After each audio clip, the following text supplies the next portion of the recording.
Sorry, I'm a little rusty, so give me 1 second while I turn the intro off in case the music's still playing. Excellent. Hi everybody, happy time zone. Oh, Polly, what are you doing there? We lost our counter as well. There we go. Hello everybody, happy time zone. Come on in. It's been a while since we've Crochetdexed together. Yeah. Hello, hello, hello. And actually, before you all say hello, I mean, you're all probably saying hello already. I got a little treat for you. Mr. Bones doesn't know about this either. So, everyone say hi to YouTube. Like, don't get me wrong, it's an ugly little white box, and I'll work on that because you can like program the CSS, and I didn't have time to do that this morning. But look, it's you. Everybody say hello to yourselves and hello to YouTube. Anything? Hi Noelle. Mr. Bones, you got very excited just then. Yeah, so that is going to be in the corner of the screen, and I will explain why later. If you want to know a secret, you're going to have to stick around. So, we're back to playing with our Crochetdex today. As the little counter beneath, oh, there we go on this side, beneath me says, we have made 78 out of the 151 original Pokemon. And we need to grow that number by 1 to 2 today. Probably won't do all 3, so choose wisely. Now, the squares on the screen, each one of those colors represents the Pokemon behind it, and there is a theme today. Everyone's still coming in and getting settled.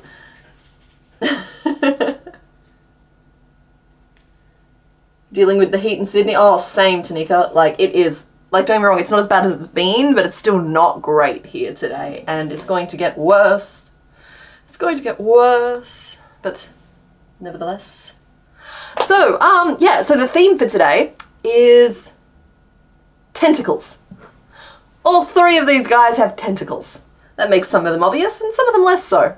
I might be being slightly loose with my interpretation of what a tentacle is. We'll find out. So, let's get a poll started and you guys can start picking while everybody finishes settling in for the morning. Here we go.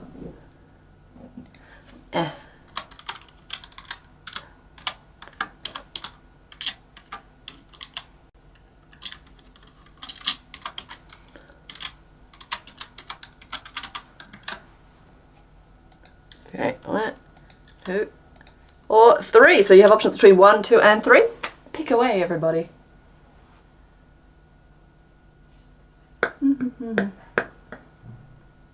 Oh, looks like the Boring Color Brigade, which I believe is meant to be BCB, not BBC, but close enough, is aiming for 1. Yep, Grim Squirrel Tentacles.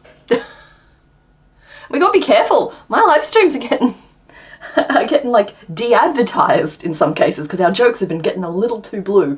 So we gotta keep things a little bit more on the up and up. Hi, Knifey.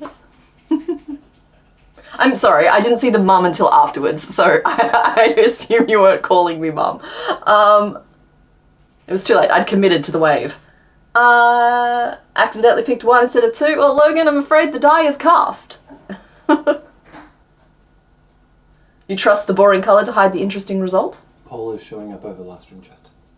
Oh, so it is. I think I'm fine with that. I think that's not a problem. Let's see if I can fiddle with it. We have it. Oh, we have a teething issue, everybody. Hold, please. Let's see what happens if I do this. Nope. Okay. Extend that way. And just like that, it's gone. And I'm set to top chat. Let's change you to the other type.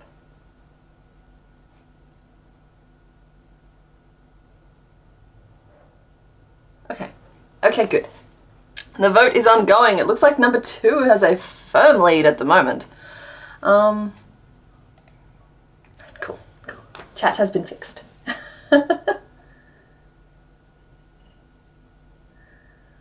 Blue is your favorite color, so you got to pick it. That's, you know, it's a perfectly acceptable way to pick them. That's why purple Pokemon always get picked. Everybody loves a purple Pokemon. Tentacle, Tentacruel, that new one in violet that you think is Toadstool. Well, we have already made Tentacle. You can't see on my screen. You'll see him in a minute. We have our judgmental little tentacle. We've made a lot of them at this point. Alrighty, I'll give, oh, we've just swapped to number 3, so this vote is now closer than I thought it was. Do I have a new favourite colour in the background? I'm not sure what that means. I'm sorry. I don't have any new favourite colours, but then I would be hard pressed to pick a favourite colour. I'm quite fond of purple myself. I know there's... but I don't know who the other one is in Gen 1. Yeah. Not Martini knows. That was Dwayne the Squid Johnson, I think. I think he got the full name, the full 2 names and a nickname. Alrighty, do we have any more votes coming in? It hasn't moved in a while. I might close this poll off and we'll get to the next part of the festivities. We have made Tangela, that is correct. Made a horned beetle pattern and you put it in the Discord 12 days of crochet. Okay, well, Jumbled Knots, I'll probably see that later. We're doing something else at the moment. Alright, let's close off this poll. Wow, those votes are close. Okay, so in 3rd place we had number 1 at 30%. In 2nd place we had number 2 at 32%. And in 3rd, and I think I did that backwards. We're making number 3. We're making number 3. It got 36% of the votes.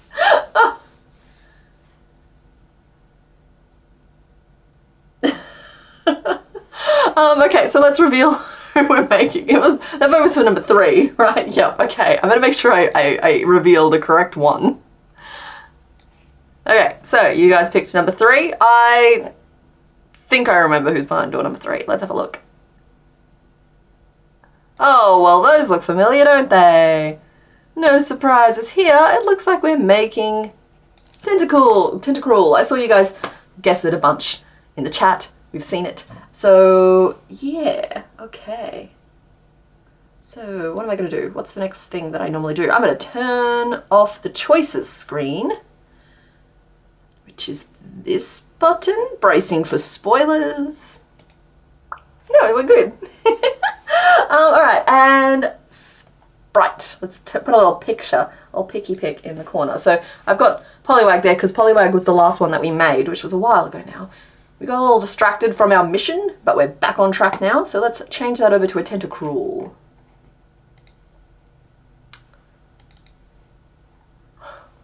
I'm looking for him. There he is.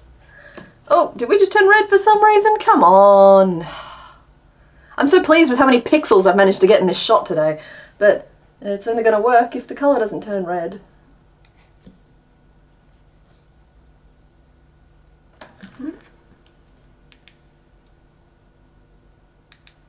Oh, I know what happened. There we go. That's a bit better. Okay, cool. Alright, so we've got our little Tentacruel on the screen. Does the stanky eyebrow evolve with them? We won't really know. Because look, like his eyes have like schlooped down his face until under the frill now. They're no longer, they used to be on top. He doesn't look impressed. We just had a side quest. Oh, I don't know if you're talking about the lighting, but yeah, a little bit. Oh, Bumblebee, I'm so glad you liked Bugsmas. Yeah, here comes the boy. Yep, there's the boy. Right, so let's do some, we normally start with sketching, I think. We normally sketch the little guy so that we can get a feel for what's going on here. And this little guy is kind of just dome. He is Dome Boy. He is Jellyfish. He's dome with a little bit of a ruffle, and it's a very intentional ruffle. It's not just like a ruffle, chaotic ruffle. It's very specific and helmety shaped. Because he's got dips for eyes and then it fans back out to the sides of his head. He's a little bit fabulous. He's got his gemstones. He likes to be encrusted.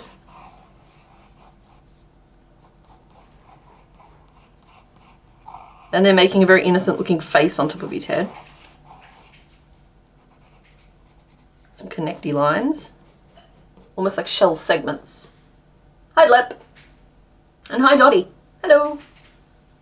You loved the survey? Yes, I got so many responses to the survey, and I really appreciate that. I am doing a day, I called it day 13, and it's the 15th, but I just really need a little break, just a little break. The survey results and a tour of the box of bugs and all of that stuff will be coming out in the next couple of days. I will probably be filming it tomorrow, but there's I think Mr. Bones was telling me there was something like 2,000 pictures. And that's incredible. That was such an incredible response from all of you. And I just think that's really cool. So that'll all be in the next day or two. And I'm also working on a Christmas video at the moment, or Christmas video. I don't really do anything heavy duty Christmas themed. I don't even have a tree this year. I have a little bit of tinsel in the background, but that's kind of as far as I got. So yeah, but I am doing a quasi Christmas theme. It's cryptids. I'm doing a cryptid. I think you guys will like him, so stay tuned for that. But yeah, we've just got a couple of videos still before Christmas, before I have a little break over the Christmas New Year section. He's got a nose, he's got a beak. That's quite a significant honker.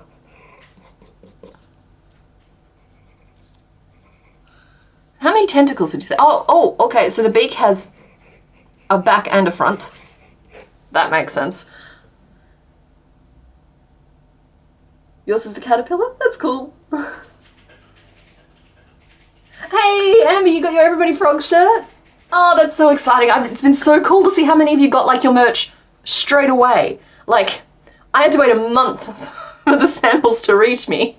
But within about a week, some of you started showing it off in the Discord, and that's really cool. I did not expect as many people to love that frog as did. I love that frog, and he's my boy. But yeah, it's been very exciting to see all of you get your shirts and be happy with them, and that's really, really cool. I will definitely be playing around with maybe a couple more designs in future.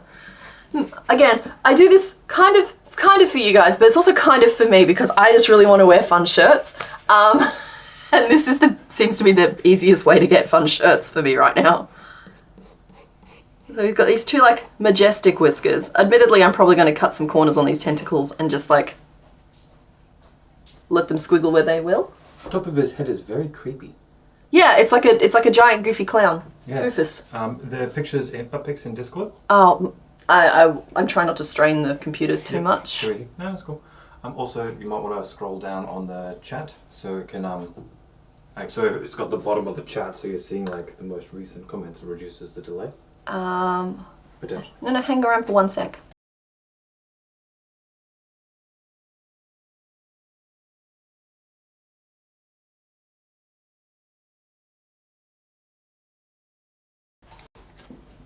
Hello, sorry guys, the adults were talking. How can we get them in the US? They're available everywhere. I'm using a print-on-demand website that has, I don't know if they're printers everywhere, but they've definitely got distribution in a lot of different places. There's a couple in Europe, one in Australia, and at least one in the US. So you should just be able to order from the store, same as anyone else. The store link should be somewhere. Might be under the stream. Yeah, the yarn goes missing. Gengar ate it. Yeah, he's snacking. He's a perpetual snacker. Alright, so, and then he's got, how many tentacles is this? Sorry, I'm counting on my screen, that's what this is. So we've got 1, 2, 3, 4, 5, 6, 7, 8, 9, 10, 11, 12. Then he's 2 main ones. That's just a lot of tentacles. Do I have to make that many? You guys gonna make me make 12? Or can I just make, a lot? It's kind of like with Tangela, we just sort of made a lot. I suppose we shouldn't really cut corners. Just sketch a whole bunch in. And we'll ink it. So today I think we're going to start with the helmet. Because I think we can make the helmet and that little sort of body piece underneath all in one go. I'll show you what I mean in a sec. Let's just sketch, finish. I like to draw around them. I like to trace them. I like to ink them a little bit. Just locks it in, and it's fun.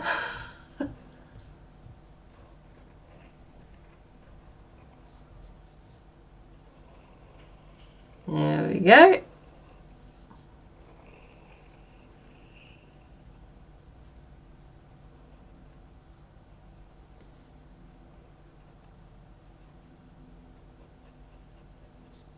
Little hatching to show where the black is. Because I am going to have to use black yarn today. There's just no getting around it. I'll ink it, yeah!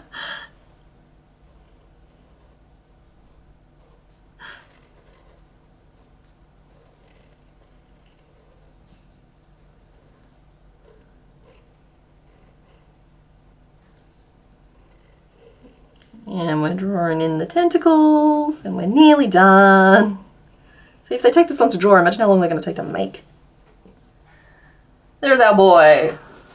Meant to ask, do I have a new favourite crochet project in the background? Oh, I don't know if there's that many new ones back there. I'm pretty fond of the one I'm working on at the moment, but y'all can't see that one because it's not done yet.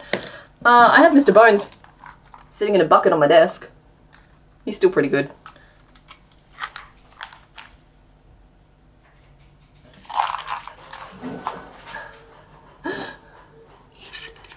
Screen chat is quite delayed.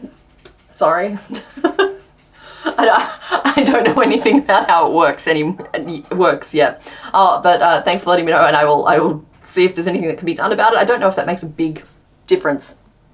The idea is just to kind of preserve the record in a little bit more of a permanent way.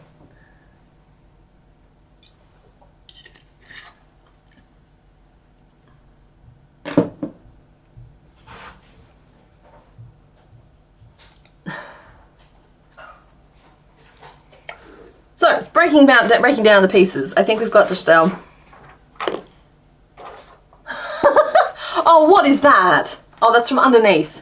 I told you, top of the head, creepy. I don't feel like I can show that on stream. That. You sure it's the bottom? Yeah, I understand it's Tentacruel from underneath, but I just don't think I can show that on stream. It's just an octopus butt. It's fine. Cool, thank you. Alright, so, we've got a main ball.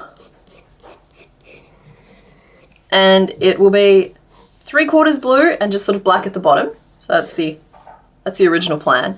And then if I do this correctly, I can flare out here and then use maybe some back post to like give it a nice sharp edge and do a little like ripple around. So it's got one dip there, one dip in the middle.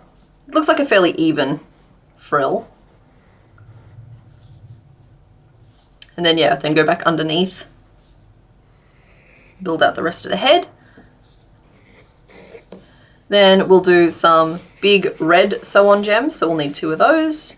And we'll do a little red gem, and then one of those. And what other pieces do we need here?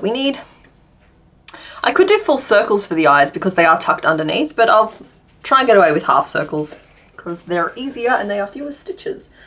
Currently working on the nosy puppy in a stocking pattern as a gift for someone. Tani, that's actually really cool. I feel like he is a misunderstood pattern.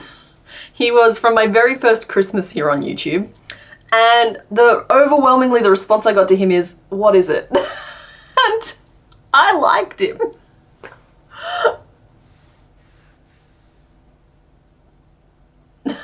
How many tickles does it take to get this guy to laugh? According to Mr. Bones, that's 10 tickles. Alright, so he also has his beak, which is just 2 large pointy bits. Don't know if I'll make those 3D or just like flat pieces. If we want to keep him in fitting with like the size of our original boy, I think flat pieces might be the go, which will just be like a long chain, and then we'll do like either a picot, like a really tight picot, or just a slip stitch at the end, a couple of single crochet. We can create corners like this by skipping stitches, but that just means we need to make our base chain longer than you would otherwise expect. We'll get to this when we get to this. Yeah, skipping stitches there to create a corner again. Or you can just decrease across the chains as well. So we have some options there. And then the tentacles we'll do the same way as we've done with Dwayne's here, which is where you just crochet over a long tail and then give it a slight pull and it squiggles them on up. And he looks all sassy. And then we'll see what we can do about eyelids. You wish the survey had a section for how many bugs do you plan to make? No, I was trying to keep it as minimal as possible. I made it a point to like, you didn't have to log in to do it. I didn't want anybody to feel like I was trying to collect their personal data because the only data I was interested in is how you felt about the bugs you'd made. So like I was just trying to keep it as like inobtrusive and minimal and convenient for everybody as possible. And so like I did want to keep it to just like 2 or 3 questions, but I was also just really dying to know how many bugs everyone had made.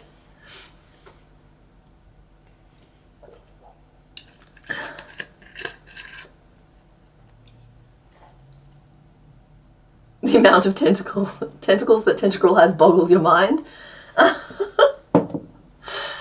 Yeah, I was just, okay, I had my finger on them over here, and so I could count, I could point and count at the same time. All right, so we need colors now. And I do believe he matches pretty closely to these ones, so we'll try and use those again. It looks like I've pulled a slightly deeper tone for his head gems, but I'm kind of okay with that in this context. I could make him light blue, or we could go for, sorry, I've got such a mess behind me on this desk. Which blue do you reckon? So this is the same blue as Tentacle, or I have a paler blue, which might match the sprite slightly better.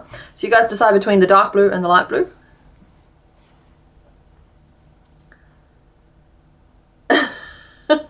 Your answer on how many bugs you've made is no longer accurate because you made several more after the survey. Well, first of all, that's awesome, but it's also like the survey is kind of like a timestamp. It's like, this is how many bugs you had made within those 12 days, which is just sort of like, I don't know, it's almost a measure of like enthusiasm or yeah, I do not know. The dark? We like the dark blue? You ended up making 2 because you started having nightmares about killer caterpillars trying to eat you, so you're like, nope, no more bugs for me. No! If light blue, different red. Oh, sorry, that's a more accurate read on the red. I don't know why this light is kind of letting me down a little bit right now. Just checking for screen artifact, like, nope, we're still good. You pick option 3. Well,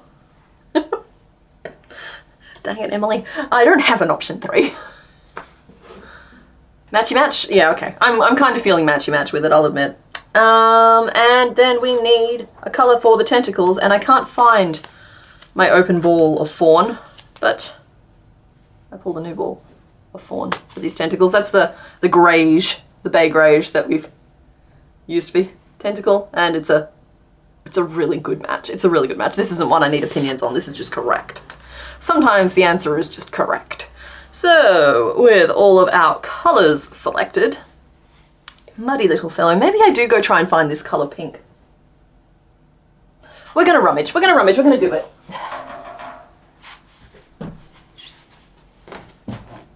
Because like it has to be in here somewhere. There wouldn't be any spoilers in here. I think my spoiler time is done. And my other project is in the other room, so I really don't have to worry about it.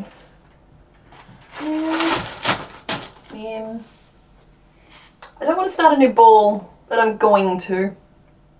Because we take these things seriously. I think it was this one.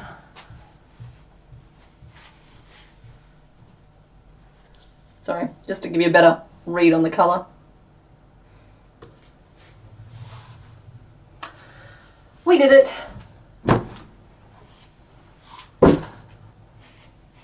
Okay.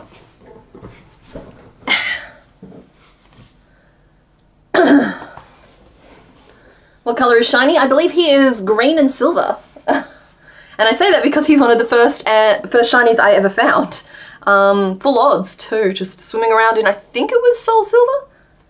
So yeah, that was cool. So we'll go for these 2 colours, which are the exact same colours as we've used for. Oh wow, that camera is struggling. But there we are, that's what he looks like, okay? I swear he looks kind of good. But unable to be focused on. The technology is not on my side today. Alrighty, let me just start my notes off here. Tentacruel. And we're going to do some like magic ring. We're going to build up a little dome just with the 6 increases in every round, you know. That old chestnut. We are not mega potting any of them today, and I want you to hold me accountable, okay? Rules.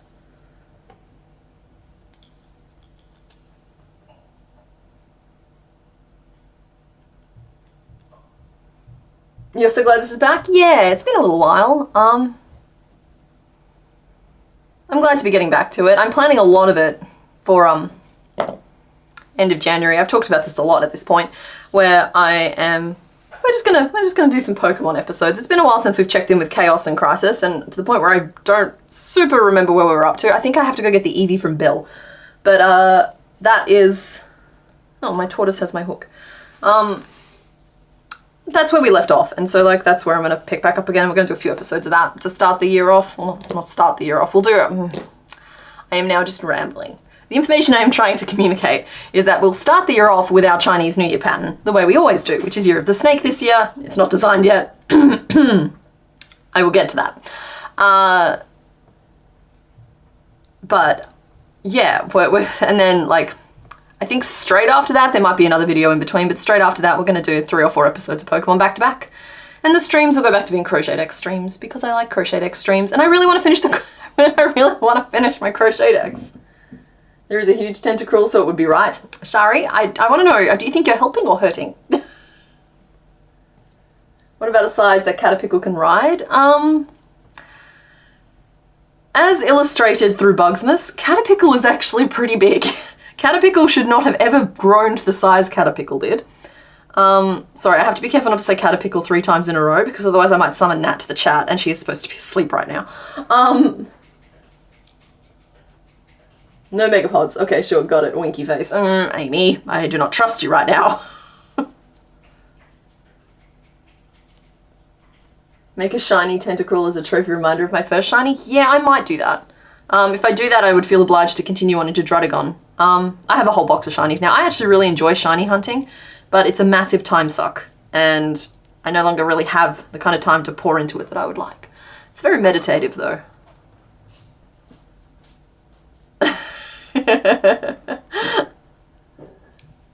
The first shiny you got was Pachirisu, and you didn't realize it was shiny as it was pink and female, and for some reason your kid brain forgot about shinies. I cringe at that a little bit just because growing up, like Pokemon came out when I was still like little. And like the first Pokemon game I played was the original Red on like a grey brick of a Game Boy. And it was grey-green colors, right? But I think that shinies still existed to a certain extent in there, and then like I just didn't know what shinies were for like the first few Pokemon games that I played. So there is every chance, not a high chance, but every chance that I have encountered shinies and just not known. Fed them to the Magikarp for experience, you know? Oh, Mr. Bones, you're all sitting on top of my bin. My bobby pin bin. He's guarding them. He's making sure they don't escape. He's also kind of stuck, which is funny. You're totally helping, you promise? Okay, well, if you promise. 1, 2, 3, 4, 5, 6, 7, 8, 9, 10, 11, and 12. So yeah, I hope everybody's doing okay with their Christmas presents. I know that as a community we tend to be very geared towards making presents. FYI, Lunar New Year is January 29, February 12, so you could save the Year of the Snake video till then.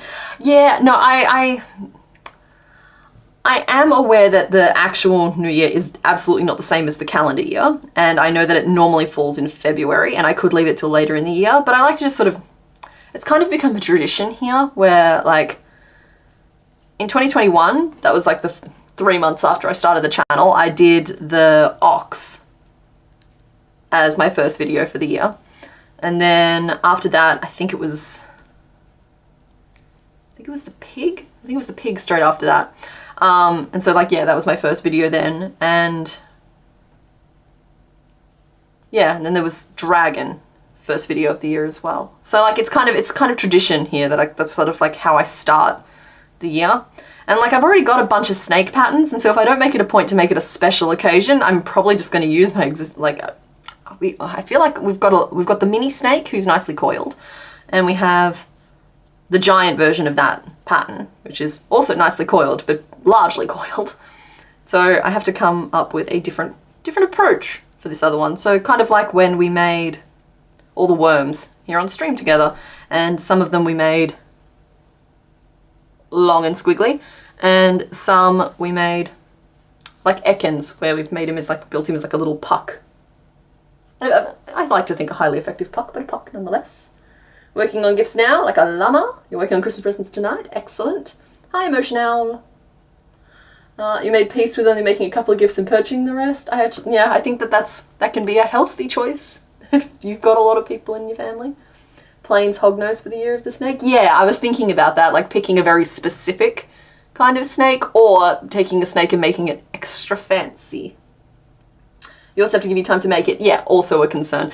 It's one of those things where I can't necessarily release Halloween decoration videos in October, but I also can't release them too early. So it's kind of like, you can't release them too early, but you have to release them early enough to give people a chance to make them, but they still have to be within a certain radius of events to make any sense. So it's just, yeah, it's just sometimes it's a little tricky to time some of these things, and I end up just going with what feels right at that moment.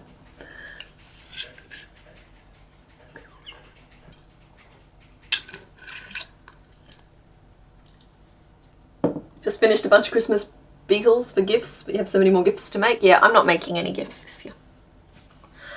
So I'm kind of like off the hook a little bit regarding that. I'm crocheting for fun and for you guys. What am I doing? I am going to increase by 3. We've got the top of the head, and now I want to go not quite straight out, I want to go down and out a little bit. So instead of increasing by 6 in the next round, I'm going to increase by 3, and we're going to evenly space it.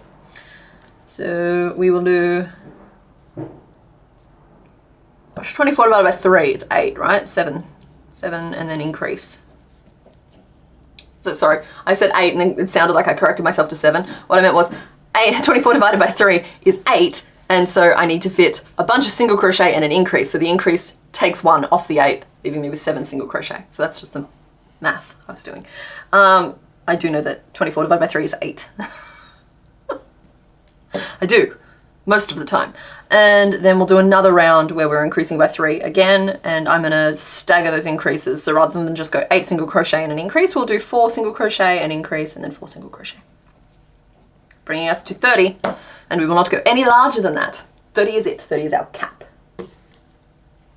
You still owe people socks from Christmas 2024, but they're not getting them this year either. There is a sock debt to be paid.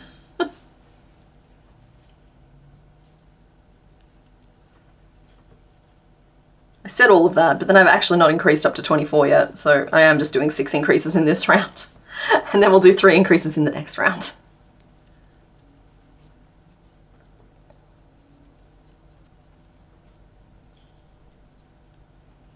Just finished your second mantis, Sanity Creations. You're going to have to rebrand you as Insanity Creations. Like, that mantis was hard, okay? It was really funny to see the absolute, like, rift it created between people, because there were the people who agreed with me and said, yes, this was difficult. And then there are the people who just refuse to admit that it's hard. oh, I did it with the stitch markers. Well, bully for you, buddy. You're better than I am. You're not good enough to give yours as gifts? Oh, well, I mean, first of all, that's a practice thing, but also, I don't know if I agree with that. I think the perfection isn't the goal of a handmade gift.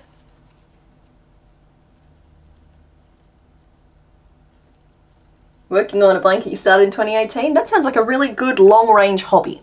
That blanket is basically your pet at this point. 1, 2, 3, 4, 5, 6, 7, 8, 9, 10, 11, 12, 20, 21. Okay, what has gone on with this? This just makes no sense.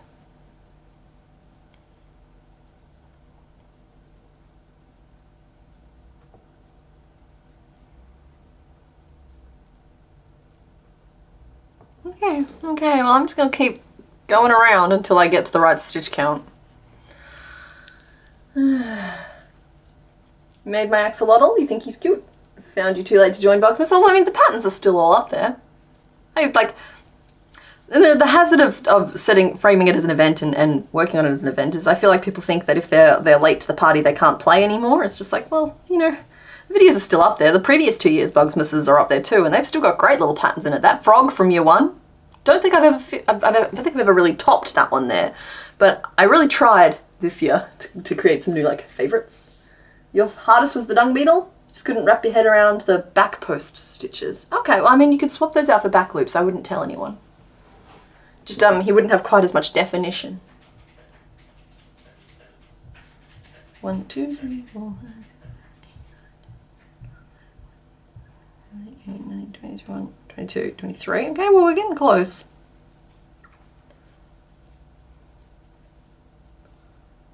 The snail? Oh, yeah. I love that snail. I would have released that snail as just a pattern of the week. Any day. That snail is gorgeous, and oh my goodness, you guys took that snail and you ran with it. It was amazing. You did so many better, cooler snails than I did. Like, the blue-banded bee was hard, but it could have just been you were not focusing that day. Well, I mean, like, different things are hard for different people. It's why I hesitate to assign a difficulty level sometimes. Because, like, a pattern could be really simple shaping-wise, but have a million color changes. Now, if you are comfortable with color changes and they don't bother you, that pattern is easy.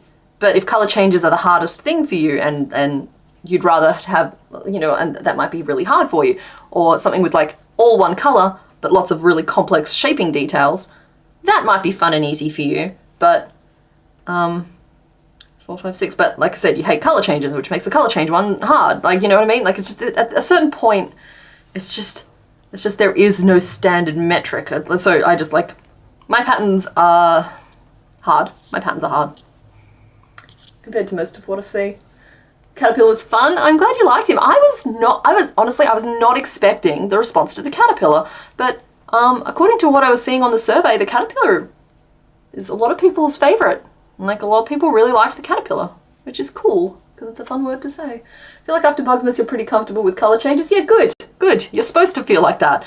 I kind of like, I don't go on about it very much, but I very much consider my 12 days events as like gauntlets. They're skill test gauntlets that once you get to the end of it, you're going to, at minimum, be comfortable with a lot of different techniques, some of which you may never have done before. Color changes, post stitching, all that kind of thing. And yeah, you should feel brave and strong and wonderful after completing a hard thing. And the gauntlet was a hard thing. You love Diet Caterpickle. He was nearly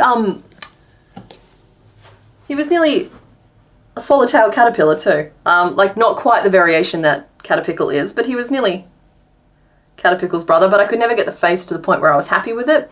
So I ended up just pivoting and going in the direction of the Emperor, the Japanese Emperor. Bugsmas got you comfy with post stitches? Excellent. That means I can use them more in the coming year. You were a crochet amigurumi naysayer till Bugsmas, and that snail converted a few members of your knitting group too. Excellent. Yeah, there's no reason for it to be boring. There's plenty of people out there doing interesting things with it. I'm just trying to do things I'm interested in. I could never find the patterns that I was interested in making. I wanted patterns that like were hard and felt like puzzles that had to be solved, and we're using different shaping, and I don't know. I'm just trying to create the patterns that I was looking for back when I was looking for them.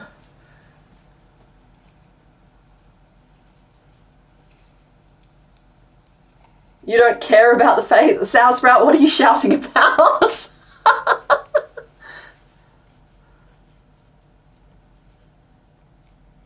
You went with Sanity Creations because crafting keeps you healthy? Good. Yeah, I find crafting is quite a good and important element in my life as well.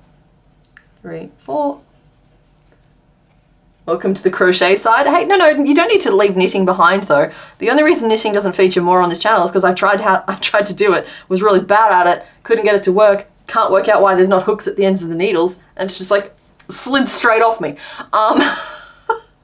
Like, I can see its value as a craft, And I think that it's really cool to be able to do both. It's kind of like, hits me the same, you're like bilingual, but with stitching. Yeah, that's wicked. Think of the cool things you could make knowing techniques from both. Being able to apply techniques from both. That is a superpower. Give us the mini Caterpickle. No, it's not. But like, it doesn't look like Caterpickle. I'm just saying it's based on a type of swallowtail. I think it's like a tiger swallowtail or something. And Caterpickle is also just based on a type of swallowtail. That's all. That's all. There's no need to get overexcited about the little caterpillar. It occurs to me that I skip a lot of the sounds in the word caterpillar.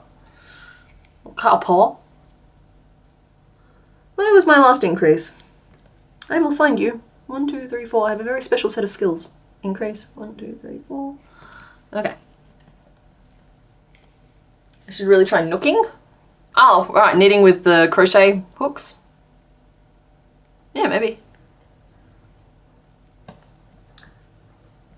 One of the crafty YouTubers you watch just tried learning how to knit after only crocheting and knitting on a machine, and she actually likes it because it's easier on her hands. Hey, that's cool. I seem to be a little bit odd in that crochet doesn't hurt my hands. And I say that with a lot more confidence after having my goodness, crocheted, I apologize, the base panel for that wall hanging that I'm doing. Because, like, that was, what, 30 to 40,000 stitches in, like, 3 to 5 days. I was working in, like, solid shifts of 12 hours just stitching away at it. And my hands never got any kind of pain in them. No cramping, no repetitive strain injury. So I'm very confident now in saying that, like, crochet does not hurt my hands. And part of that might be that I've just trained up all of the supporting muscles in my hands after years and years and years of crocheting as much as I do. But I also think a big part of it is the fact that I don't grip my yarn or my hook tightly at all. Injuries happen when you're gripping things. It's my stance on it. I'm not a medical professional. Please seek medical attention if you're in pain. But like, I don't grip my hook. I roll it very loosely backwards and forwards. It's kind of like I cinch it here, but it's not really a grip. Same thing with the yarn. My finger is curled over, but it's not squeezing. It's just helps that I've got pudgy little fingers that act to grip the yarn.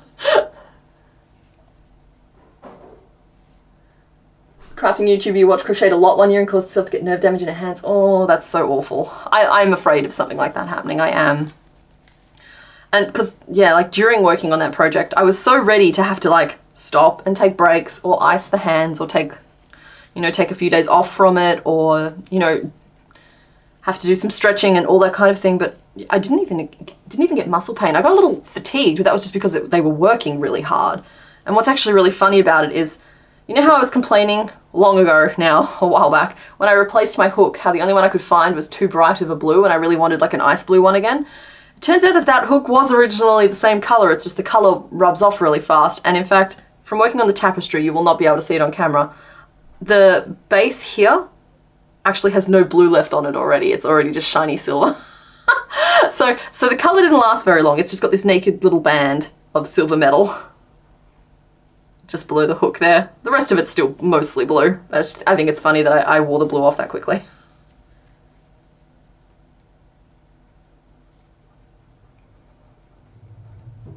Happy time zone, Makona Barb. Welcome. Can I please show you the bit of bugs from pattern testing, please? I'm going to during the day 13 video, which will be out in a couple of days. I'm going to film it tomorrow. Do you want to hear a ridiculous idea? Sure. I noticed when looking at Tentacruel's head, okay, like the bottom part is just a ball, right? But also you got the balls on the head, and if you picture those as being one single piece, like a giant love heart, right? Oh, I see. Then it's just underwear pulled over the top. There we go. Oh. Hello to Scotland.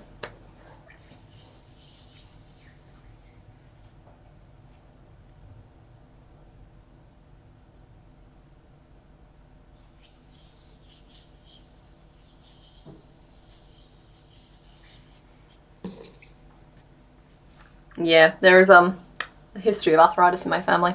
That's why I'm worried about that kind of thing as well.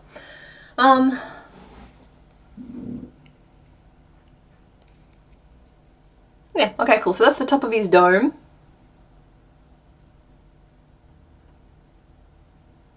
a good little dome.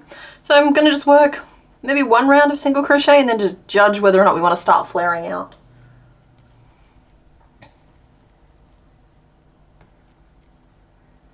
I don't think I'm superhuman. I can't believe I have to say that. I don't think I'm superhuman. I think that I'm experiencing maybe a little genetic privilege. Maybe my hands are okay for that, but I also think that as I get older, it'll probably start being more of an issue, and I'm going to have to pay more attention to it and be more responsible with it. I've got the recklessness of what I'm going to loosely dub youth, but I have a birthday this week. Anyone else have a birthday this week? Anybody else my birthday buddy? I don't know how many people are here. The chances of there being another birthday this week are probably not super high.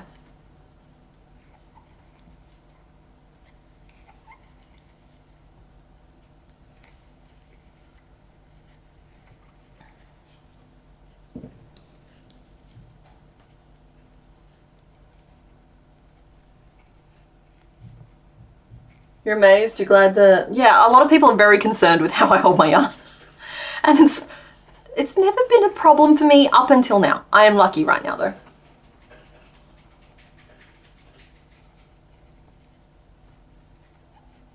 Your youngest daughter will be one on Saturday? Yay! Okay, cool. Mine is early this week. I just miss out on Christmas week. I am like 8 or 9 days. It's like I know what my actual birthday is. I'm being deliberately vague so no one can like use it as a data point to hack me. Today's your mum's dog's birthday, I'll take it.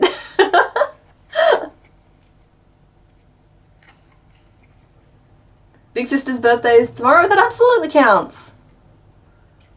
Yeah, we got the birthdays, we're leveling up. Cashing in that experience. I don't know, do we go down another? How much of a bucket hat do you reckon this is? Sister-in-law's birthday is 2 days before Christmas. Yeah, gotta. For my birthday, I'm getting an eye test. I've got those old age eyes happening. Happy birthday to me. Your birthday is Thursday the 19th. Hey, happy birthday for Thursday the 19th. Your mum's birthday is on the 17th. Happy birthday to your mum. Oh, happy birthday to everybody else up until now. I shouldn't start saying happy birthday now that I've asked and ignored a bunch of them.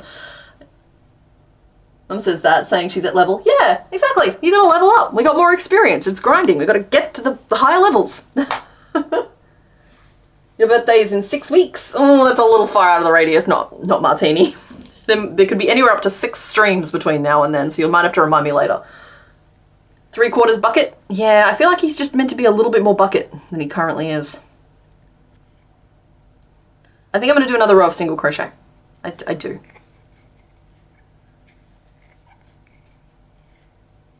You're late. YouTube didn't tell you you're live. Happy time zone, everyone. Happy time zone. Oh, that actually reminds me. Oh no, that's probably an after break reveal. There's a reveal coming. Sister's birthday is the 20th and yours is in February. Okay, well it's too early for you to say happy birthday to you, but happy birthday to your sister. It was your Mo's birthday? Mum's birthday? Mum's birthday too. Well, happy birthday to you, Mum. Yours is in July. It's a little far away, Andy. In fact, I believe that this is possibly as far away as it's capable of being. Birthday's in a month and 2 days. YouTube told you nothing as well? Oh, I'm sorry. I don't really know how all that stuff works. I know there's a bell, but I don't know how well that bell works because I literally only get notifications for one creator, and I don't remember turning the bell on for that creator. And it's not annoying enough to go and turn it off, and sometimes it's helpful. Happy Time Zone t-shirt. Oh, I thought about it. There was also a Trust the Process t-shirt that ended up rejected. It did. I didn't like the way the design turned out. So, like, there are other things that may or may not happen. The Boring Color Brigade shirt will probably be the first one that I take out of the store. I talked about this before, probably in January. I'm just feeling weird about it. So, I love the shirt. It's hard. It's one of those things where it's just like I've got a little bit of cognitive dissonance where I like the shirt, but I also, I'm worried about the shirt. So, I don't know. Sagittarius. Yeah, I'm a Saggy. I'm a Sagittarius.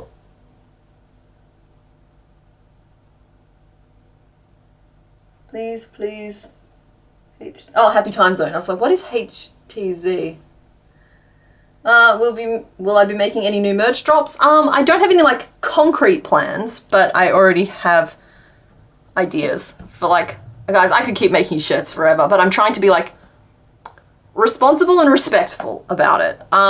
So I'm gonna, like, when I get time, I'm gonna like tool around, because like, okay, for example, Happy Time Zone is one I'd really like. I'd really like one that says Stitch Witch, because that's kind of how I identify.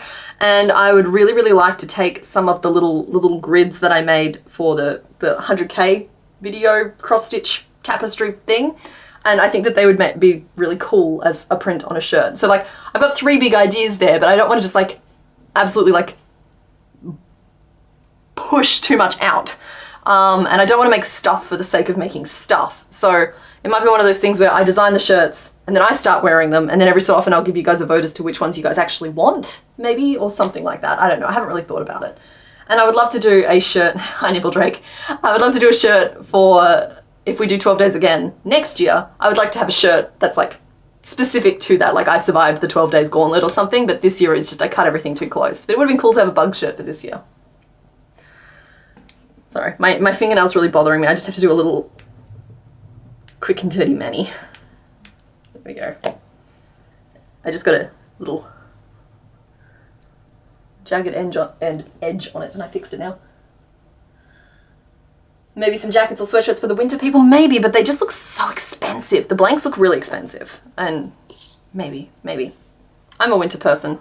They do really nice looking knits through the website that I use. I also do like water bottles and stuff, and so like I said, there's just a lot of opportunity there for stuff.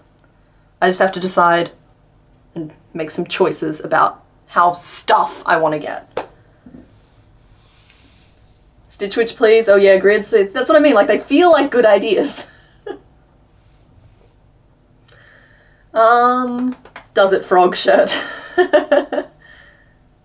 Absolutely love if you made a shirt or tote that had a doodle of the 3 dragons in the vortex. Aw, I'm glad that you like the 3 dragons. They actually are my desk buddies at the moment from last week's stream. I did not clean up in here. I have been busy just working in other spaces. Sorry, I'm going to pick up Tentacruel again and we're going to keep on going. So I need to start making the frill now, and I got options, and I'm thinking I'm going to use front loop, back loop. It's been a really long time since I've done that because I've been using post stitching instead. But we're going to do some front loop, back loop. And all that means, I've literally never said that phrase before in my life, I've just decided here and now that that's what I'm going to call it, is I'm going to build the frill in the front loops, and I'm going to finish building the head in the back loops. So it just means that I'm going to split each stitch into 2 possible stitches.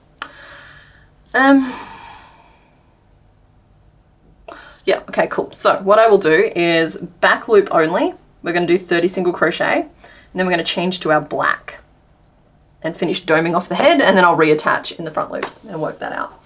You'd love a CK sketchbook?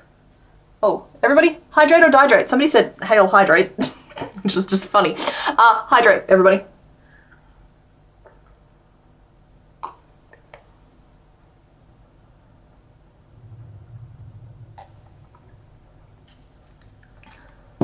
Oh, you're interested in the survey responses? When I last checked them, I had over 100 responses, which is really cool. The answers will all be revealed in the day 13 video. I will be interpreting some of the data if there's any interpretations to be made, but I'll also just tell you guys what the results were. Yeah, I'll also just tell you guys what the results were. Yeah.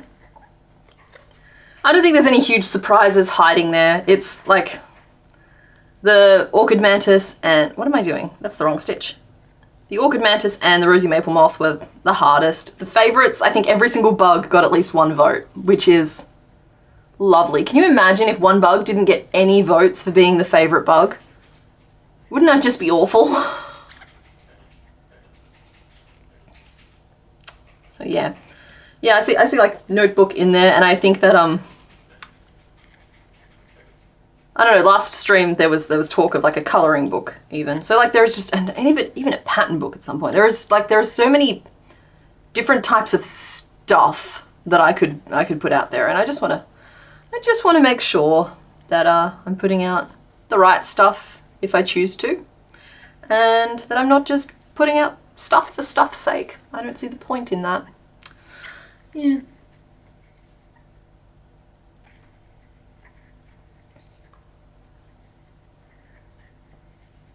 There's a secondhand yarn craft store called Who Gives a Scrap. That's so fun.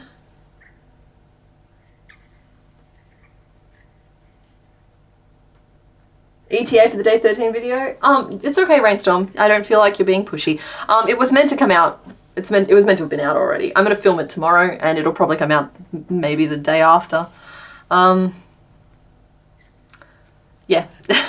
I meant to release it sooner. It's just I took a break. I baked gingerbread yesterday. It was a lot of fun. Yeah. And I can string sentences together. Yeah. I need a little break. I did some cleaning, and I worked on my other Christmas video that'll be coming out before Christmas.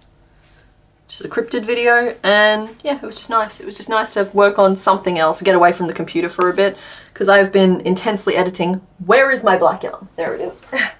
Intensely editing for about 3 weeks, solid, and that's just... I actually went back to having back pain, which is something I haven't had since I used to work in an office setting, right? Like I used to be corporate. And yeah, I started having the shoulder tension and rib and back pain that I haven't had since I worked in an office. And so that just tells me I'm spending way too much time in my computer chair. That's why I sit on a ball in here. That's why I'm bouncing. I'm sitting on one of those giant exercise/yoga balls, and it's better for me. It keeps me like fidgeting slightly, which actually helps me focus. And it's also just better for my hip and my shoulders and my back. Or it seems to be. It seems to be. Yeah, but like sitting at my computer desk editing did a number on me a little bit there, and so I just needed a little break. And I knew you guys would be like, you gotta take breaks if you need breaks, and so I was like, yes, I will listen to them. You guys are the voice in my head now. I will listen to them and I will take my break. So thank you. Thank you for doing that. We want gingerbread, you can't have any, Blue Bear, it's all mine. Seriously though, guys, bake gingerbread. I even, fun fact for those of you who might need this fun fact. You can replace wheat flour in cookies by weight. So if it needs 100 grams of wheat flour, you can replace that with 100 grams of whizzed up oats, like oat flour, which is literally just food processed oats down into a powder. And so I made oat gingerbread. You know what? It's not bad. It's pretty good. It's pretty good. Gingerbread's tasty.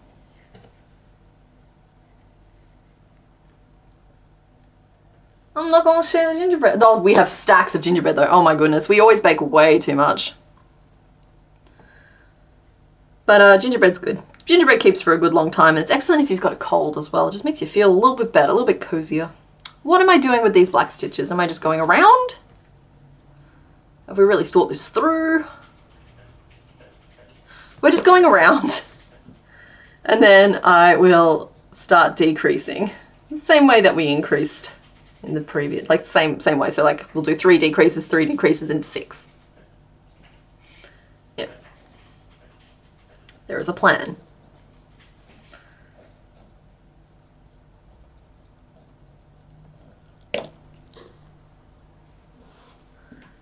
Getting back the sense of taste was a surprise.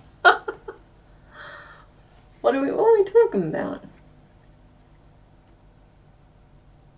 2 months since you quit smoking, Flush Phoenix. Congratulations, good job. Yum oat anything? Yeah. I've discovered that sorry, a little bit of context. I don't tend to go too far into my personal life here, but like I had to stop eating wheat this year, and come on brain, follow that sentence with something helpful. And what I found is that gluten-free substitutes are bad. They're not good. And so like you can still eat good tasty food, it's just you got to do a lot more of the cooking of it yourself. And I found that products aren't just wheat-free. If they're going to be wheat-free, they're going to be like all the gluten-frees. And you know what? There are plenty of tasty, delicious glutens out there that aren't wheat-based that I could still have had, but instead they've gone all or nothing with it, which is probably very helpful for the people who do need that. And so like I'm glad those products exist in that scenario, but they weren't helpful for me. And so I've had to like change how I bake. I do an absolutely killer banana honey loaf. again, like oat flour seems to be the best one for sweet baking that I found. Killer banana honey loaf. I haven't found a good substitute for bread, but I'd rather not eat almost bread that's actually just made with a bunch of bad tasting stuff. It's just like, if I can't have bread and I can't find a good substitute for bread, then I'd rather just have corn chips or popcorn or rice cakes, or, you know what I mean? We eat a lot of rice now. Rye flour? No. Yeah. Yeah. Thank you though. I appreciate the suggestion, guys, but trust me when I say that I've tasted a lot of things, and if I can't have the real thing, I don't want the pale substitute, and for the sake of it being close. I'm gonna try cornbread though. I do have a bunch of corn flour out there that I've been meaning to try some cornbread with. I can't believe I forgot cornbread existed. Hope your day's going great. Ashery, it is going great. Thank you very much. I hope yours is as well. Gluten-free chocolate desserts are your jam. The added denseness just adds to the deliciousness. Yeah, I'm a big fan of like baked oats, and as I said, like I make an absolutely killer banana honey loaf, and that stuff is delicious. And it was just really nice to find something that I could smear butter on again. Because I always thought I was like a big fan of bread, but it turns out that I might just be a really big fan of butter. I used to get so mad that in order to buy lactose-free treats, I often had to buy gluten-free as well. That's what I mean. It's just like they don't do things for like, yeah. It's like I'm mad at cornflakes at the moment. Here we go. Complicated Knots has beef with cornflakes. I'm mad at cornflakes at the moment because they've brought out this like whole grain variety. Now cornflakes, their ingredients are basically corn, right? Perfect. They haven't tried to do anything fancy with it, and it's corn-based, so I can eat it. I'll take it. Fantastic. Thank you. They've brought out a whole grain variety that is, for some reason, they've decided to add wheat to the cornflakes. Just don't do that, please. Just please no. So yeah, I hope that they don't decide that that is their new like flagship type. Because cornflakes are great, because you know what you can do with cornflakes? You can mash them up into breadcrumbs and use them in place of breadcrumbs, and they're delicious and they're crispy and they're a really good alternative to breadcrumbs. But if they start putting wheat in them, I can't do that anymore. Yeah. Butter is life. Olive oil is good in different scenarios, but not for like, yeah, the butter has its uses and so does olive oil.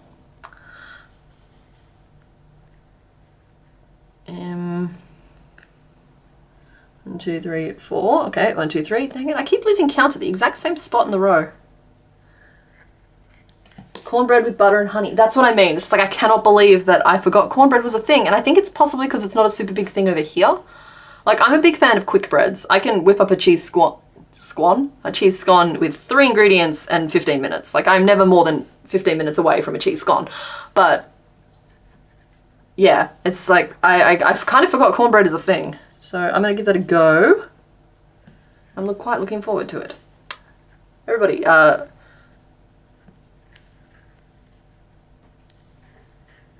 you feel my rant in your bones? I'm so sorry. I try not to rant about some things because, like, I don't want to alienate anyone.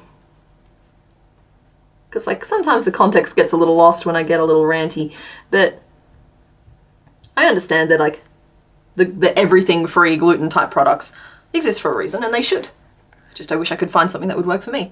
It's the thing that's honestly annoying me the most about this whole thing. Sorry, I've been sitting on this rant for a while, and now you guys are going to get the whole thing. The thing that's really annoying is that they'll do like wraps or stuff, you know, like flour wraps, and they'll have ones that are advertised as like oat flour or rye flour or that sort of thing. But if you read the ingredients, they're still 50% wheat flour. They're not even trying. They're not even trying. You should get a bread maker. I have a bread maker. I used to bake bread all the time. Like, some people say they like bread. Bread was my favorite food. I loved bread. I haven't had bread since January. I haven't had bread since January. It's December. I miss bread. Find most cornbread too sweet? Oh no. See, I'm hoping cornbread can fill the savory bread gap. Because, like, if I want like a sweet breadish type of thing, like I said, honey banana loaf, I'll just make it with bananas. It kind of helps replace the gluten. You haven't had bread since January? No. But you have been eating garlic bread. Garlic bread is different. Garlic bread is different! Guys, I'm allowed to be bad sometimes. I nearly wept. Okay, so I like, when I was first like detoxing from the allergen, I went cold turkey for like 6 months and it was good. It was very, very good. Guys, when I had a bite of garlic bread after that, I cried. I was just weeping in the kitchen and Mr. Bones was not allowed to look at me. I sent him out of the room. It was embarrassing. But what is being a content creator if you don't share your embarrassing moments? Bread maker recently for the dough. Yeah, I liked the dough function and the proof function on my what I used to do, right? I used it to mix the dough up and I used it to proof it because it provided a nice stable heating condition. And then I would pull the dough out and fold in a bunch of like garlic and cheese and all kinds of other good tasty bits. And then depending on what shape you want it to be, either bake it in the oven or stick it back in the bread maker and let it bake in there. It was good. Good times. I used to, yeah, make like pizza scrolls with it and ham and cheese buns with it and garlic and cheese bread with it. And I miss all of those things. So about 6 months ago, having a bite of Mr. Bones Vegemite on toast on stream. Did I end up taking a bite of that? Okay, well, never mind, I guess I'm a liar. I've had a bite of bread this year. Yep. That was good. I found that I don't live in an all or nothing kind of world. If I avoid it most of the time, I can get away with having it some of the time. Pizza, for example, we found is worth it once a month or so. So, yeah. As long as I'm not, because like the problem was happening because I was eating toast for breakfast or like Cheerios for breakfast, sandwich for lunch, and pasta for dinner. It's wheat. Too much. Once a week, once a month. It's different. Cornbread is good, but sometimes it's better with a quarter or a third other flour. 100% cornmeal can turn out very dense and rather dry. Okay, good to know. Today's theme is tentacled Pokemon. We are making Tentacruel, and then we'll go back to vote, assuming I ever get this done, because, oh, hey, we've only been going for an hour, never mind. For some reason I feel like I've been talking a lot. We're not doing too badly. But after about an hour, normally we would have been done with this guy, but I will focus and we will get him done.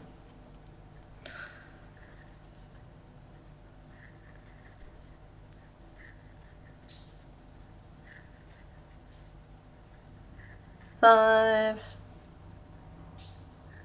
6, and 7. And we're going to decrease. 1, 2, 3. I've just filled the screen with fluff, just as a habit.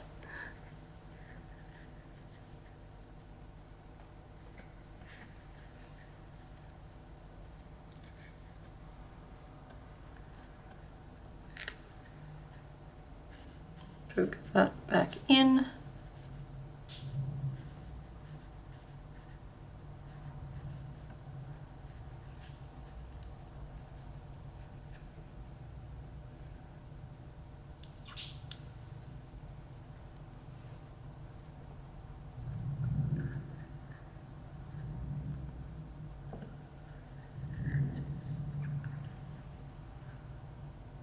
To decrease. Okay, so I'm just decreasing down the head ball now, and we'll reattach and do the frill and hope it looks right.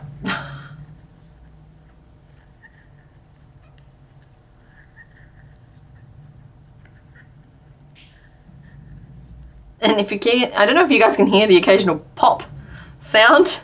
That is Mr. Bones working on his chainmail. For anyone who was here last week, you may remember that, I can't remember what started it, but something started it.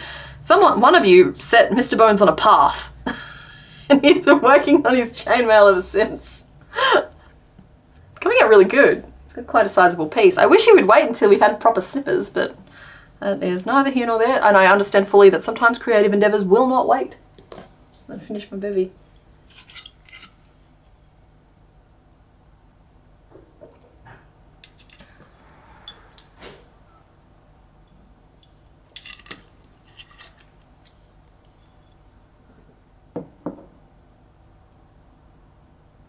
The only problem with watching the stream on TV with the family is that I have to use your phone for chat and then you can't have a hat up. Oh, I'm sorry. I don't know how to help with that. I put chat on the screen now, but you can't, yeah, you can't, brain, come on, you got this. You can't talk on the screen. You wouldn't be able to talk with chat, and we would miss you, and so I'm sorry that I don't have a solution. Oh, the stream delay is intense today.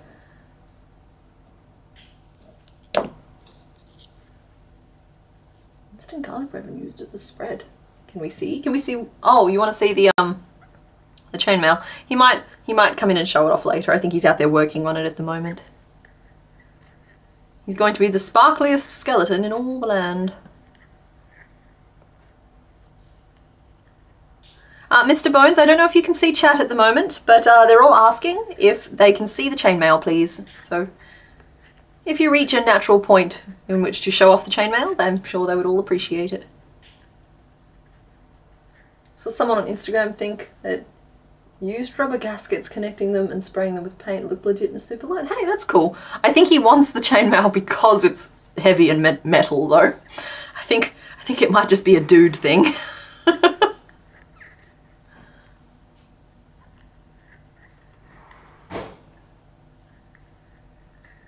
Oh, I hear an approach. We don't do these things because they are easy. We do them because they are hard.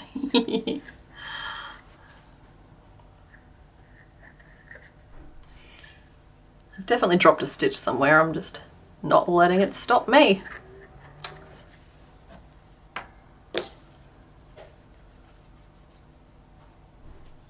Oh, I hear it approaching. I hear the jangle.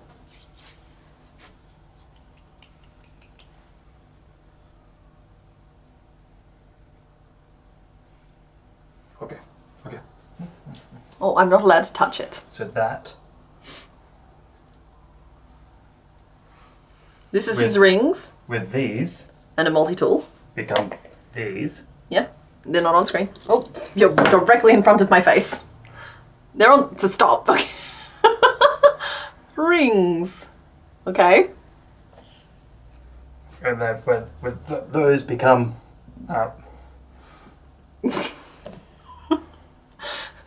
Please let me just hold it. There we go. So this is the chainmail he's making. It's wonderful.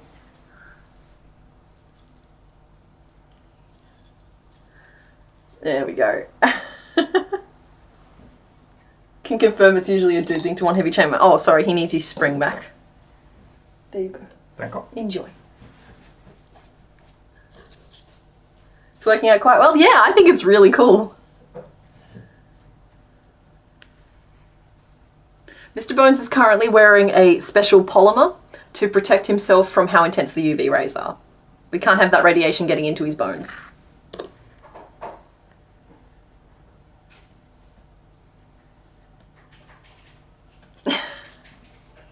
Yeah, it's really cool, but it is hurting him.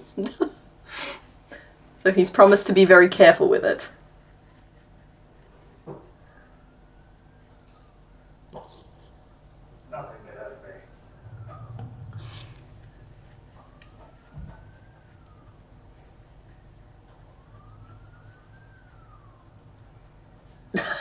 I'm sorry, the concept of the skin being alone is very unsettling to me. I don't know how many stitches we have in our round, but I'm working in black yarn, so I'm not going to count. We're just going to wing it, and I'm sure it'll be fine.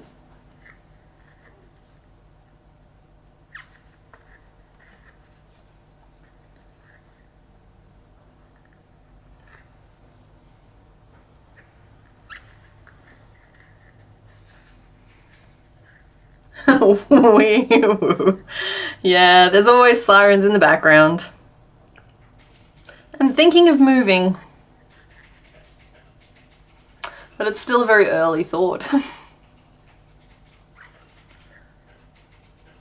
I'd like a tree. Mr. Bones, look at my chainmail, CK. Let me hold it, Mr. Bones. Ew, no, cooties. Yeah, that was basically the gist of that. No, he made something that he's very proud of and he wanted to be the one to show you. That's what was happening there. Let's get that straight.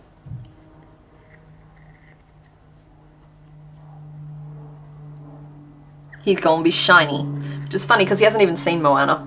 So he doesn't understand the joke when I make it. Moana? Moana? I don't know. Might be very Australian, eh? Moana. What can I say? You can sing the song. You still haven't seen the movie. Also, please don't sing the song. Let's not mess with the mouse.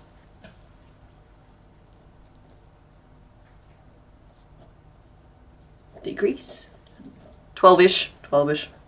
What's funny is that this pattern works in theory. I think I dropped a stitch at one point and just didn't bother correcting it, and so following this pattern might give you a slightly different result, but it will give you the same-ish result. Not a fan of that song? That's good. We're not going to sing that song.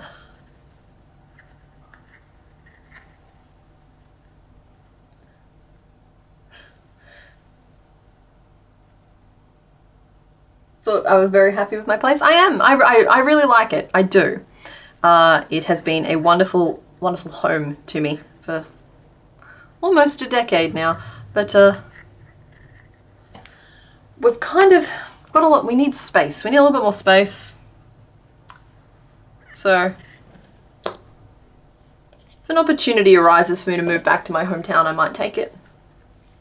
But as I said, it's just an early thought. It's like, I wouldn't mind a little bit more room. I wouldn't mind if I got a backyard, I could have a dog. I would really like a dog.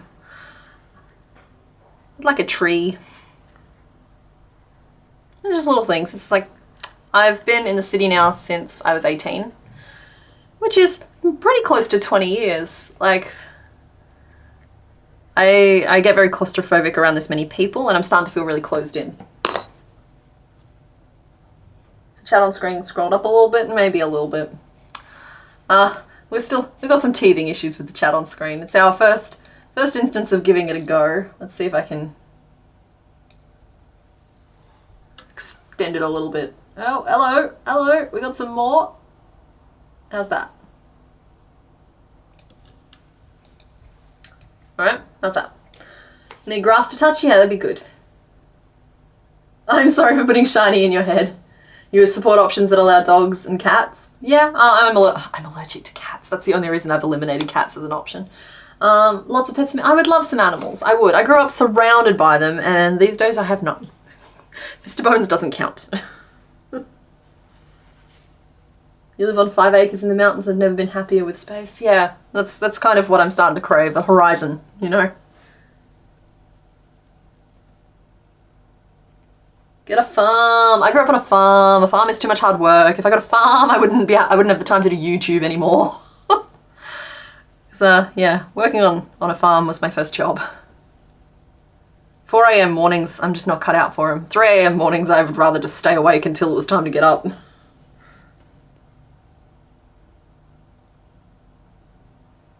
The best thing about visiting your parents is the dog army. 3, 4. You're about to unwilling move. The owner wants the apartment. That's rough. I own my apartment. I bought it a while ago. Don't get me wrong, I'm paying it off. We're not made of money, but like, yeah. Then the thought comes of like, okay, so selling it, I guess. But yeah, there's lots of little things that come with these thoughts. Sewing on the paw pads on the doggy, and he's giving you the puppy look. Yay! Speaking of dogs, Rob saw the funniest thing when we got home from work this morning. Our landlord/neighbours were out with the ride-on mower, and the herding dog they are pet sitting was chasing them around with a big stick wanting to play fetch. I love that. That's so cute. Okay, I've made eyes, apparently, on autopilot. It's funny, you make the same tiny pieces often enough, you go, hands make eyes, and they just do. Moving from Aberdeen City to Banff in the Shire on the coast has been the best thing we ever did. 2025 is the year we get a kitten. See, that's what I mean. It's just like, sometimes a change is as good as a holiday, and I have, okay, nothing in my history tells me that I'm any good at taking holidays. I don't think I've ever been on one. I went on trips with my family occasionally. We went on driving trips. It's Australia. It's huge. Pick a direction, drive in it for 6 days and you might find something. But yeah, just holidays aren't really my jam. I like working. I like being busy. I like being productive. I'm trying to give myself permission to like those things without feeling guilty about it all the time. And it's working for me recently. It's a new change. Rebranding workaholism is the theme. But, yeah, it's just, I wouldn't mind the opportunity to have slightly different, just a bit of a sea, just a little sea change. Yeah. I could be perfectly happy here forever. It's a great place. The opportunity presents itself to move. I might take it. Who are we working on today? Melissa, we are working on Tentacruel. I'm sorry, he is semi-hidden by the chat. We'll just move him up a little bit because I don't mind being a little bit covered. He's like, hang on. This is hard because it's reversed. Up a little. Boop. We're working on Tentacruel. Today's theme is Pokemon with tentacles, which is kind of funny because we've honestly done a lot of the Pokemon who have tentacles already. And we're kind of filling in some of the gaps. We're fast approaching a time where, I never showed the Pokédex because it's been a while since we've updated it. We're fast approaching a point where the theme is just going to be filling in the gaps. Like, let's fill in all the gaps in column 1. That sort of thing. I'm going to suggest I get sheep. Remember that I'm allergic to wool and presumably sheep too. I think I'm allergic to the pollen on the animals, but honestly I used to work on a farm that had cows and chickens and horses, and I was allergic to cows and chickens and horses. And we produced hay, and I was allergic to hay. Is it okay if I mention what happened to that one string? What stream? One of the streams in your list. Oh, I Is think... it okay if I mention that? I don't know if it's okay to mention it or not. Sometimes the overlords don't like it when you look directly at them. Because what I was going to say, without actually mentioning it, was today's theme is tentacles. In an entirely unrelated note... Please no. Just like, leave the overlords alone. Do not summon them. Yeah, I was allergic to farms. It was also a dairy farm and I was lactose intolerant. I think I grew out of that though, but it's just one of those like little things. Yeah. My poor parents. Because like family, it was a family farm. Yeah, my poor parents. You are now in your forever home with no landlord, so you can have any pet you want. Well, technically the strata here, which is like a homeowners association type of thing, but slightly more invasive, does allow animals in the apartments. I have a personal thing for me, being able to provide a happy existence for an animal in an apartment. For me, I think dogs deserve the chance to have grass. That is not me casting judgment on any of your living situations or any of your animals. I just think I personally would need grass to feel like the dog was happy, because I cannot take them out for 15 walks a day and otherwise give them all that enrichment and stuff that a backyard can kind of naturally provide. It's a me thing. And so if I have a backyard, I feel better equipped to make sure that the animal is living its happiest existence, so I don't have to feel bad about keeping it prisoner in an apartment, which might just be a projection of like the way I'm starting to feel about living in an apartment. That's all. You've been practicing to beat the world record of crocheting 36 hours straight. You did 37 and ended up in the ER. Wow, from pain in your wrist and hand, never again. Yeah, Melissa, that sounds awful. You would hate living in a place where you're literally allergic to everything. Thankfully, you've not been burdened with any allergies in life. I was allergic to a lot growing up. I grew out of a lot of them. Moving to the city helped with a lot of it. But it's one of those things where like I was still on the farm and I still had to help. And so like, I don't know, it just the air burns for 6 months of the year. And you otherwise try and avoid the animals as much as possible. How many stitches around are we? So, okay, so 30 stitches around. I don't know why I've done little spokes like a clock here. I'm trying to map where I want, oh, that's why I've done spokes like a clock. There we go. I'm trying to map where those frills want to be, because we'll need one here. One there. Golly, I'm good. I've just automatically drawn exactly where I need these little like swoops to be. Is the back of him as swoopy? Yes, the back of him is swoopy.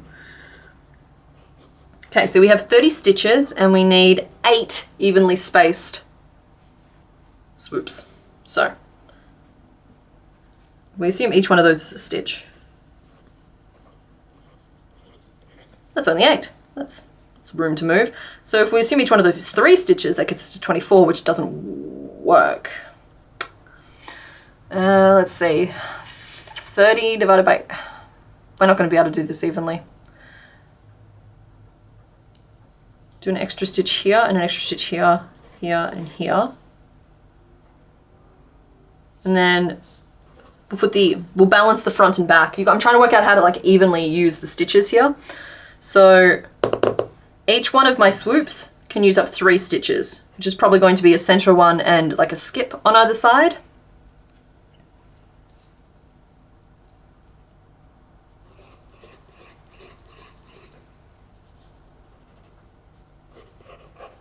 Sorry, guys, I'm thinking. I have lost the ability to think and talk simultaneously. You're going to have to bear with me. Bear with me. Where? We'll do that. And then we'll have an extra stitch to play with between them at the front, but we won't for this part here at the back. What's up, love? Just remember he has 10 tentacles, not 8. There's 12. I'm not doing tentacles. There's 12? He technically has 14. I'm just not counting the 2 long ones. No, he has 10. I'm looking at him. He has... Look at the base of the picture. The one that I printed. Yeah, but I'm looking at the official sprite here. And look, he's got 1, 2, 3, 4, 5, 6, 7, 8, 9, 10, 11, 12, 13, 14. 14 and like it's 12 and 2 long ones. No. Yeah. And that's not even counting the beak. If I look at the top view, he's slightly diamond shaped. Oh no. Oh, I see what you mean. I'm hesitant to show the...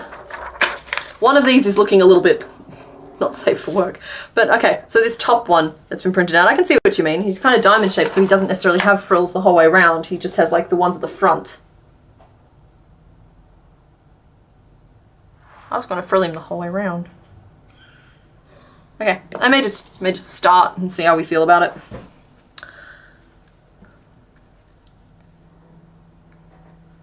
Okay, so that's 1 single crochet. Just use a standing single crochet to attach it. 3. Now there's a plane going over. 5. 6. 7. Close enough. Alright. So if he's diamond shaped, thank you for pointing that out, by the way. That might be enough of a little rim at the back. Reattach in floops. And we'll do 7 single crochet. And now we're going to start our wibbly wobblies. Technical term. I think it's like fan stitch or something. I don't... The names of the stitches tend to feel a little superfluous most of the time. So we'll just try working a bunch of double crochet into the same loop. 2, 3, nope, more. 4, and we'll do 5. An odd number feels more right here. That is the wrong tentacle. What's the wrong tentacle?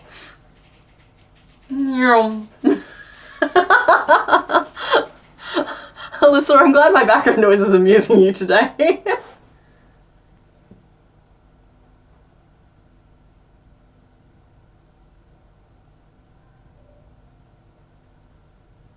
Oh yeah, the printed picture might be a Toadstool. It definitely doesn't have enough. It doesn't have enough limbs. You're on 3 antihistamines for your allergies all year round. Yeah, that's rough. He's got 10 total and 2 blue thingies. Okay, maybe the sprite has like adjusted over time. I know some of the designs have mutated. Honestly, when we get to that point, I'm just going to start making tentacles, and we'll stop when we feel like we've got enough. We don't want him to start looking like Tangela Part 2. That was 5DC in 1, which probably has another name, but we're not going to use it. So single crochet. And there, one there. I think this could work. So we'll go single crochet, slip stitch, single crochet, and then we'll do like a 5 DC again. And we'll just see how we like the spacing of that.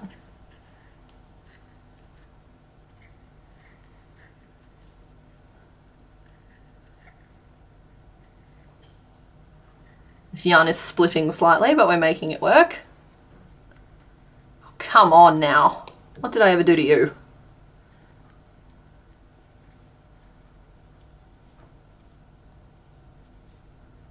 You're being shown Christmas music by your hubby. They're not great. Oh no.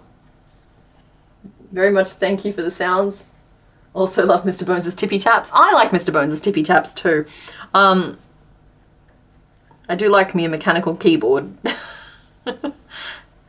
His rattling bones are just a bonus.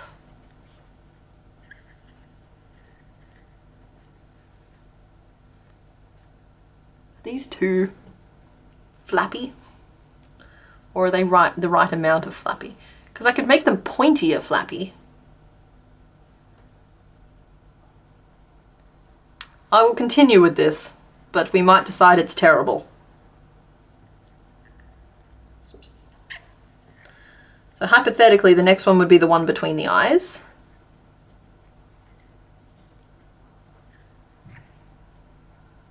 Two.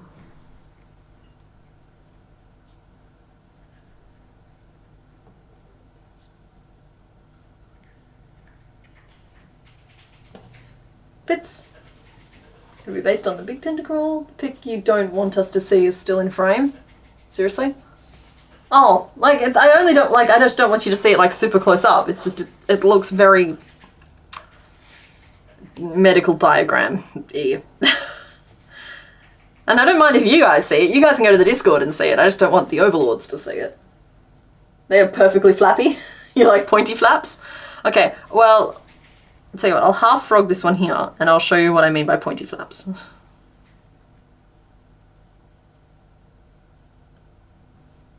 I think a picot is too pointy, but I'll do 2 chains.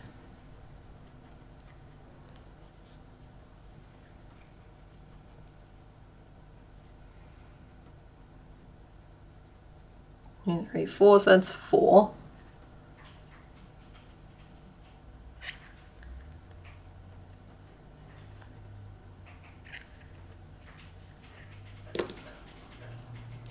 So yeah, if you do a couple of chains, you can get the difference between like a rounded flap and a pointy flap.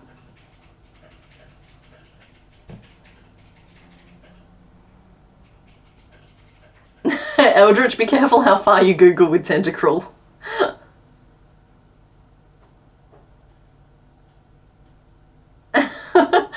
Tani, you're absolutely allowed to ask why he's called Mr. Bones. I just don't know if I can give a satisfying answer. It's to do with this.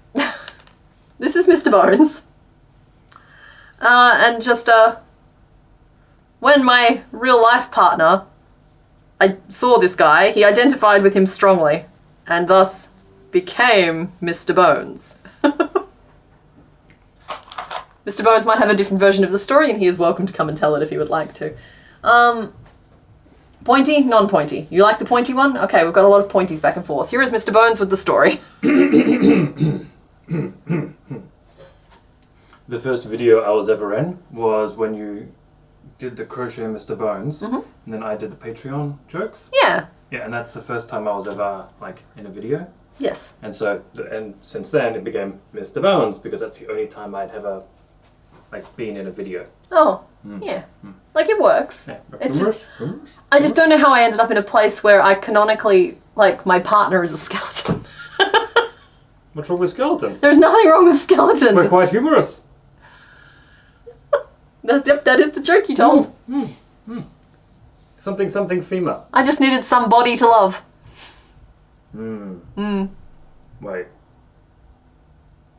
No, I don't like that joke. No. I'll flesh it out a little. Oh. I thought, oh, funny. And I thought, no. Pointy, okay, we've got a lot of conversation here about whether or not we like the pointies or we want the not pointies, so I might open a poll and you guys can have a say. Because I don't mind which one we do.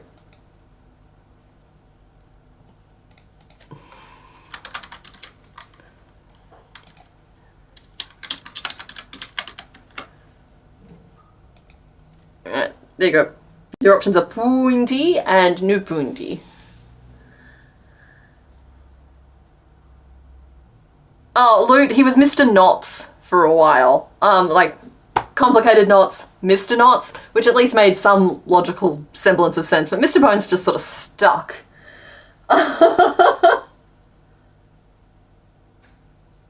Point at... Knifey, there's something oddly threatening about the phrase, you two deserve each other.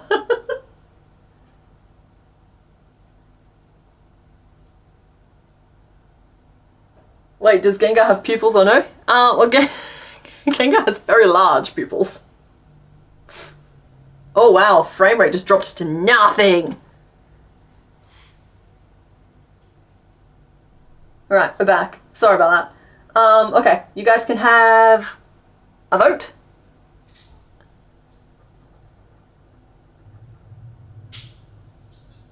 And then I'll work out what we're doing with these frills. I can't even keep working on them while we wait for the results of that to come in.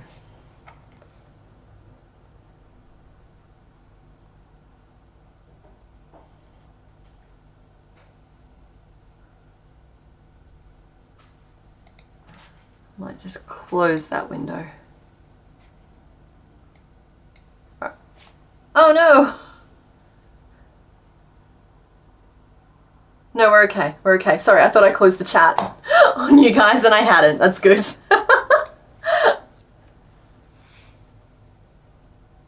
So he was Boney Knots? No, I think he just had a name change. I think he was Mr. Knots and then he was Mr. Bones. Someone who self-identifies as a Stitch Witch, I think it perfectly works that your partner's a skeleton. Yeah, it's somehow stuck. It feels right. It's not where I thought I would be, but I don't think there's anything about my life that is where I thought I would be. In nothing but the best ways. It's consistently 10 tentacles. Is that including his two main ones? Because he's got like his two big ones and then a bunch of little ones, but 10 is great. 10 works for me. So I thank you, confused paladin. The way he's sitting, it didn't look like he did. Yeah, that's fair. Okay, I'm going to close this vote off because I think by now we have our answer. We like the pointy ones. Okay, cool. I'll go back and I'll frog these ones and we'll do pointy instead. Would have thought you guys had enough of my nonsense making rosy maple moths.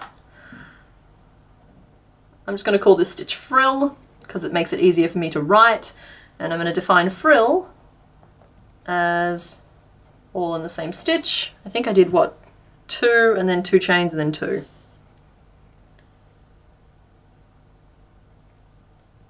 Because I think a picot is too intense, it gives it too much of a barb, whereas for this we just wanted a point. So back we go. 2, 3, there we go. Chain 2.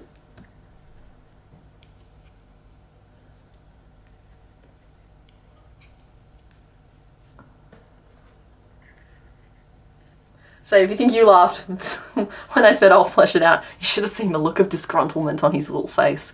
That was worth it.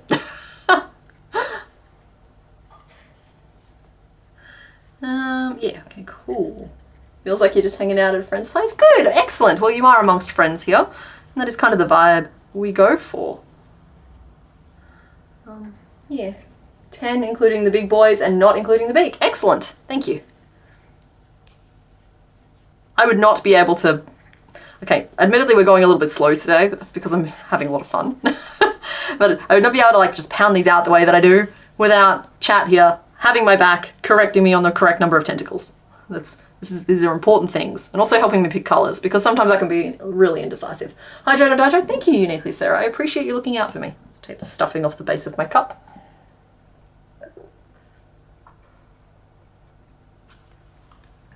I'm still drinking from the accountability cup instead of the water bottle. Because with the water bottle, you all can't see how much I'm drinking. Whereas like this way, I have to get through the whole cup. Because otherwise you'd be able to tell. Like, I don't know, it makes sense in my head. I need to hydrate more. Summer is in full effect here and I'm not drinking enough water. So I'm just trying to put little things in place that apply social pressure to me to actually hydrate. We are water-based creatures and we crave the fluids. whether we admit it or not. Your cat has brought in another mouse from the garden and let it loose in the living room, and now it's hiding under your bookshelf. Oh, poor little mousey.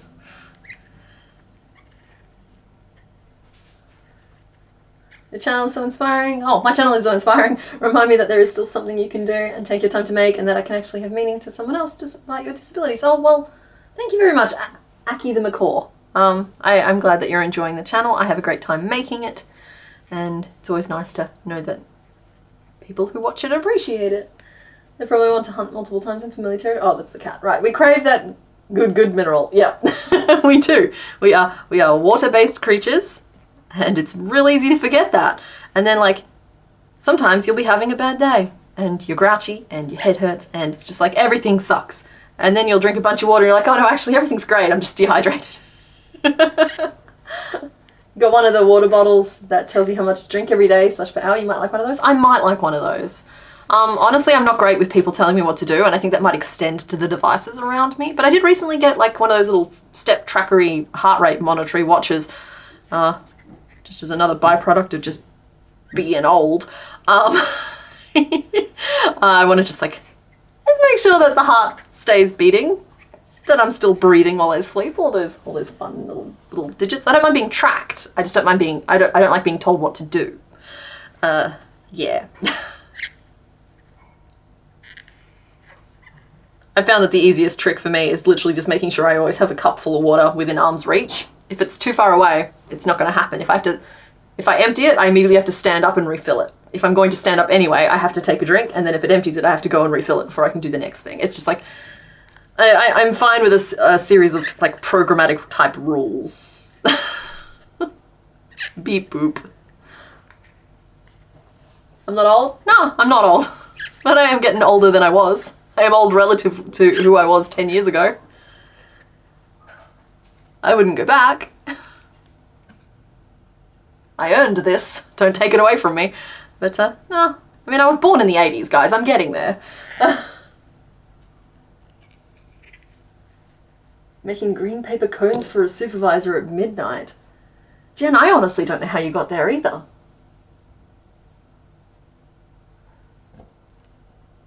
My Nana also turned 92 this year, uniquely, Sarah. She's still kicking, too. That's some hero level genetics. Husband was the best and cleaned up the mouse nonsense, and hopefully went to go live outside. Far, far away. You can't wear watches, you drain the batteries, you also demagnetize magnets. Y'all, we have like a certified eldritch being in the chat. 1, 2, 3, 4, 5. I think I did 5 stitches then. I don't know if that mathematically adds up, but I'll get it in editing and check it. Wow, I didn't write down any of that row. Let's see, I did that 5 times. 1, 2, 3, 4, 5. It's 4 frills, and then it was 5 single crochet back to start. I'll work out what that means later.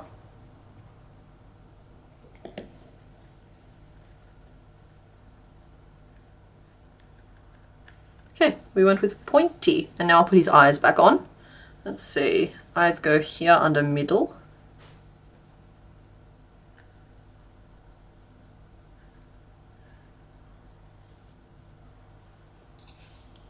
One and 2. Oh, he's an intense little being. Look at him, neat. So grouchy. Do we want to do head gems or do we want to do beak? It wants to track your pulse, but you have no flesh, Mr. Bones.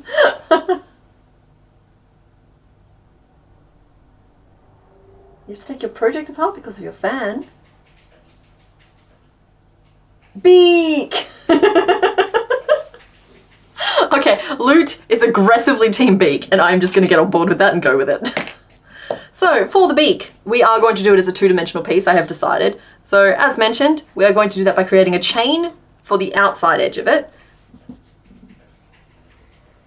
which might take a little bit of like, what's the word I'm looking for here? Like, there's a word, it means like frogging and redoing. It's going to take us a couple of attempts to get the right length of chain here, because it needs to curve. That can be a little bit tricky. And then we'll do some pointy stitches on one end, like a decrease there, maybe a 3 together. We'll do a 3 together here. and straight, and then it doesn't really get any chunkier. It's kind of just pointy at one end and then it goes up. Now, if I line that up, it's a little bit big. Cut that off there, cut that off there.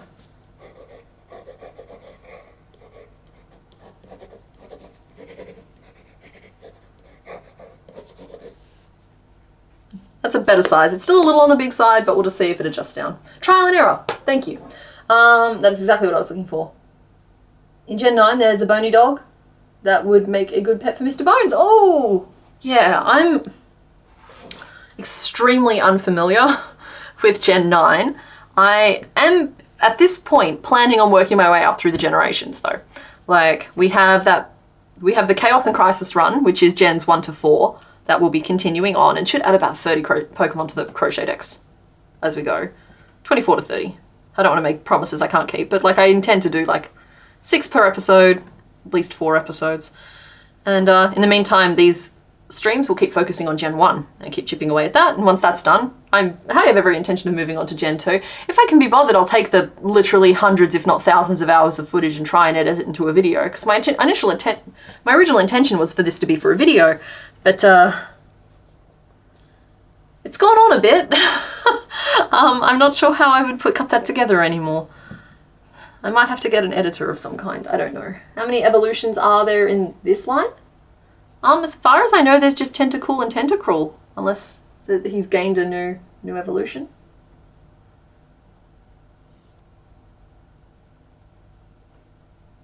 Finagling? Yes, I am familiar with the term finagling. Finagling, trial and error or finagling are both excellent terms for what I was looking for there. Thank you. Right, I think that's long enough. So that's what? 1, 2, 3, 4, 5, 6, 7, 8, 9, 10, 11, 12, 13, and 14.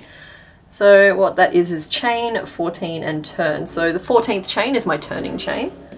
You need to play the Sword and Shield generation onward. Every other Pokemon you have too much knowledge of.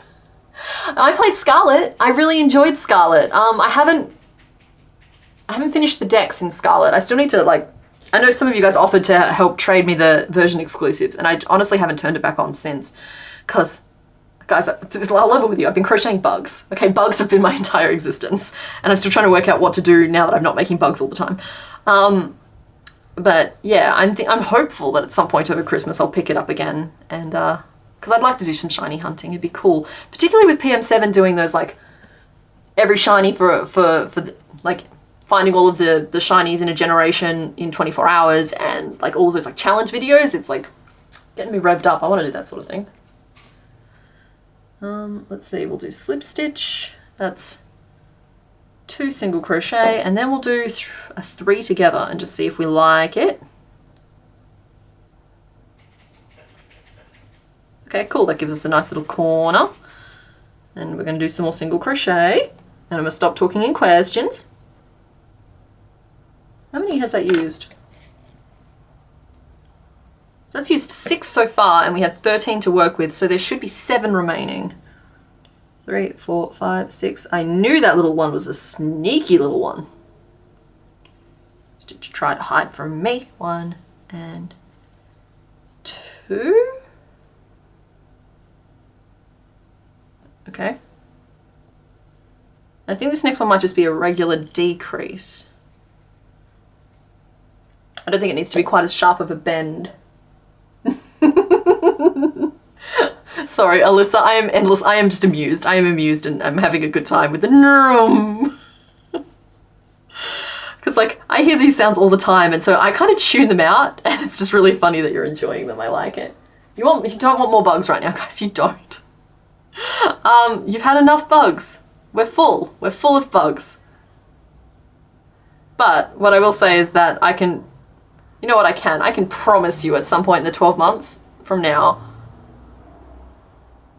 Brain. Come on, brain. At some point over the next 12 months, I may put it to a vote. I may just go with whichever one I like the best. We will be supersizing one of those bugs as a pattern. Kind of like we did with the snake and like we did with... I just don't remember who else we did it with. We definitely did it with at least one other. Did we do any of the ones from last year? Shark. We supersized the shark as well. Because like there were a few good like can you imagine? I should have done a capybara. Didn't. There's a lot of content there. Because like, let's see, we've done 31 minis all up, and I've only supersized 2 of them. That feels like a missed opportunity. You got this, brain. Thank you, Celia. It's doing its best. For all yarn kind, I knew your name looked familiar. Oh, right. Sorry, Nibble Drake. Yeah, Nibble Drake and Beetle Makes. Friend of the channel. Name, Tentacruel. Oh yeah, we haven't named him. You'd love a big rosy maple moth? Well, guys, we already have a big rose. Like, I get that it's not a free one on the channel, so it's not the same thing. But I do have a humongo giant, like, hat-sized version of this one here. But she's only available on Etsy, so I understand that it's not the same thing. She's a very pretty girl, though. She's fuzzy, too. She's got giant fuzzy pants on. Wow, that camera's crazy today. What's up with you, buddy? Do you need therapy? Maxie the Slug, you accept no other? Yeah, I did do the snake. I did, so that's 3. Imagine plush yarn even bigger. I love the giants. Like, I've got, what, Chunky Chunk in the background still in the box. Going to make the capybara with bigger yarn and hook for Christmas present. I've seen it made with giant plushy yarn. It turns out great. So yeah, I'll handle the math-based resizing. You guys can then go absolutely bonkers with your yarn choices. Deal? Deal.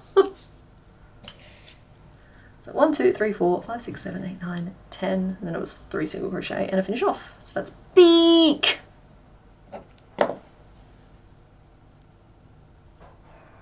You haven't been able to make the others yet? That's okay, Dragon Den Crochet. They'll be there. I've changed the thumbnails now so that people can actually find them if they're looking for bug patterns. It's kind of an important thing. And yeah, they'll stay up there now unless something unforeseen happens. If I get enough complaints about a pattern, I'll occasionally take it down. That's more because even if I know the pattern works, I can't be bothered dealing with it anymore. You put a swirl in your snail shell and it accidentally looks like a cinnamon roll. Aww. Yeah, there were plenty of slugs in disguise that I saw come through. Like slugs that had clearly taken other objects and decided to use them as shells, and I loved that. I loved that there were snails and then there were slugs in disguise. 2, 3, 4, 5, 6, 8, 9, 10, 11, 12, 13, 14. So we slip stitch, do 2 single crochet, 1 and 2. We're going to single crochet 3 together.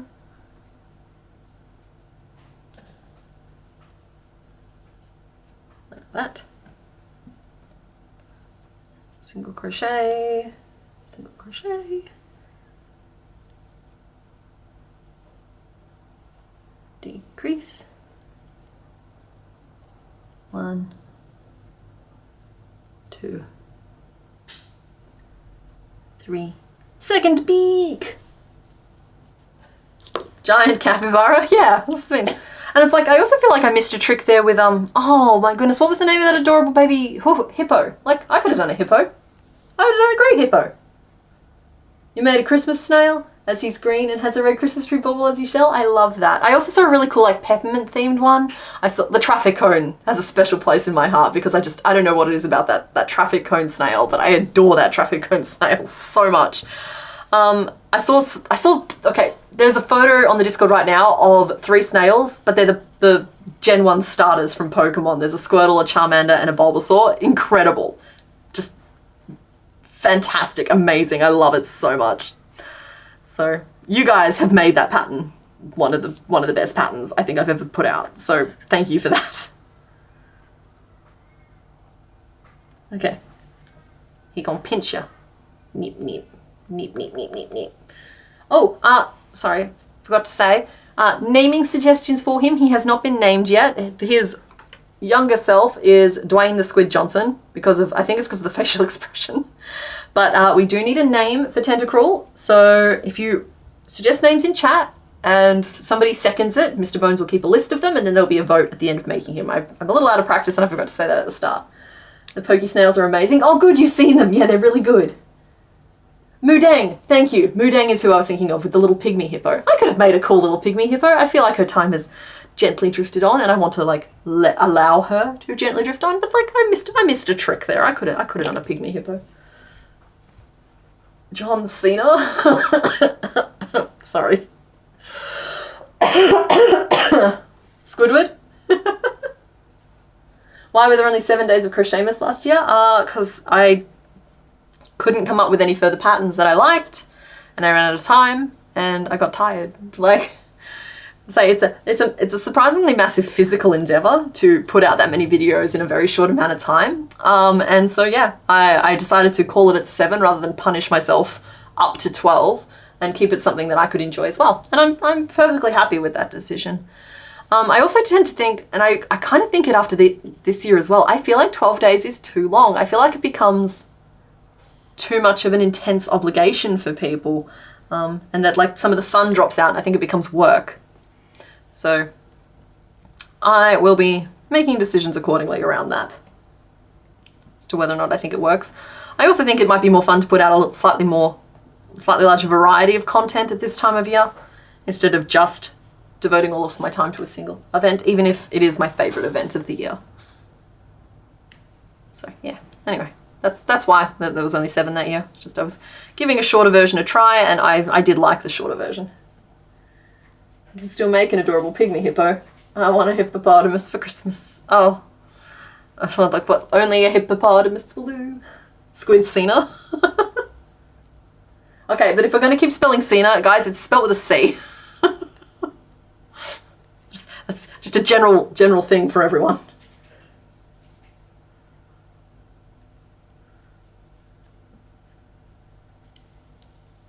You liked the 7 days? Yeah. I don't know who I would have culled from this year's lineup, which is also kind of a problem, but yeah, I don't know. It's just a thought. It was just a thought. And besides, a week is just a nice length for an event. It starts, it finishes, and it covers 1 week. I think last year I actually couldn't put any other content out afterwards because I was just, like I said, I ran out of time and I was just done. I was just so tired. This year I'm a little bit more energized because I had a lot of fun. I planned a little better. I made better choices around it. Saw a comment about sea minis and a blobfish. Yeah. Yeah, well, I had other alternate themes for this year as well. I almost did like a prehistoric theme. We almost did a domesticated animals theme. As the days went on, a plant theme, like a mini plant theme, became quite a popular option. So like, yeah, I will cross that bridge in October. For now, I'm making some Pokemon, and I've got a little list of videos that I would like to do, and I'm just gonna focus on what feels fun. But there's a reason I only do Oh, Cena's in the sea! Duchess Cassandra, I am wrong. I'm absolutely wrong. We should absolutely spell it S-E-A. You are correct, and my apologies to the first person. And yeah, it clearly should be Cena. I missed a pun and I am embarrassed. Jelly squid. Yeah, I'm sorry. I thought it was just a spelling mistake that was happening and being passed along, and I am embarrassed that I missed the pun. What pattern I spent the most time designing, which you struggled with the most? Oh, you will see, for all the unkind. I intend to whip out the box of bugs, and you will be able to tell immediately which bug put up the biggest fight, and I don't know if it's going to be the one you think it is. Because I'm assuming that y'all would think that it's maybe the orchid mantis or one of those ones there. Yeah, it's not. It's not. I gotta keep something for the video. I gotta. Where's my blue? Here's my blue. Squid Cena? Squid Cena? Squid Cena. Okay. Alright, we can just name him Squid Cena, guys. We don't even need to vote if you guys don't want to. 1, 2, 3, 4, 5, 6, 7, 8, 9, 10, 11, 12. I'm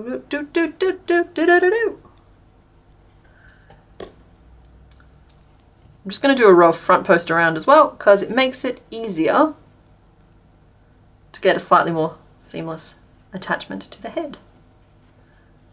2, 3, 4,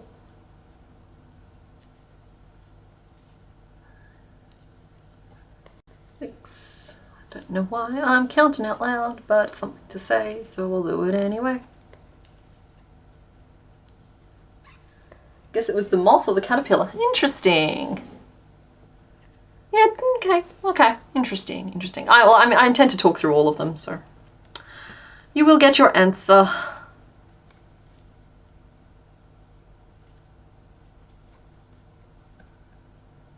Yeah, one big head button. And I forgot to write the rows down, so bear with me. Hold please. So that's red, and then we changed to blue and did 12 front post single crochet, because I love me a front post. I can't help it. Is it even a complicated knots pattern if we haven't had to post at least one stitch?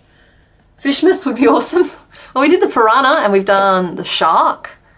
Yeah, we've dabbled. Little starfish. Though, okay, if I did Fishmas, I'd get in all kinds of trouble again. Because like this year I did Bugsmas, right? And I have it on good authority that not a single one of the creations we made counts as an actual bug. Which is my bad. I really should have like thought about that more. But like to me they all count as, to me they all feel buggish. So I don't know if I would do it differently if I did it again. But yeah, with Fishmas I can just see the comments now. That's not a fish. That's a crustacean. That's not a fish, that's actually technically coral. That's not a fish, that's your own left thumb. I feel like we were joking about one for next year and I already can't remember. That's fine. Shrimps is bugs.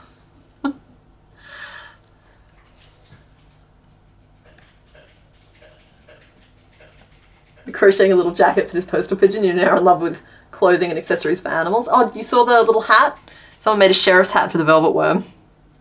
A joke that originated right here in the live stream, actually. Coral, you house all these fishes, Coral. What is a bug if none of these are bugs? Exactly, Fiara. I feel like they fit the colloquial description of a bug, but they were not passing muster with the bug enthusiasts. Yeah, see, I feel like bug is a non-scientific term. Bug is clearly a colloquial term, meaning to mean all the little garden people, right? And what we made was a whole bunch of little garden people, so I feel like it counts. To be clear, I was told that none of the bugs were bugs. I did not verify that none of the bugs were bugs. So I don't know. Ladybugs might be bugs. It's right there in the name. You'd think they'd be bugs. Yeah, that's what I mean. They bug people.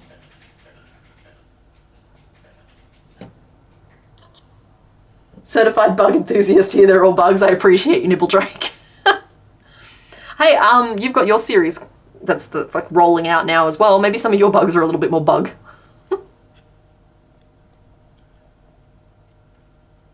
I could do crustaceans and only do false crabs. Well, everything tends towards crab. Okay, it was Frogsmas, not that it makes any sense. I mean, well, we made food for the Frogsmas. Because all of those bugs probably look like snacks. Actually, I got a good chuckle out of something, and that is the fact that velvet worms, I don't know if anyone was talking about this at any point, but velvet worms actually they eat all of the other bugs. I'm pretty sure they eat everything else that was in the lineup, and so like it was really funny to me that I did the velvet worm last, knowing that he would eat every other bug in the lineup. Not a bug person, but scientists can confirm bug is not a scientific classification. I appreciate that. That actually makes me feel good. Nimrodus. Hey, I know a fun fact about Nimrod, and you probably do as well. Given that you're choosing to identify that way. So, right. So you know how Nimrod is kind of like, people would assume it means like idiot, or like it's an insult, right? Nimrod was like this really badass hunter guy, yeah?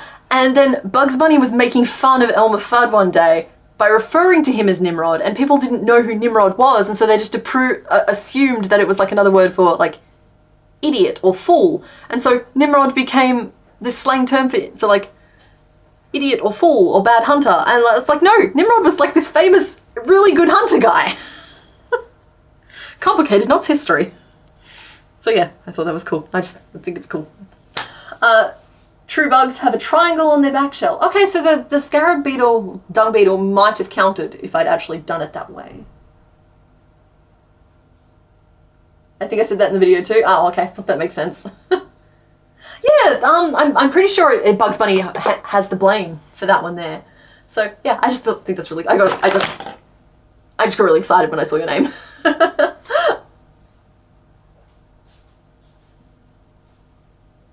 You're gonna have to make minis all year at this point. I love them so much. You learn a lot from the design process of making minis, and they're just really good, solid skill tests.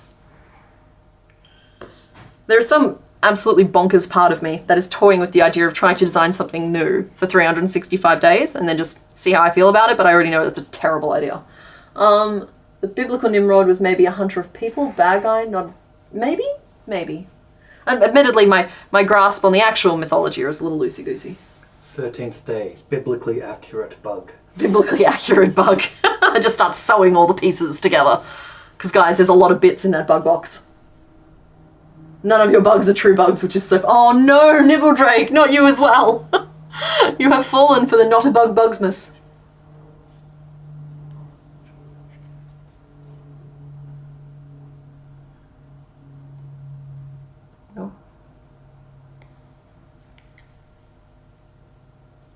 And with that, we return to bugs. Yeah. But like, bugs was a big thing in our community for a big chunk of time very recently. It makes sense that we're all still talking about it a little bit. Bedtime? Oh, night, Nibble Drake. Sleep well. Thanks for hanging out. Feel like you learned a surprisingly large amount from Bugsmas? Yeah, me too. It's good. It's a skill test for me, and a bit of a gauntlet for you guys too, so it's good. Yeah, it's good. One of them is a fossil, really stretching the definition of bug. Now, don't drop too many hints now. You've got to be careful, you've got to keep those spoilers close.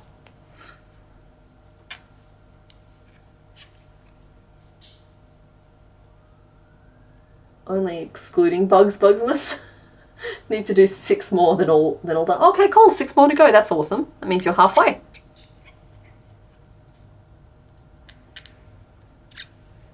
Alrighty. 1, 2, come on. 1, 2, 3, 4, 5, 6, 7, 8, 9, 10. It's like my eyes unfocused as I was trying to count to 3 just then. It was just like, nope, don't know what number comes next. Term jaywalking came from car companies because jay was slang for a bad word to call someone. Oh, okay. Okay. 1, 2, 3, 4. Just all sorts of like interesting little tidbits out there. I should finish writing down the pattern for the small gem actually, which was just a magic ring 6, and then we changed to blue, and I did 6 single crochet. We are so nearly done with this guy. We don't do the sewing on stream because I feel like you guys don't want to see me sit here for an hour and stab something with a needle. So that gives a fun little reveal element. Let's see, what is the date? It's the 15th. So hypothetically the next stream would fall on what, the 20-somethingth?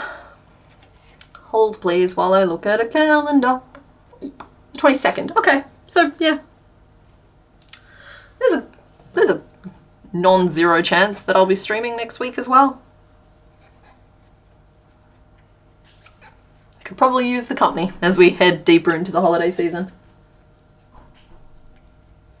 You don't understand how the grasshopper's back legs came to be angled correctly. It felt like voodoo. You are not joking. I remember at the time of designing that, I literally went into the Discord and I was like, guys, I'm not convinced that I haven't just written a summoning spell because this was witchcraft. Like, this wasn't crochet. I twiddled, like I did this, you perform a little ritual and a grasshopper appears. 1, 2, 3, 4, 5, 6, 7, 8, 9, 10, 11, and 12. Yeah, it's just like it's weird. The legs are wrong and you finish off and they're still wrong and then you put him down on a flat surface and suddenly they're correct. They're correct.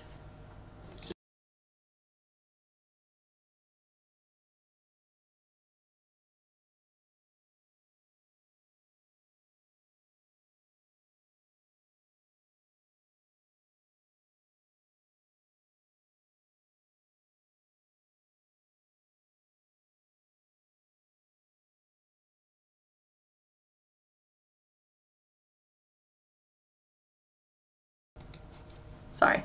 I just had to reassure Mr. Bones about something. Go to bed. Okay, night, Makota Barb. Thanks for hanging out. The support special treble is similar to the chain skips that can be used to make legs or armholes in toys. Oh, cool. Adjusted the pattern for the second leg so it looked right for you the whole way and it landed down and still looked correct. Oh, good. Small humans have been sent to slumber. Well, many good tidings for the small humans. Honestly though, the grasshopper just works and you have no idea how. Look, I designed it, alright? If anyone knows how it works, it should be me, and I can't quite puzzle that one out because one of the legs should be upside down. It should! The leg should be upside down! I'm sure if I tried to explain, like admittedly I designed it in a fog of designing a bunch of other things, but like, for all intents and purposes, that leg shouldn't work. It put up an endless fight for a bunch of others where it didn't work and I had to change and do something else. Nope, it just works and he's just a cute, perfect little grasshopper-y bean. Feels a little bit like a cosmic joke being played on me. I released that one and I was really nervous actually because I was wondering if there was maybe some quirk to how I was doing it that I wasn't conscious of but was going to make it impossible for anybody else to get the same result, if that makes sense. Sometimes I worry about that because my hands do things sometimes on autopilot and I kind of have to write it down and check it afterwards. And I was just worried that there was some like trick to those legs that I was doing, but I didn't know consciously that I was doing it. But no, it's fine. I've seen plenty of grasshoppers. You guys all experienced the same weird little summoning spell I did. You and your bestie are both allergic to turkey. That was a very amusing sentence to glance up and see. You had one right and the other upside down? Okay, yeah. That's kind of what I expected. You got an upside down leg? Yeah, okay, cool. So some people were getting upside down legs. I don't know. I don't feel better about that, but like it makes more sense to me. I don't know why. Worked up the courage to make the grasshopper yet? You despise them. When you were little, you lovingly picked one up to be your pet, and it bit you hard enough to draw blood. Wow, that must have been Victoria, that has to be a locust. Grasshoppers are happy little beans. Locusts are the mean ones. And they both are kind of the same thing. It's, yeah. It's what you thought about the grasshopper. Plan on making another to see if it does the same thing again. Hey. Further studies are required.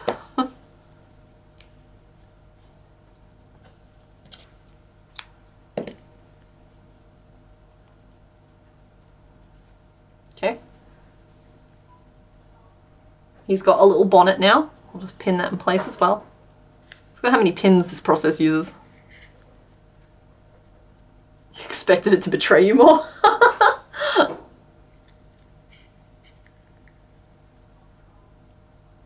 Okay. You warned me about how hard it'd be to design grasshopper legs. Honestly, they kind of just flowed out of me. It was not at all like some of the other, I ranted to you about one of them, which I'm saving the reveal. Sorry, this is me having a private conversation with Nibbledrake, who was supposed to be in bed, I believe. But yeah, this is like, you saw my rant that day. I was at breaking point with one of these patterns.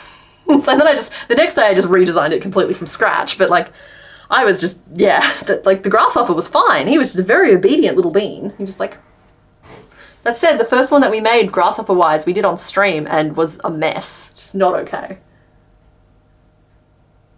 When you freeform patterns, I'm always amazed how things just turn out better than you were expecting. Yeah, it's just, I think it's because you're more aware of the shape and so you can just like adjust on the fly for it. Whereas when you're following a pattern, it's very restrictive and straight lines. You're waiting for your heat packs? Okay, well that's allowed then. Grasshopper taught you that your eyes are old and you need to use thicker yarn. Oh, I'm sorry, RM McFrew. I think it was how I went back down the driveway chain for the leg. Okay, maybe. You're surprised? You tried to design a hopper and failed miserably? I expected failure. I didn't even... Grasshopper wasn't even on my list of thoughts of ones that I was going to add to the lineup, but you guys voted for him, and so I gave it a go, and it didn't work on stream, and then I tried it again later, because I felt obliged. You guys asked, and I like to give you what you ask for when I get the chance. It came out perfect and beautiful and wonderful. I'm just like... Okay. Okay. Tentacles! Yay, this bit should just be fun. You guys have seen me do this trick many, many times, but for anybody new here, we're gonna crochet over a long tail and then we're gonna give it the squiggles. And we apparently need 10 of them, but we'll make a couple and then see how we feel if we need to keep going. So I'm just attaching to my hook with a long tail, It's probably excessively long, but I'm not gonna like nickel and dime myself for yarn here. And then we're just gonna single crochet over the top of it. It's how we made the pigtail for the little piggy all that time ago. Okay, let's do, that's 3. It gets easier once you've got a few stitches on there. 4, 5, 6, 7, 8. How long are your tentacles, sir? Oh, I suppose that's not a polite question to ask. 9, 10, 11, and 12. Okay, so 12 feels about right in terms of proportion. Hello. Actually going to bed. Okay, night, Nibble Drake. Night, Leanne. Thanks for hanging out. Is the on-screen chat top chat? It wasn't. I did set it to live chat. It's just I think it's a little delayed. It is set to live. It was meant to be live. There's going to be some bugs. This is the first time we're trying something like this. I also think the delay is rendering it on the pointless side, but I'm just trying to preserve the chat record because, yeah, trying to preserve the chat record. Okay, and so then if I pull this strand really, really tightly, I'll end up with a really tight corkscrew. We don't want quite that. I want just like a little S-bend to it. So I'm going to bend it a little bit and then just like scooch it on down so it has a little bit of a curl to it. Tie these two in a knot to lock that curl in. That bit always feels like a magic trick to me.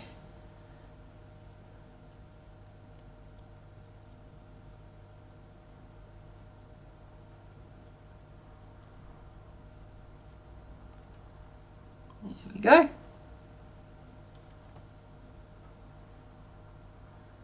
And we put that there so he can be all like sassy. So that's 1. Apparently we need 10 more of those. I'll do a couple more on stream. If we start getting bored, we can call it. So we decided his name is John Cena, Squid Cena, or Squid Cena, right? Okay, but what about a different breed's Dogmas? Okay, Eagle Ironic, but you really think people want to make 12 dogs one after the other? I feel like it's a very niche person who wants to do that. Don't get me wrong, that's me, but there's not a lot of differentiation in body shape there. Whereas like something like bugs, I could make it a point to do some beetles, some flying ones. We did a moth, we did, there was like a caterpillar, there was all kinds of like different interesting shapes and stuff, so I didn't have to repeat the same body shape because I like to make sure that I don't repeat the same body shape. Because like where's the fun in doing, like I could have designed a basic beetle on day 1 and then we could have just done different colors for the other 12 days. Would have been significantly less work for me, but like who's interested in making the same bug in 12 different colors? Oh, I suppose that's a silly thing to say here because I know some people who have made like 15 snails at this point. But I think you understand what I'm saying here. It's like I don't want to put out 15 versions of the same pattern. Like you guys can take it and run with it and do cool things with it, and that's better. It's better for both of us. 1, 2, 3, 4, 5, 6, 7, 8, 9, 10, 11, 12, 13. Cool, this one's slightly longer. Huge, who cares?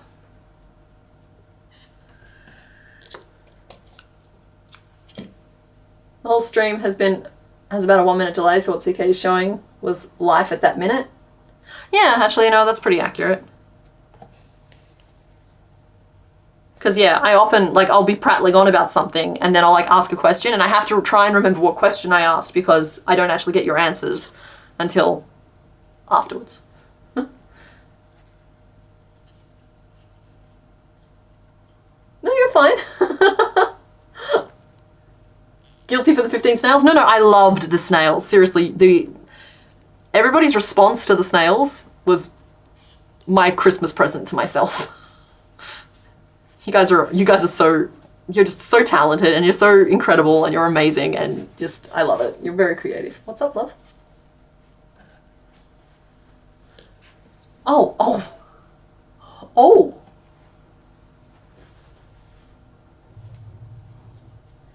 Get yourselves a skeleton who creates you some jewelry. Look how cool that is. Give me a nice little handcuff. Attach it to a ring. My hand is thoroughly protected.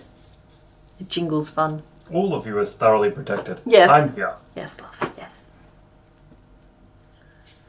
Jingle bells, jingle bells. Why did you attach it in a loop like that? I'm interested. Why did you attach it in a ring like that? Oh, like into a roundy bit? Yeah. It was going to start with a sleeve.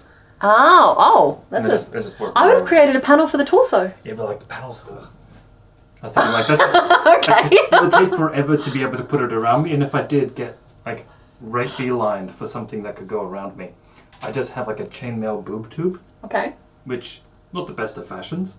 Although I could possibly do like a. In terms of creating a sleeve, I actually would a cowl. Coif. Coif. I wouldn't encourage you to create it like a tube like that. I would encourage you to create it as a flat piece, and then once you've got the full length of it, then attach it as a tube. I'm missing so much arm hair right now. Yeah, you're slowly threading your arm. It is looking amazing. The chainmail is chainmailing. Snails and the mantis were your favourites, I think. That's good. That's really good. Yeah, Petsmas was honestly I thought Petsmas was going to be what we did this year. And it kind of just like fell by the wayside. I feel like there's so many interesting pets, right? I like to go for things with variety. So there's stuff like axolotls, there's different types of bird, there's the dog, the cat, the guinea pig, the rabbit. You know, like you just like people, and then like I could also arguably include some really like far afield odd ones like llamas and stuff because people have them as pets. So 1, 2, 3, 4, 5, 6, 7, 8, 9, 10, 11, 12, 13, 14, 15. This is a very long tentacle because I keep losing count. So yeah, it's just like I like Petsmas as well. Petsmas is almost definitely going to be a theme. Probably, I don't know if it'll be this year or next year, but like, you know what I mean? It's definitely going to be a theme at some point because it just makes a lot of sense. It writes itself and there's a really rich pool of ideas to pull from. Long tail, and we did 12 single crochet over it.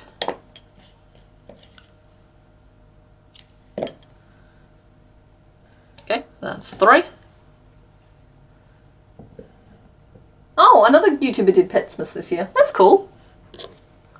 I'm a little bit out of the loop. I didn't realize anybody else sort of did, like, pattern releases, but it makes sense that they do.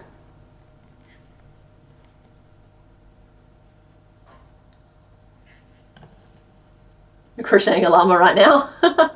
Yeah, chickens totally count as pets. Oh, ferrets, absolutely.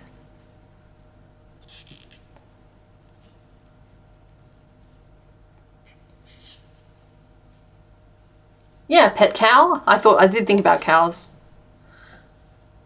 That's what I mean. Like, it's one of those things where people have all kinds of things as pets. So I could do just about anything I wanted.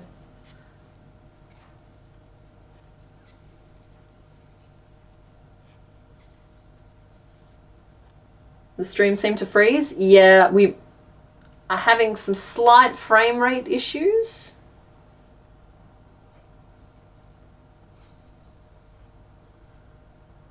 Three, 4, 5, 6, 7, 8, 9, 10, 11, and 12. That's enough. Sorry about that. We're working on it though. We're in the stages of procuring a new computer for this stream setup. It's something I've been trying to do honestly all year, but I keep getting intimidated by the technology of it. Mr. Bones is helping out now, and so it should be streamlining the process. So we're going to upgrade the computer in here, which is just a very old little box, and that should help smooth out some of the rougher points. Now that we're kind of like, at first I was just testing streaming to see if I liked it, to see if you guys liked it, to see if we enjoyed the activity as a pastime. And I think the answer at this point, I don't know, what do you guys think? I think it's a yes. I think we like it. I don't want to speak for you guys, but I feel like it's a yes. Probably won't wait until next December for plants, but it sounds like a great theme. Yeah, I might still do plants at some point because I have a fascination with the little guys. You just finished milking your pet cow. Yeah, streams are okay. Yeah, that's what I mean. Like, they're fine if you're into that sort of thing. 1, 2, 3, 4, 5, 6, 7, 8, 9, 10, 11. So yeah, now that I'm relatively sure they're going to be sticking around, I'm just buying a proper PC to run it from. I know, Lude, I recognise you. Planttober. Oh my goodness. No, we're not doing any kind of like mini pattern event outside of the Christmas event.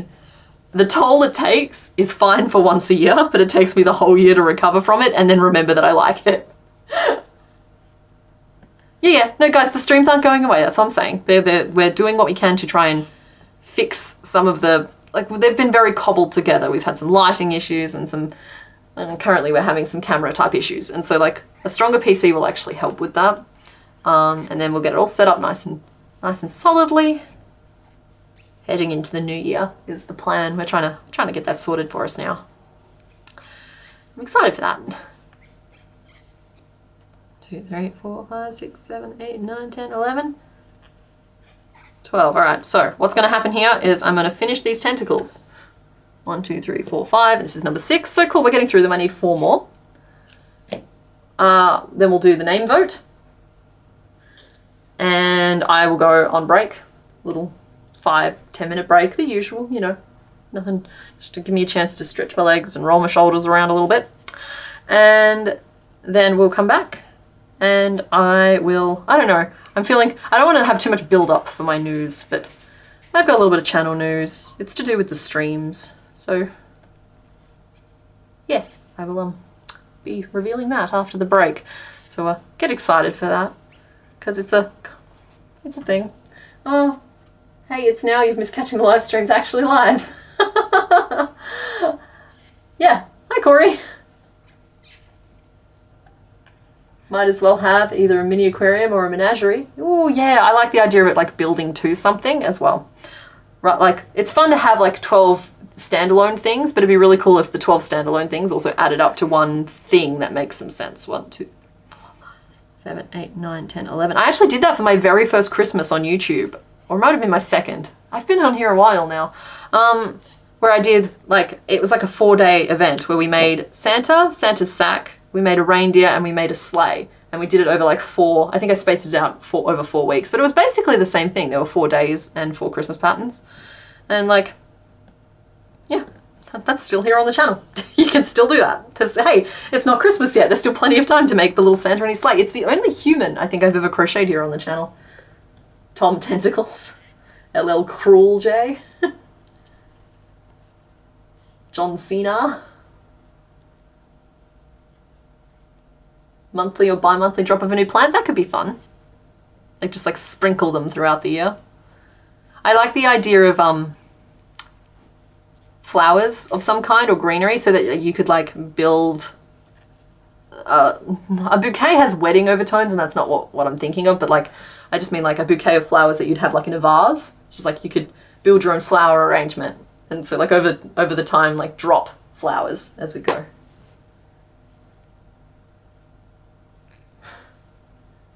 Your daughter has decided it's not bedtime. Well, tell her we took a vote and decided it is. See if that has any impact. Hi, Midnight Star.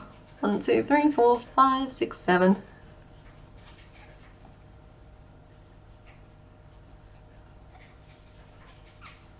10, 11, and 12. 1, 2, 3, 1.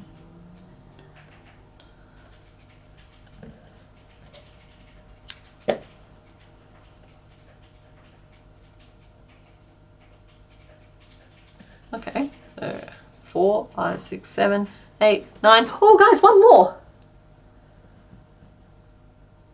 Fun fact.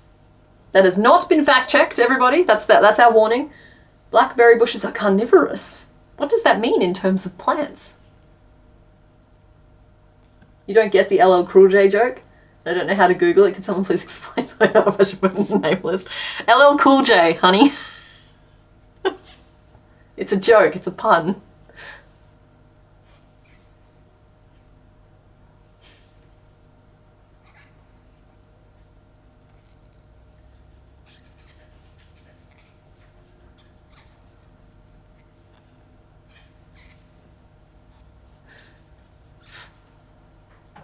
Two, 3, 4, 5, 6, 7, 8.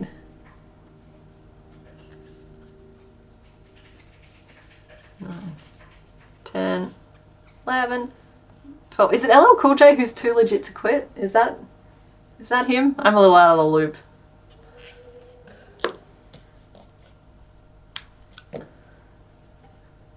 There we go. Okay, now I'm gonna make the tentacles sassy. A little bit of sass here.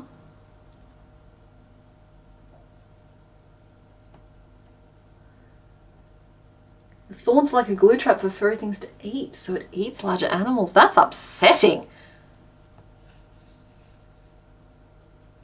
Like cool, but upsetting.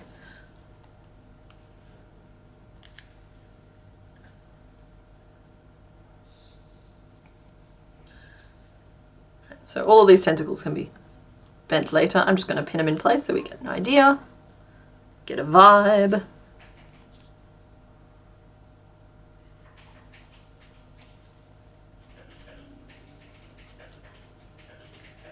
Go.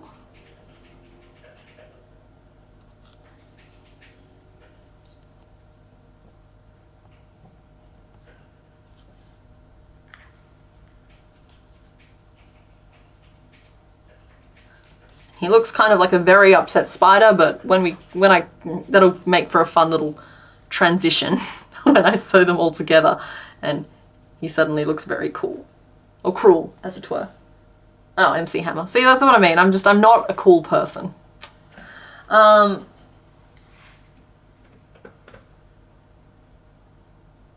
In your defense, you're sure we haven't heard of Clavicle Jack and the Bony Boys? Oh no. Okay. Alright, so do we have a finalized name list there, my love? Because I will start the poll now. So I saw LL Cruel J. We've got 2 names on the name list. I saw at least 3.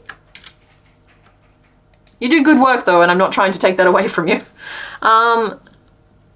Squid Cena. So I've got, yeah. I'll wait for the tappy taps to finish. Please don't send it on Discord. I can't open it right now without crashing the stream.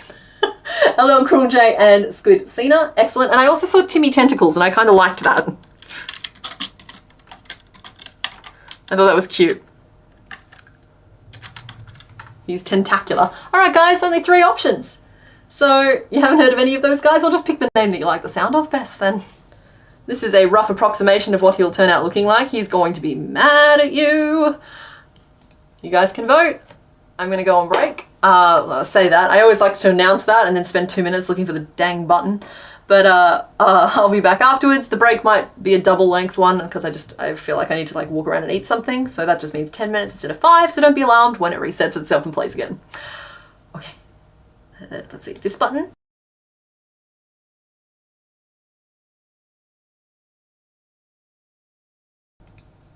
Do you guys want to see the bug show or the Pokédex? Oh, Dr. Octcruel. Octacruel. I mean, I can stop the poll. Hold on, everybody. Bug show.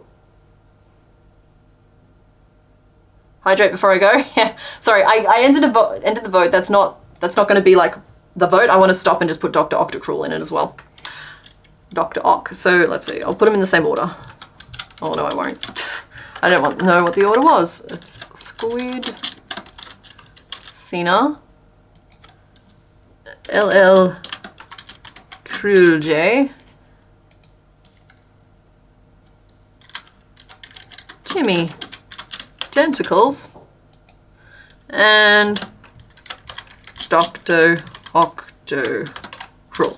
All better. Fixed it. Put the bugs on? Okay, I'll put the bugs on. Admittedly, it'll only be the bugs up to, I think, day 6 or 7. I'm sorry about that. But, like, I can put the bugs on. So, start poll. The poll has been started. I'll put the bug show on. Bug show. This one? Oh, that's little. Alright, I'm gonna have to fuss with it for a second to make the bugs work. Hold, please.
tabs on the table and back. I just don't like to leave the little chunk out. So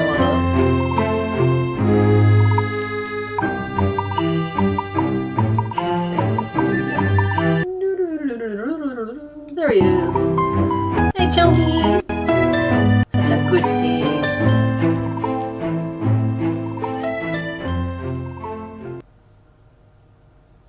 Nope, we're done now. Stop that. Hi! Yeah, let's turn chat back on. Sorry about that. I did start with the bugs on the screen, but it was crap. Mr. Bones was saying it was like stretching the audio out really badly, and so we nixed it. But let's finish off this vote, which I'm worried might be equally split in 3 directions, but we'll find out. Nope, we're okay. So we have officially dubbed our new Tentacruel as Squid Cena to go with Dwayne the Squid Johnson. So there we go. That's a full evolutionary line complete. I will say that there was a 3-way tie for second between LL Cruel J, Timmy Tentacles, and Dr. Octocruel. So I'm glad I went back and added Dr. Octocruel to the poll. Welcome back. Well, thank you very much. Chonk does need to be recognised. He does. Yes. Okay. Sorry. So let's start the process of picking the next one, and I do that by clicking one of these buttons. There's so many buttons. Choices. There we are. There we go. So we will do another one. I'll turn the sprite off for now. I'm just trying to do this all within the same screen. Oh, my Crochetdex counter. We can update that. So Tentacruel marks number 79. That is 79 done. 79 done. Yeah, hi Dreenie's here saying hello. Yeah, so, okay, guys, you only have 2 choices left. We have choice 1 and choice 2. Have at it. The theme today is, oh sorry, my face got very close to the camera just then. Oh, we dropped to 16 frames. I'm just gonna, seems to be when I stop and start polls. As mentioned, we're getting a new computer very soon.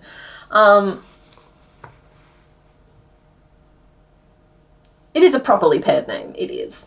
Yeah, so, what am I saying? What am I saying? Okay, we're gonna do another one. The theme today is tentacles. All the Pokemon today have tentacles, which is funny because like we've made a lot of the tentacular ones already. But hey guys, you want to hear the news? We are the stream. The stream is going to be moving to a new home. If you look in the description box right now, you'll see a link, and if you're fast enough, you might be able to be the first subscriber to the new home. It is. Banged my watch. It is Complicated Streams, and that is my surprise. Like I said, I'm sorry if there was too much build up, but like we have decided to like split the streams off from the main channel. Yeah, so there is a link in the description. This one here, I've deliberately put the chat on screen today because I would like it to be the first one on the new channel. Which means that like if you want to watch the replay after this, you're going to have to go to Complicated Streams and you'll see it there. That name might change a little bit around. It's just like this is Complicated Knots, that can be Complicated Streams. When did I sneak that in? Why do you think it was a double length break? I was looking for it earlier. I would have announced this earlier if I could have found it, but I couldn't find the link. Oh, we are losing frames again. I am so sorry about this today, guys. I'm actually thinking I'm going to downgrade the quality of my face cam to give it slightly more of a chance. So hold please. Pixelation incoming.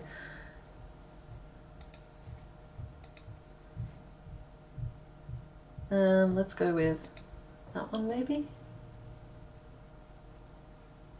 Oh, so small. That's better. Okay, that might help us out a little bit. I'm going to fix it. I'm currently half face, but let's oh, hello. And that can be a little bit bigger. There we go. That's not too bad. So yeah, that might help our frame rate a little bit because it's a little bit less strain on, like we've got a very geriatric computer running these streams. We're upgrading that, and because we've just decided that the streams are going to stick around, we've decided to give them their own home over on that other channel. So you were somewhere between 1 and 3. Well, thank you very much. Like Is that where I'll be putting all of the streams? Well, it will be this one here, and I have to make a decision about the rest of them. Because with this one here, the chat is on the screen, so that's going to preserve it. But for any of the others, if I move them over there, they will lose the chat. But I would prefer to have them over there. So it's just... Oh, we're already up to 30? Thank you very much, everybody. So yeah, I will likely be moving all of the others over there as well, just to give them really their own home and just give that a really dedicated space that can really focus on the streaming, and I don't have to feel like it's like impacting the edited content. It's like, it makes sense to me to have them have two separate places to live. So that's going to be what it is. Shari, it's Complicated Streams. The link is in the description.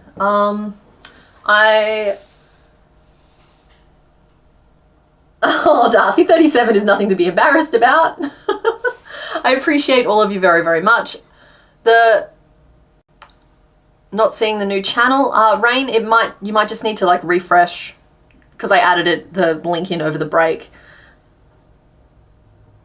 You can't find it? That's okay. There will be further links provided. I'll post a link in the Discord.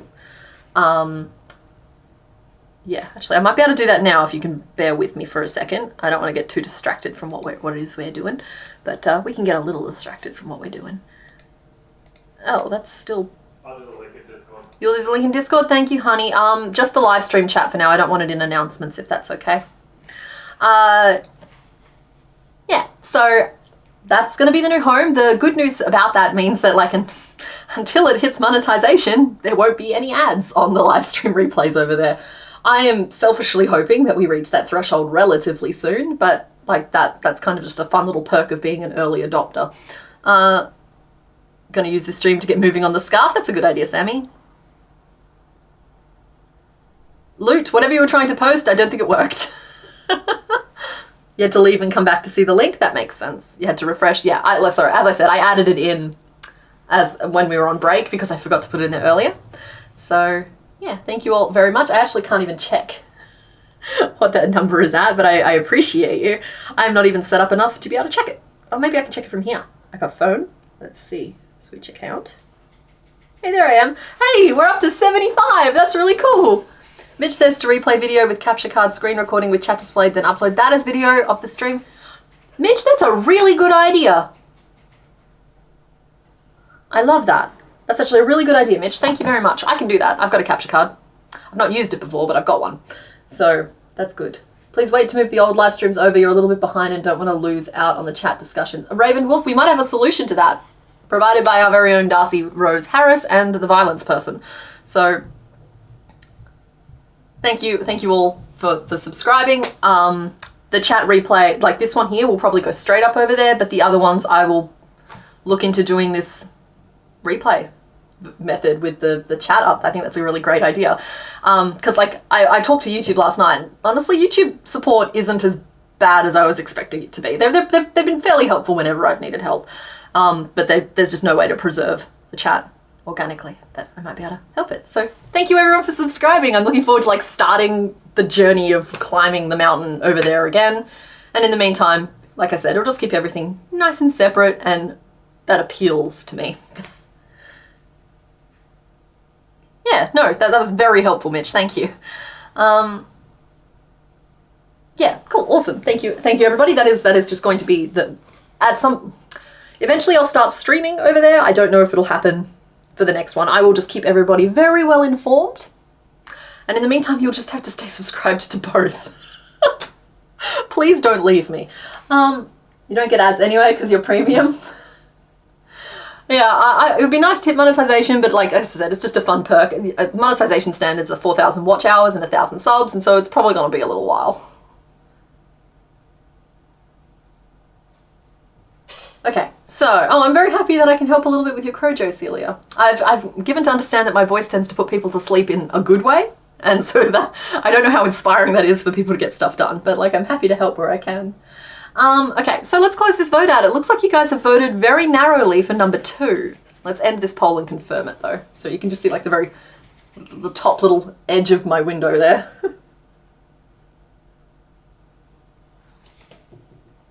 The drill hole has healed. That's awesome. Okay, so number 2 had a very narrow lead with 52% of the votes, and number 1 was second at 47% of the votes. And guys, you're going to be bummed when you see who number 1 is. You're going to be bummed when you see who number 2 is. So let me just pull... Both of these guys, we've done someone in their evolutionary line before, so let me just pull a little spoiler up on screen here to keep me company for the reveal. Does anybody remember this guy? I don't remember what we named him, but like hello.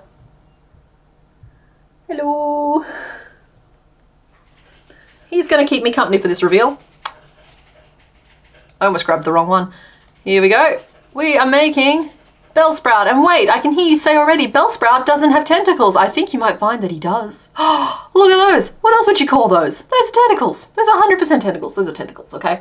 Look, it was some very slim pickings regarding tentacles as I threw this theme together this morning. Those are tentacles. For all intents and purposes, those are tentacles. Is that not victory? It might be. It might be victory. I know that it ends up with a very, very long name.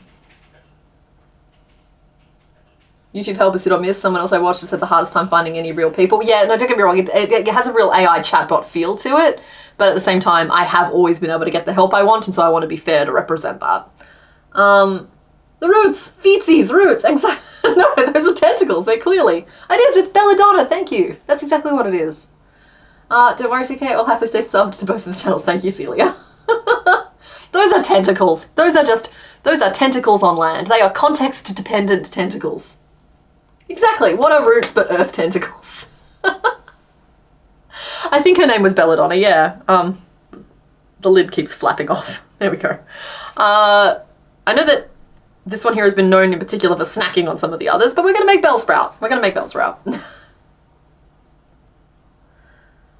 If I remember how.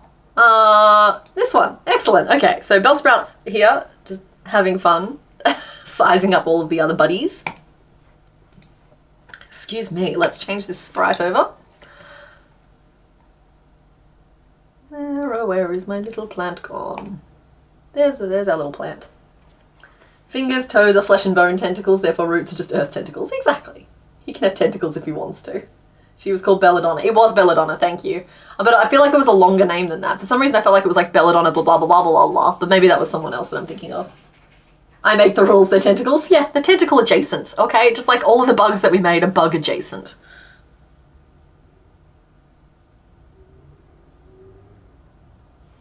Yeah, fun fact, Bellsprout is the Pokemon ahead of Tentacruel's evolution line. Huh? Oh, like, so like in a, it's like the Bellsprout line and then the Tentacle line? That's cool.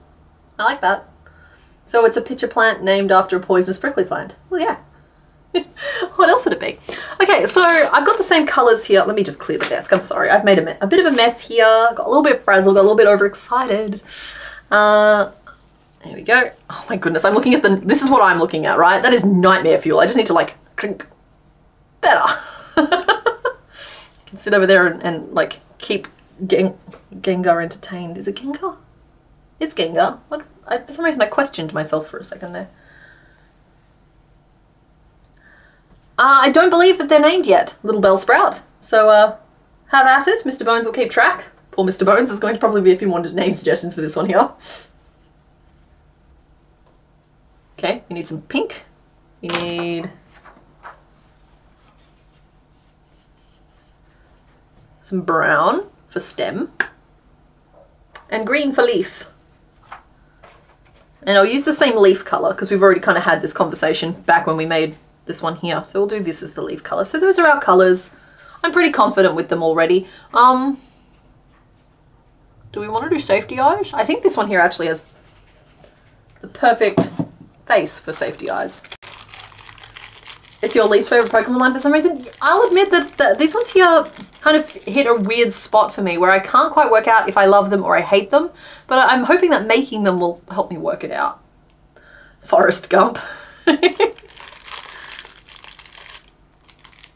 He's just a little sprout, a little sapling.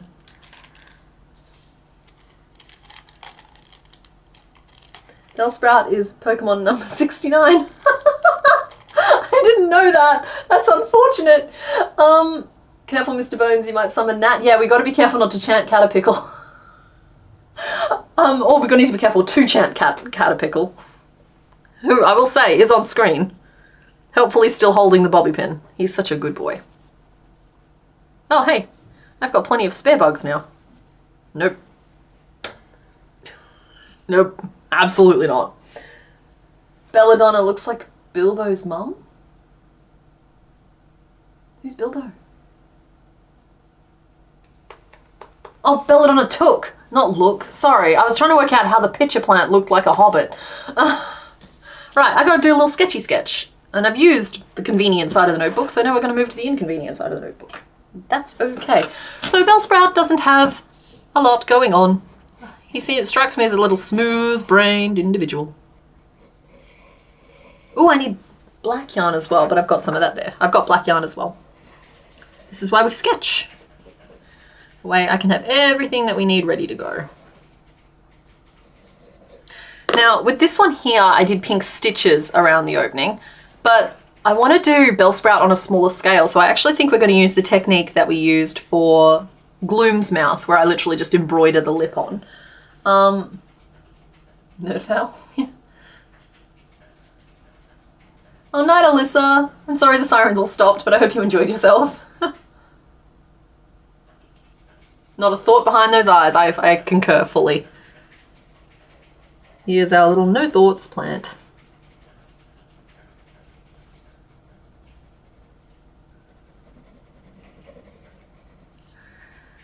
And he has this long stem that is in no way structural, so he's going to be a flop. We will love him anyway, but he is a flop. He is not self-supporting. And he's just got two big old leaves, which are simple and good. I will do them the same way that I did the leaves on this one here, just probably at a smaller scale. Definitely at a smaller scale. And then I've made a big deal about him having tentacles, and so I suppose I'd better make the tentacles. That's fine. We'll just do this with like a series of like slip stitches and chains and whatnot. I feel thoroughly prepared for this after making all of those bugs. Oh, I've leaned all the way off the screen. I'm so good at this, guys. Caterpickle, Caterpickle, Caterpickle.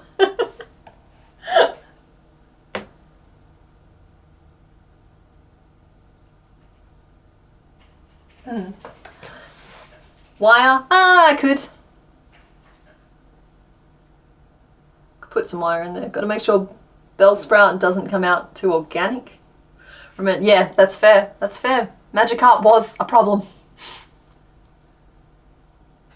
I'm sure Bellsprout inspired the pea shooter from Plants vs Zombies. Oh, absolutely, 100% Eagle Ironic. I don't think anyone can argue otherwise. I don't even think they can argue otherwise. But that's the thing. I could put some wire in the stem, right? However, we would still end up, because I even have some good armature wire here, which is of a slightly thicker nature, but it's still soft and bendy.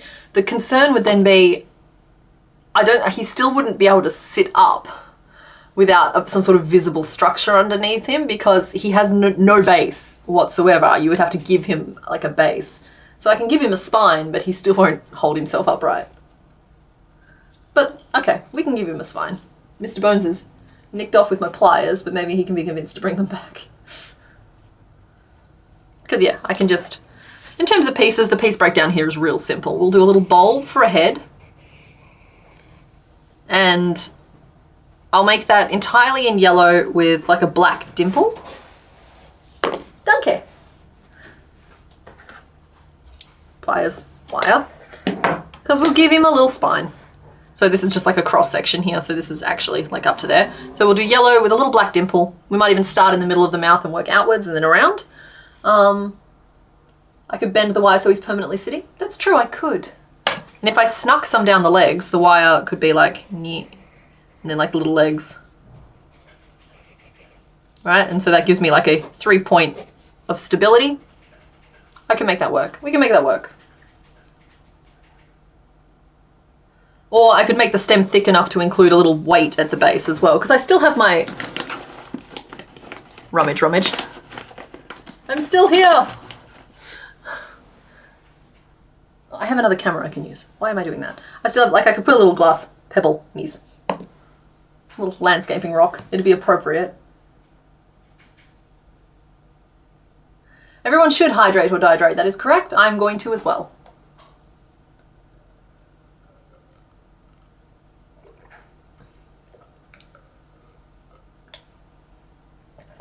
Yeah. Yeah. Okay. So I'll put wire down his spine. I'll look into seeing if we feel like doing like a firmer base for the legs. Because like those little tentacles are very little and floppy. But we might do a tube. I feel like I can get a little creative with this stem, and instead of having it being really, really thin the whole way down, I can start it just barely thin enough to cover the wire, which again I'll put on screen.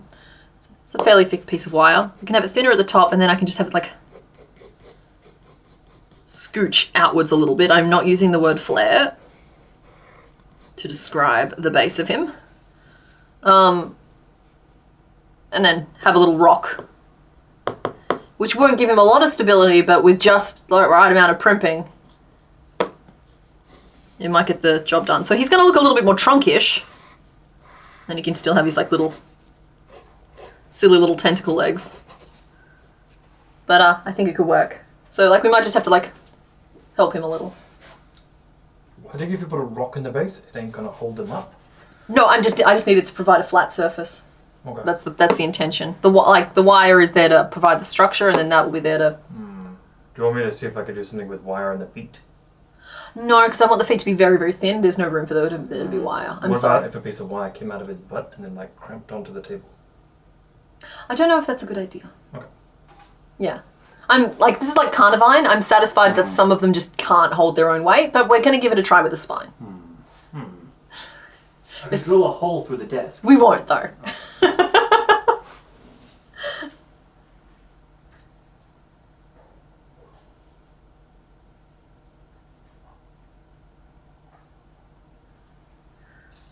Okay, so we've got those, and then for the leaf, I'll draw them to proper scale once we've made the first two pieces, but they'll probably end up about this big would be ideal for me. And it's always helpful to have a drawn version of the leaf, because then you can literally just make it to scale. You chain up the length, and then you like work up and around. Or in this case, you do this and work down and around, because then all of your ends end up on one side. Bean! Yeah, we're still streaming. We've only been going for 3 hours. We have a whole other Pokemon to do. So we're going to start by making the head, I think. So we'll anchor the wire in the head. I'm a little out of practice with wire. You guys might just have to bear with me here. I've done a loop because then you don't end up with the sharp points sticking out anywhere. And I'm going to way overcut because I'd rather give myself room to move. Wire is a renewable resource. Something I've had to train myself is that it's okay to use up your craft supplies. You can get more. Whereas like as a kid, I was always just like, I wanted to use the supplies so desperately, but I knew once they were gone, it felt like they would be gone forever. So like, no, you're allowed to use the craft supplies. You are. And then like, yeah, when we get down further, yeah, this will become more appropriate as we get down further. We're going to create a little lollipop. Going to have a little head sticking out. Bellsprout. We are, yes. Hey, Sour Sprout. Are you guys cousins? Are all sprouts related?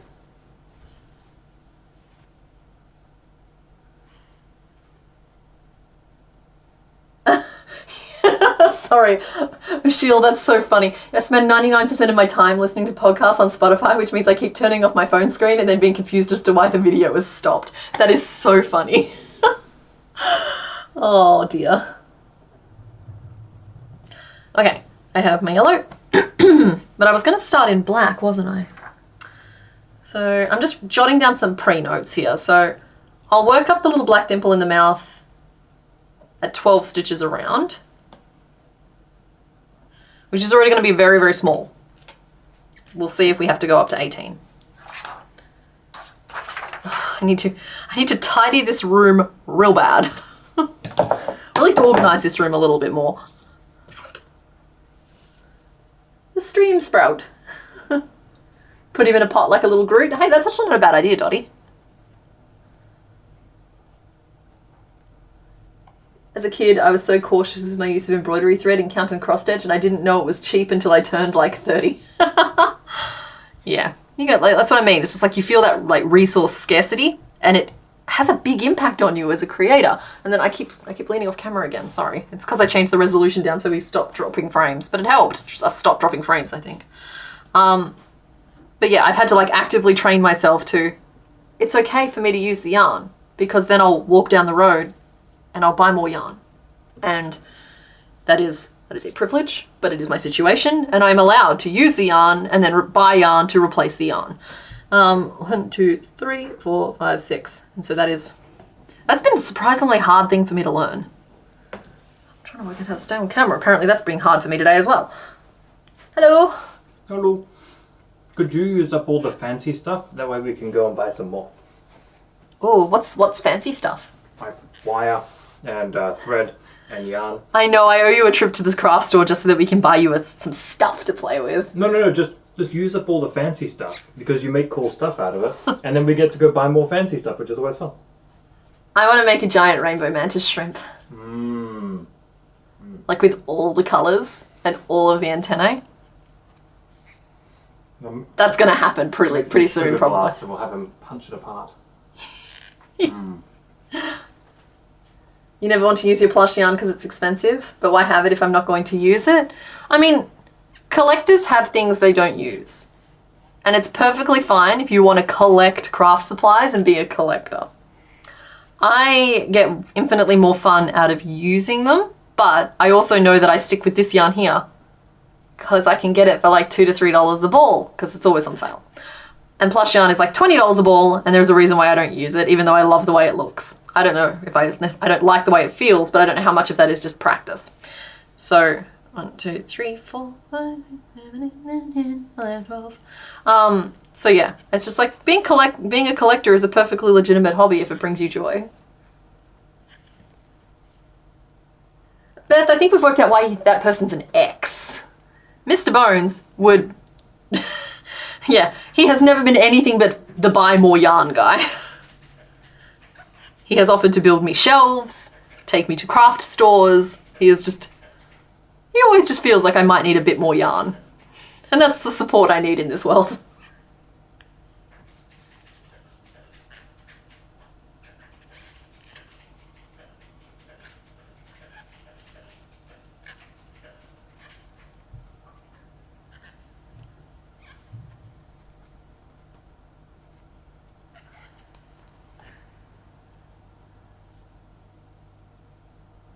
A mantis shrimp is the 1 hour, 10 hour, 100 hour, like the owl. That's not a bad idea. I was thinking I hadn't really thought about the format for the mantis shrimp yet, but there's enough detail there. I don't know how I'd do a 1 hour one. It'd just be a tube. Oh, just a little tube shrimp. But yeah, like I can definitely see myself making one in 100 hours, and it's always hard because with the 1, 10, and 100 hour format, I want to just get the 1 hour one out of the way, right? But then I want to do the 100 hour one and then simplify it down for the 10 hour one. But that's not the way those videos work. And I understand that I could film it out of order, but once you've made the 100 hour version of something, it's difficult to, sorry. The idea of going back and making a 10 hour version of it just seems very frivolous. So, but like, yeah, it's an option. I would love an owl. Oh man, I gotta do an owlbear, like a big squishy. Stop it, guys, you're making me make bad choices. You're getting me all excited about all the things that I want to do. And we are working our way through that list. Like the bugs, I have had a bunch of mini bugs on my to-do list for like 3 or 4 years, and I'm so excited to have done them. Not because I'll never do bugs ever again, because I absolutely will, but because like I hadn't realized how itchy that particular creative mosquito bite had gotten until I ticked it off the list. And now I am like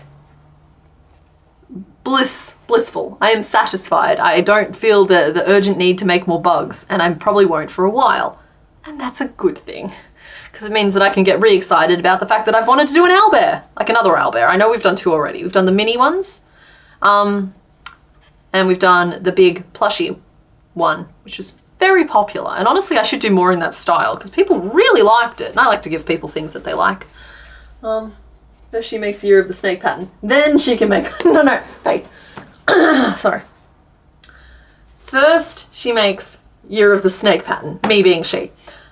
Then we do Pokemon for a bit, giving me a little bit of a creative break that I'm not otherwise getting. Then I can make all of the patterns.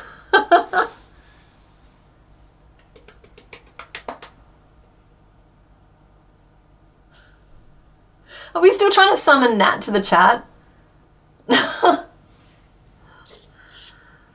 Guys, give her a break. Give her a break.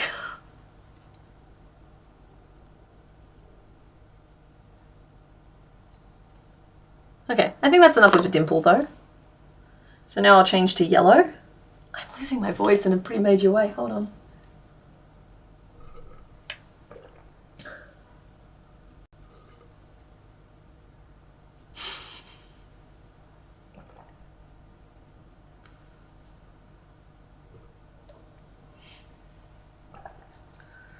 Body pillow sized owlbear. Sorry guys, I'm going to mute the mic and just try and clear my throat. I don't want to do this on mic and blast all of your eardrums.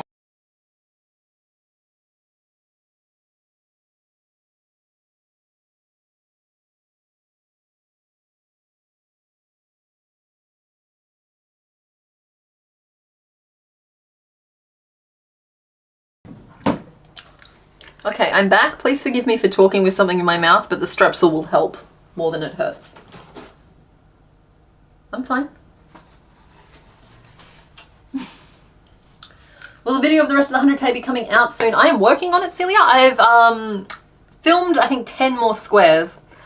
I'm enjoying the process of making it so much, I'm hesitant to rush it. When I take my break over like the Christmas, New Year's break, I intend to put like a few more days into getting it done.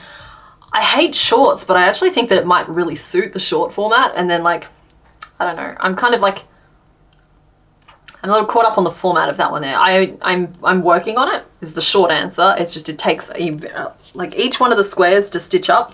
It's currently taking me about 25 minutes and I have like 120 more to go. So probably more than that.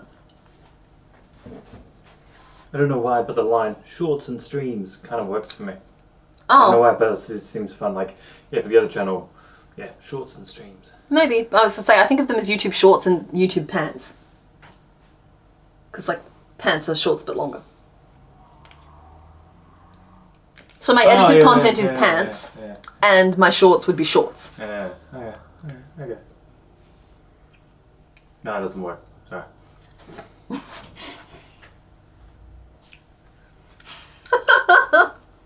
Snaky dragon still fit Year of the Snake. Yeah, all we have to do is call it Year of the Serpent and it totally applies. You're excited for more chaos and crisis? That's awesome. We've actually, with your help, I have a list of names and I'm almost definitely calling the next one Cabbage because that's such a wonderful name. Cabbage and like cabinet. Like the name started off really strongly, like sticking with my like catastrophe and that sort of thing type suggestions. Cacophony. But then like somehow Cabbage snuck into the chat. My boy Cabbage needs to join the team.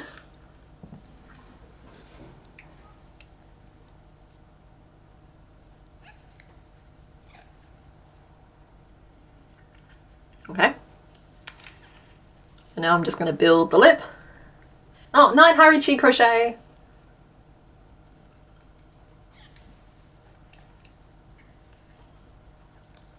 Wyverns? Yeah, I actually think, or wyverns. Wyverns. I think they're the only kind of dragon I've not made before because I tend to like opt towards the quadrupeds. I think I've talked about this in videos before. It's just like, to me, dragons have 4 leggers. They're 4 legs. Shorts are shorts and edited contents are pants, then what are lives? Overalls? I think lives are just fabric. They can be made into shorts or pants.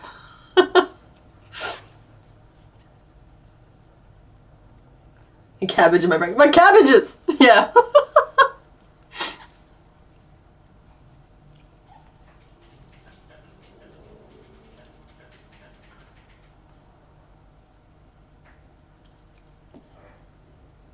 I want a front post? Front post, not back post.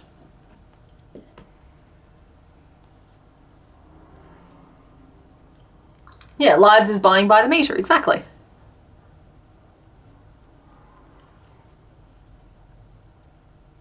No, we do want back post. What am I on? 12 back post single crochet. And that is the digit 1 and the digit 2.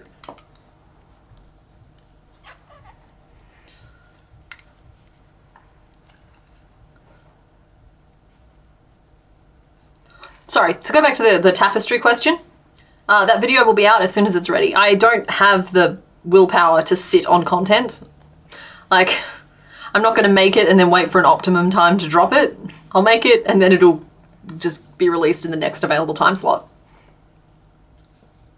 I'm really excited to bring the rest of it though. I got some good ideas on how to block it, including like steaming it. I'm going to have to try and work out how to use the iron. Because I am of a generation where if it needs to be ironed, I just don't buy it. I'd love a wyvern pattern to be able to make one for your sister who loves Fourth Wing. Ah, yes.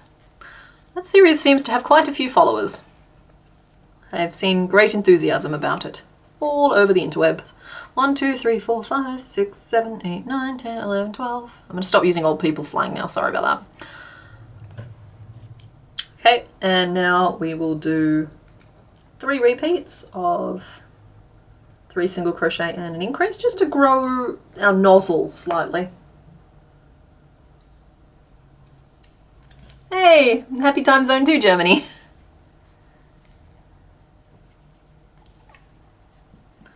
Two and 3, and we throw an increase in. See, we're going to stop it looking too anatomical by just stitching the pink on afterwards.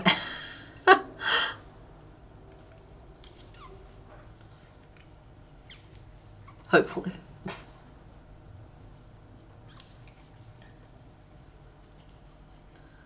One.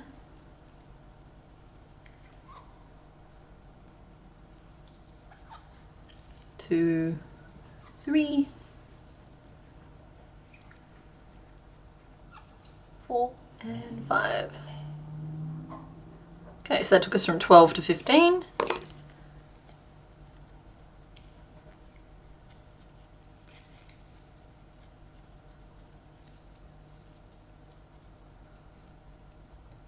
And and I'm going to need you to trust the process here, but that whole final row will be covered by pink stitches and will look good. It's good. It's looking good. Cool.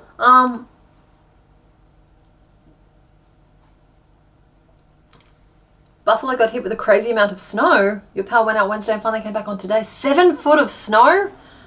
Andrew, I hope you are staying cozy. I hope you have a fireplace. Getting a headache? Oh, that's too bad. Not Martini, but like, thanks for hanging out. I hope you feel better soon.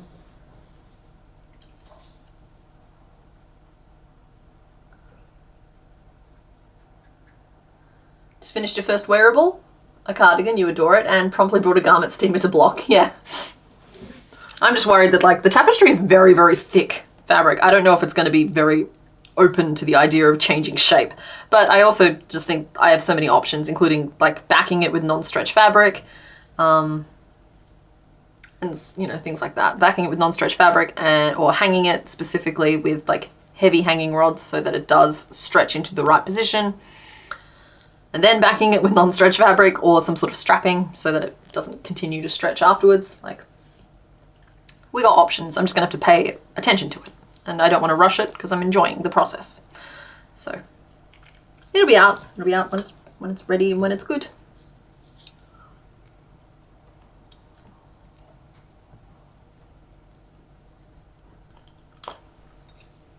You got confused because you paused the live stream? You were shocked, but it's so well written to be as helpful as possible, and it's great. Ah, that's the 62-page pattern. I can't even wrap my brain around a pattern needing to be 62 pages long. Like, that just seems like a fun puzzle / punishment. At least you know that the designer has put like a really good level of thought into it, good level of detail into it.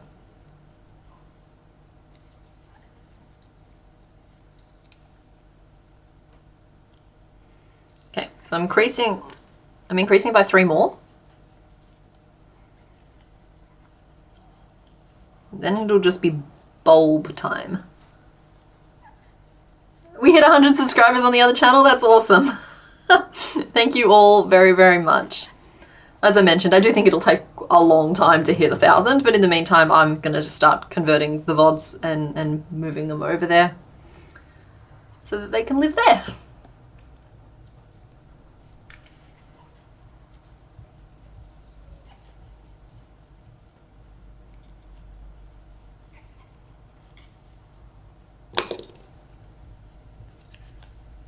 It was very detailed and lots of pictures. Well, yeah, that's good. That's what you want from something that's as complex as that. Even if it's basically a novel. I'm fine, honey. Quickest 100 subs ever? Oh, it's cheating though. Like, sorry, anyone trying to build a channel from scratch, you cannot compare channel growth to somebody who has an established channel and says, hey, by the way, go sub to this other channel. It's not the same thing at all.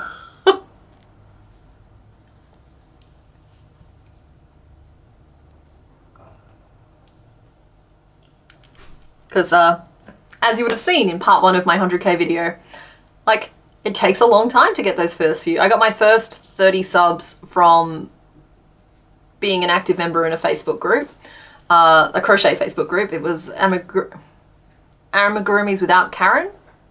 Fun, fantastic, very warm, welcoming little group at the time. Admittedly, I'm not active on Facebook anymore, but I'm sure they're still good. I just can't personally vouch for them at this point, but like, I'm sure they're still good.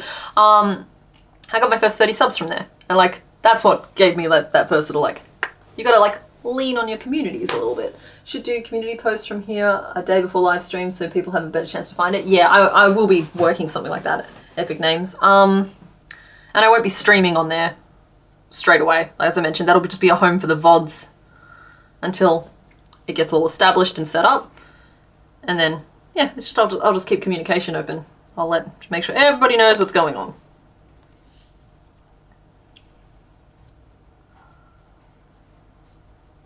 Like next week's stream, the 22nd, assuming it goes ahead on the 22nd, which I can't see why it wouldn't. Maybe it might move forward or back a day for Christmas stuff, but it's when it will go ahead on this channel is all I'm trying to say. I'm rambling a little bit. I'm really glad to, like, I feel really good about this decision. It's not something I've been thinking about for a while now. You remember seeing me on that Facebook group one day and being like, hey, I know her, yeah. I have some very fond memories of people very gently defending me from myself on that Facebook group, which frankly, I love about our community. I do. I love about that community. I love about this community is that, like, I was posting under my real name because I have a name. I'm a person. People have names.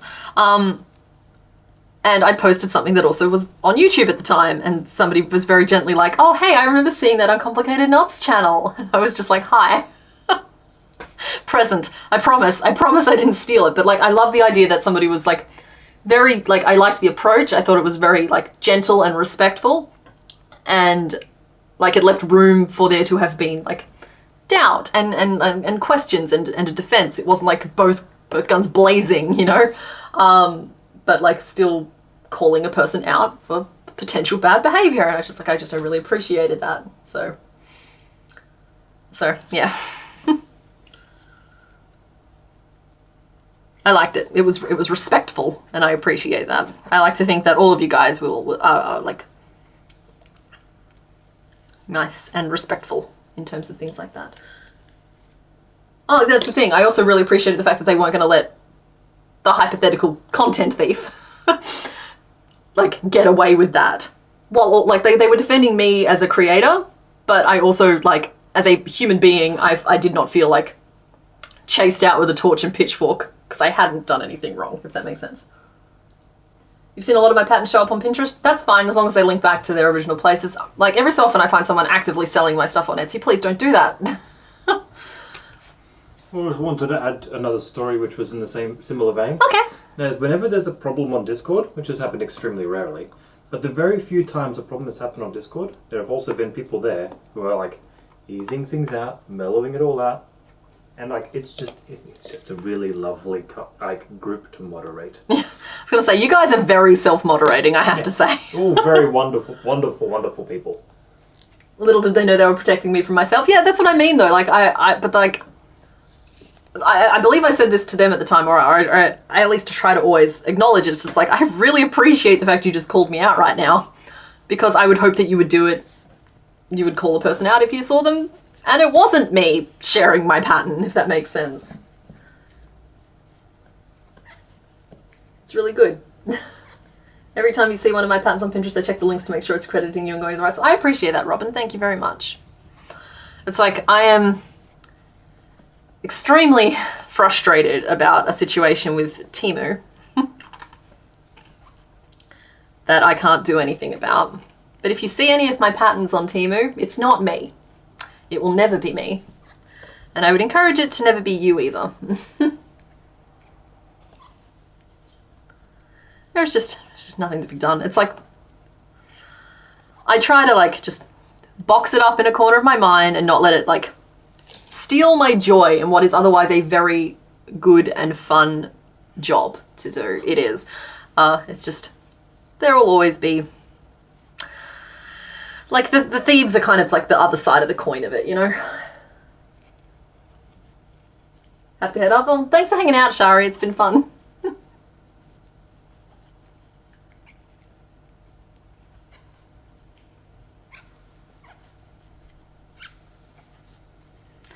Yeah.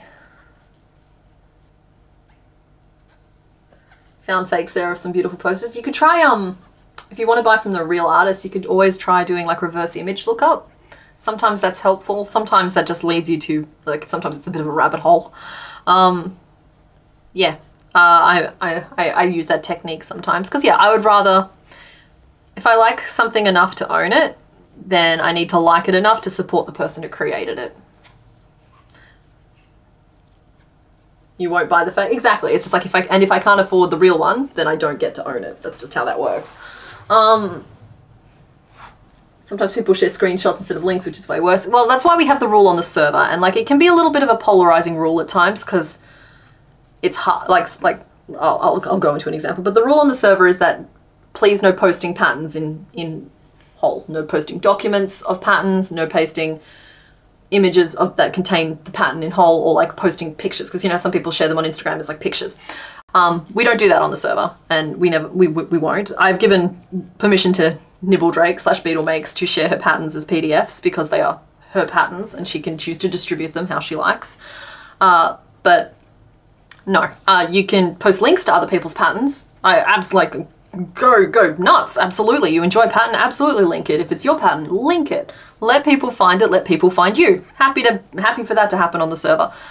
But the creator gets to pick how their pattern is distributed. And even a free pattern, you are paying for that pattern with your click, with your attention, with the ads that are going on around it or in it. You don't get to decide to take that pattern, even if it was available for free, and put it somewhere else outside of the control of that designer. And that is why we have the rule around like Instagram patterns. And it sucks that not everyone has access to Instagram. It does, but... You are paying with your applause. But like, if that is how that designer chooses to distribute their pattern, then that is their right. They are allowed to say my patterns are available on Instagram. Okay, we respect that. We respect the designer's decision. Finally, she's asleep. Oh, good job. Going to sleep now? Bye, Andy. Thanks for hanging out.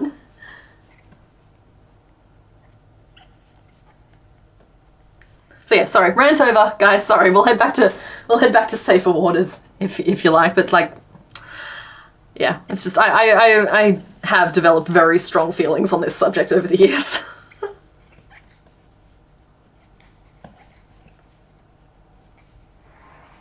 Yeah, traffic absolutely still matters.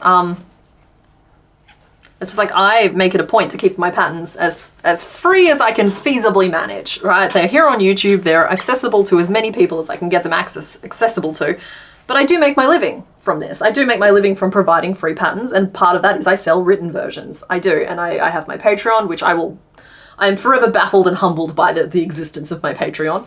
Mr. Bones is waiting to present something, I think, sorry. I come bearing clearer waters. You can't. So, for example, with the chainmail, I reckon, well, I'm going to need to at some point, work out how to make increases and decreases Yep. so that I can tailor it to my magnificent form. And they can do like the whole neck thing and that sort of stuff, and like the sleeves, and like the sleeves won't be a tube that doesn't even make it up my forearm because my forearm's too big. Because I'm just, such a manly specimen. Anyway, if I can get increases and decreases working, you know what that means? What?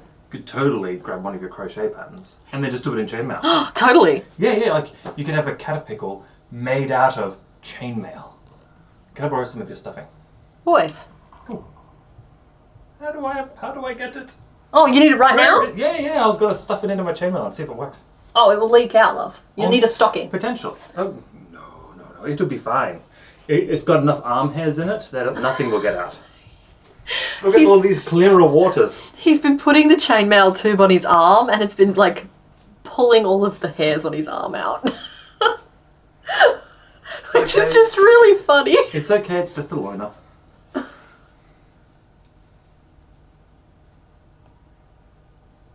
Sorry, so often Instagram shows you free patterns that have been reposted by free pattern accounts. Oh yeah, that's yucky. Sorry, the waters are murked, love. Okay, you're not on screen. This is what he has done. You could totally do a pattern and then stuff it. Take your pattern and stuff it. Perfect. Okay. Yeah, he's a very hairy skeleton. Let me just reclaim this.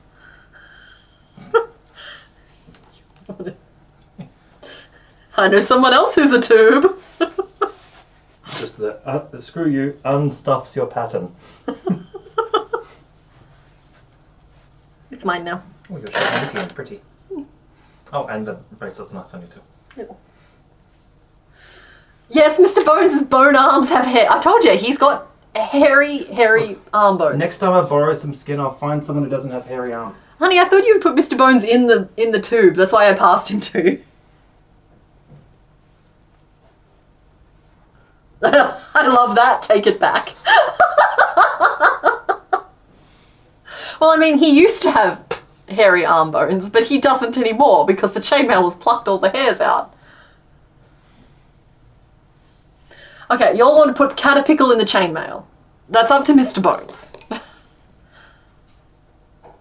This Bellsprout has grown. Has grown and grown and grown. It is bigger than I thought it would be. That makes me nervous. I really didn't want to megapod anything today, but we'll keep going because I don't think I can do the shaping any smaller.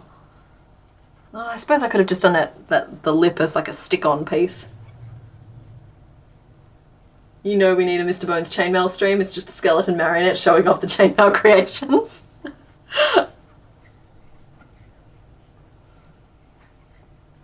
Next you'll tell us he has hairy chest bones. Your words, friend, your words. Loss of arm hair is why you wear a tunic under your chainmail. I do speak from experience. I've told him he needs to wear clothing under the chainmail. It's just, yeah.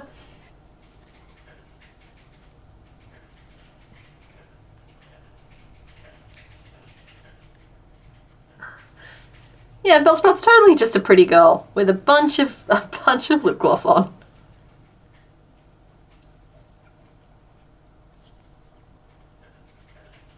It reminds me of that Mario, the pink thing that spat eggs with the big red bow. Anyone? Anyone remember that thing from Mario?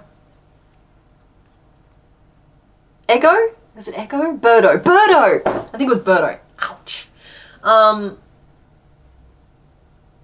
Yeah, Birdo. Thank you. It's just like, it's given Birdo vibes a little bit. Oh no, it is just like Birdo. The resemblance I'm sure will fade as we get like, yeah, I'm sure it'll fade.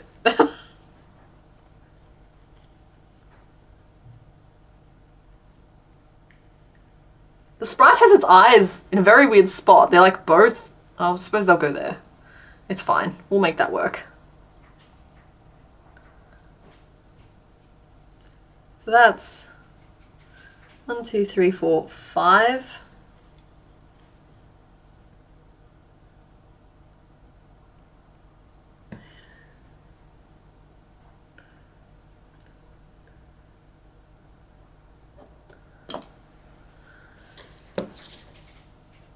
Anyone else feeling the desire for Plants vs. Zombies? I've tried to go back and play it again, but like, they've done a lot of microtransaction nonsense to it that I just don't want to be part of. I think it's disrespectful to the gamer. There's a baby opossum 5 feet away from you? Is it tiny? Is it screaming? But like happy screaming, not sad screaming. I don't want upset baby possums. Oh.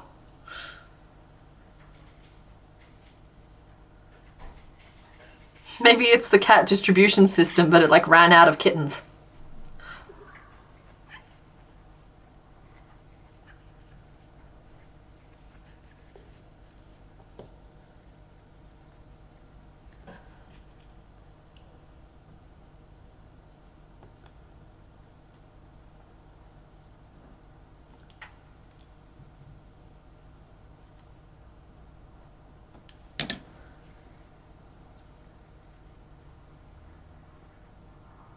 Yeah, you can absolutely make a birdo later with this one. This one will work.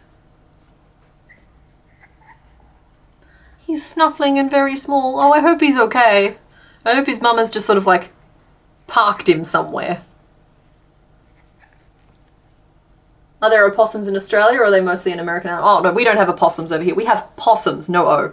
We have ring-tailed and brushy-tailed. Yeah.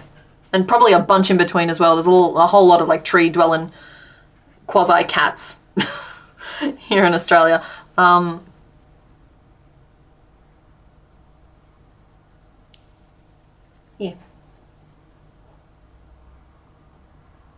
That is all.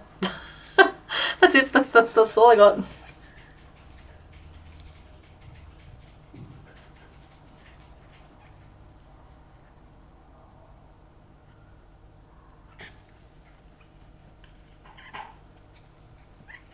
I just also think they're cute. It's kind of like raccoons, right? We don't have raccoons here in Australia either. I just think they're really cute. He's the sweetest little guy. Aww.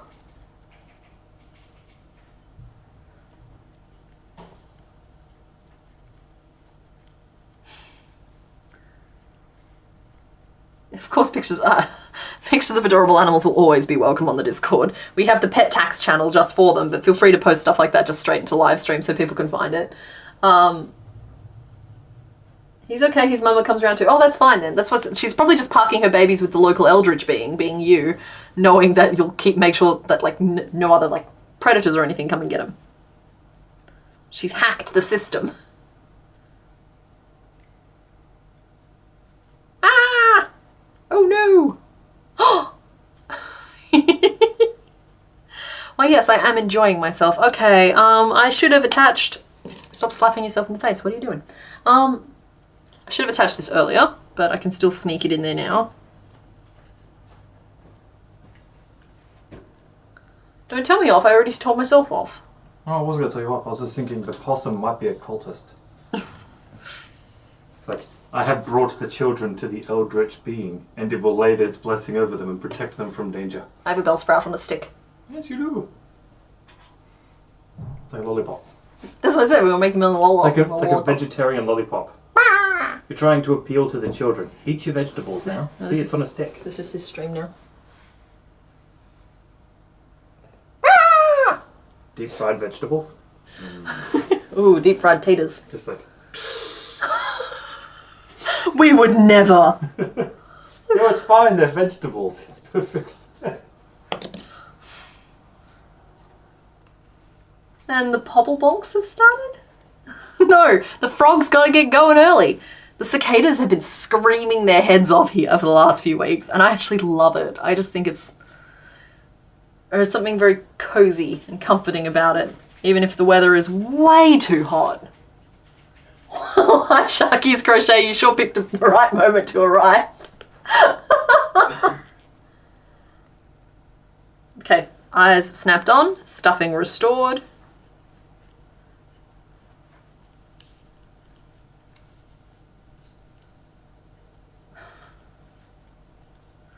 Okay, good. And then I'll slide this back in, turn it back into a Bellsprout lollipop. There's slightly more pressure to get the orientation correct.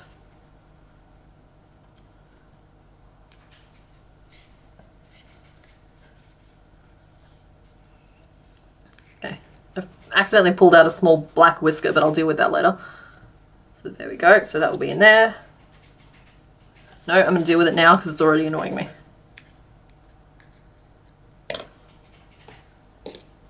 Same, they're loud near your house. Yeah, like there is a very like afternoon on the veranda with a beverage kind of feel to the cicadas screaming. There's also a woolly wagtail that's moved into the building. That's been, well, for a while there it was trilling every single night because he'd worked out the acoustics of the building amplify his voice, and that's just so funny to me. But they have a tendency to like sing all night until they find a mate, and guys, I am happy to report that the singing has stopped, and that can only mean good things for our little friend. Woolly wagtails are so freaking sassy, I love them. Tassies are goth opossums? Maybe, but I kind of feel like Tasmanian devils are like really solid nuggety things, where I feel like opossums are more like boneless. You know, we've got the floop. Right, and now we will finish closing off the back of the hood, as one does. This Bellsprout is huge. It is a top 1% Bellsprout.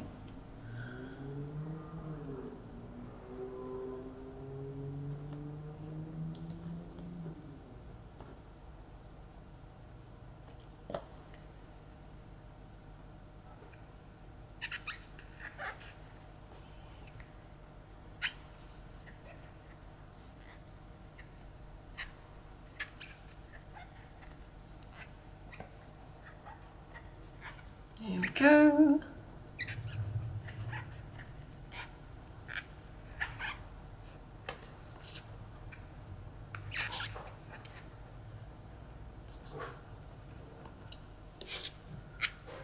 Because now I have to be careful that the wire doesn't just knock everything out as I rotate it. And I could bend it up into a slightly safer position, but then it'll have a kink in the wire, and I don't want a kink in the wire. So we're just going to make it work. There's a picture in the Discord. I'm jealous. I can't look it up without affecting the frame rate of the stream, but I'll get to see it later. Mr. Bones printed it for me. Guys, it's just a little baby. Look at our little boy. I love that you've got that cinder block filled with Fruit Loops, by the way. Or at least that's what it looks like from this picture. You have a baby Rosella in the next box on the side of the house. The nest box, right. Hey, I love my printer memes. I have the sheriff still here somewhere. They get moved around the house a little bit, but sometimes it's the most effective way to get my attention on something, particularly if my computer is 1,000,000 years old and can't handle me having more than one window open at a time, and I choose you guys.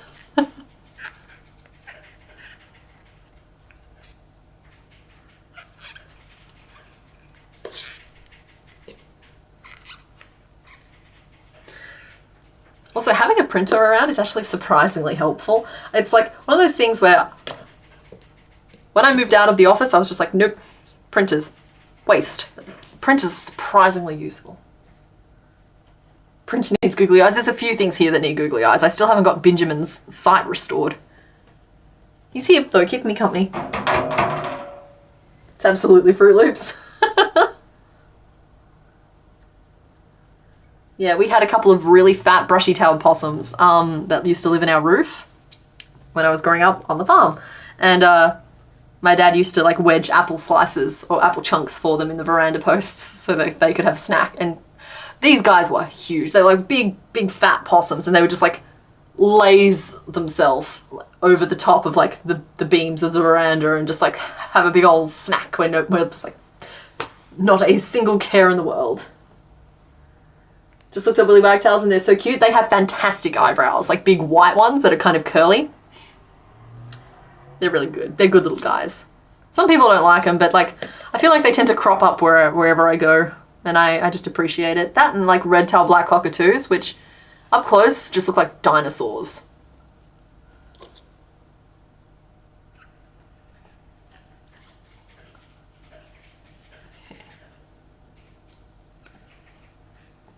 Okay, I'm gonna nominate a name here. I reckon we should call Bellsprout Lollipop. But you guys will get the final say.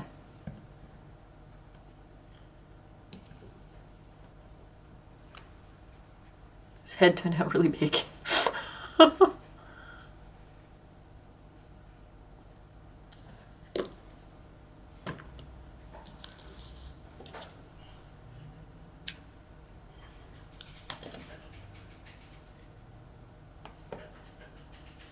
Okay, so the lips will be added. Your patience is appreciated. Now let's make him a stem. And looking at the sprite, I think the stem is maybe twice as high as the head, so stem only goes to here. Just mark that on the page. Essentially, what I've drawn there is pretty much the exact thing that I'm looking for. So I'll start here at the base, and drawing upon our bug knowledge, I might actually even be able to build those in the round.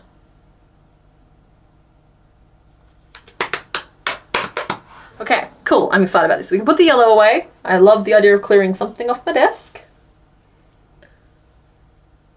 At least I didn't teach a cockatoo to swear. Yeah, that's true. Jealous of the animal variety in Australia, but not our bugs. I feel like most places have lots of different kinds of animals. It's just Australian ones in particular seem to have a bad reputation for eating people. She still swears at the sanctuary she's in. Oh no, that just reminds me of the thing that somebody pointed out to me, and that is like, you know how sometimes they'll have trained animals do tricks in movies or on commercials or that sort of thing, like notably like a cat that knocks glasses off desks and that sort of thing. Well, they train the animals into those behaviors, but once an animal has been trained into a behavior, you can't like reclose that box. You can't unteach the behavior very easily. And so like that big white fluffy Persian who as part of that cat treat commercial was knocking glasses off desks in very funny ways is now roaming around the world knocking stuff off desks because they think that's the right behavior. That's what we've trained it to do. So they're just like, anytime I see an animal behavior in a film, I'm just like, I bet they regret that. Because Australians keep telling us they eat people. Well, I mean, they do, but that's not all that there is to them. Like, they're multi-dimensional. Stem. We're making a stem. I'll start with magic 6, build it up to 12. And then we might make the tentacles. Hello. They're multi-dimensional? Yeah. What about drop bears? They're multi-dimensional. They eat people and they drop from trees. That's 2 things at least. I'd say they're very one-dimensional animals. Hoop snakes can gain an extra dimension if they bite their tails to roll down hills.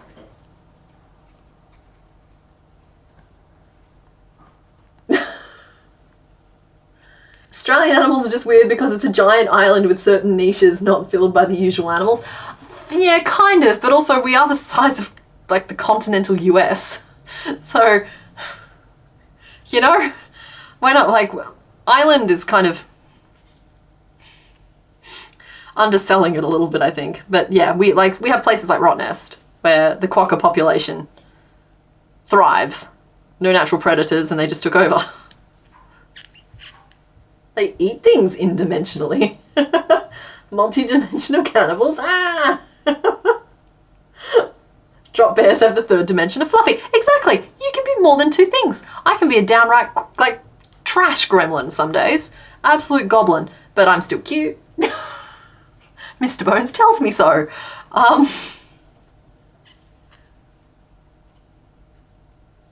Luna Vixen, I think that if I heard a cockatoo swearing, I would be endlessly amused because I find birds very entertaining. I think they have such personality. And the idea of one squawking swear words at me is infinitely less creepy than those ones that say hello. For some reason I find, particularly it's white cockatoos or like the yellow crested ones, their talking voice is intensely creepy to me.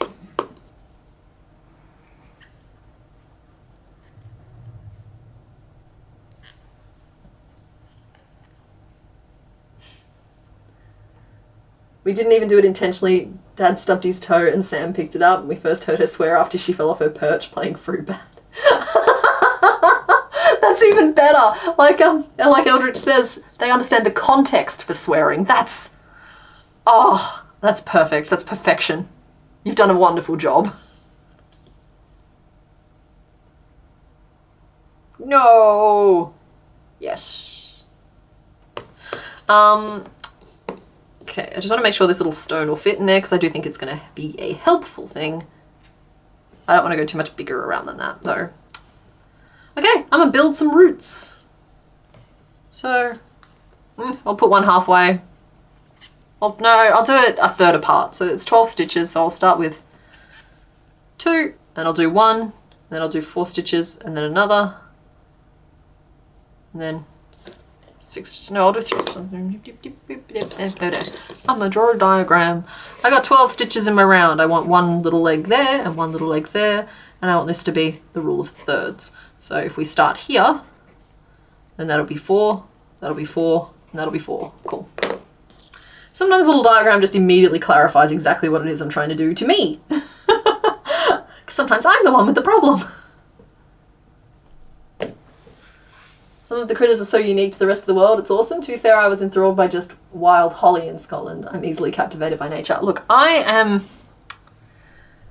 admit it's not something I tend to hear very often, so like I'm going to sound like a weirdo for a second here, but like I just genuinely love this planet and all of the animals on it, and not in like some sort of ephemeral, not there's anything wrong with it, like in a spiritual kind of way. It's just like I feel like I really appreciate things like the little mouthpieces and how they move on caterpillars as they chomp their way along leaves. But I also love the fact that like somehow something like a grizzly bear evolved where it looks like this giant cuddly thing but will absolutely eviscerate you given half the chance. Stay away. Most dangerous predator on land, I believe. And then we've got stuff like the megafauna, like moose, who are just way bigger than they have any right to be. And just like, I find just all of these things so very cool. I was about to say, I think the best word to describe it is it's just a really cool place. It's a really cool place. With cool stuff. I love the fact that the thing most likely to eat you is a mosquito. And like you've probably been a snack for the local flock for years. But there's nothing that we can do to get rid of them. It's just like even that is cool and interesting to me. And it's cool. It's such a cool place. 6, 7, 8, 9. Sorry, I'm also trying to keep count of chains while I rant about nonsense.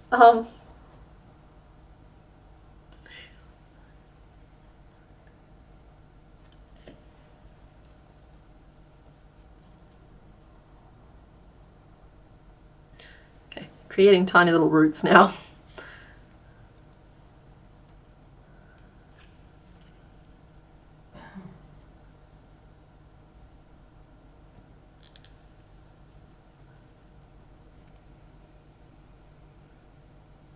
It's not as thin as I would have liked, but it'll do.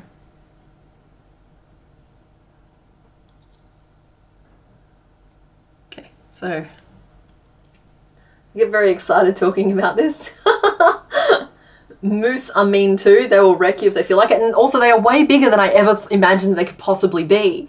I'm sorry, but I'll take a grizzly encounter over a large cat encounter any day. Fair. You know, Sith Assassin, that is a fair assessment and also just a really cool conversation. Pandas, yeah, stupid toddlers in bear suits is amazing. Like, pandas are I can't remember which way around it is, but they're like a lowland animal that can only live in the lowland, but the only food source they can digest grows in the highland. It might be the other way around. I just know that they live in a place that cannot grow the food that they need to eat, and they've somehow managed to grow entirely specialized to eating that type of food. That's really cool. Like, you'll take a grizzly over a moose. Okay, I don't know about that. It depends on how angry the moose is.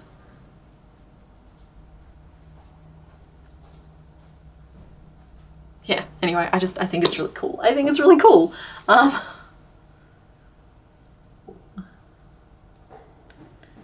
It's one of the many reasons that I have developed this like fascination with I'd rather crochet an animal or a critter or a creature. And like, yes, animals, critters and creatures are different things, think about it.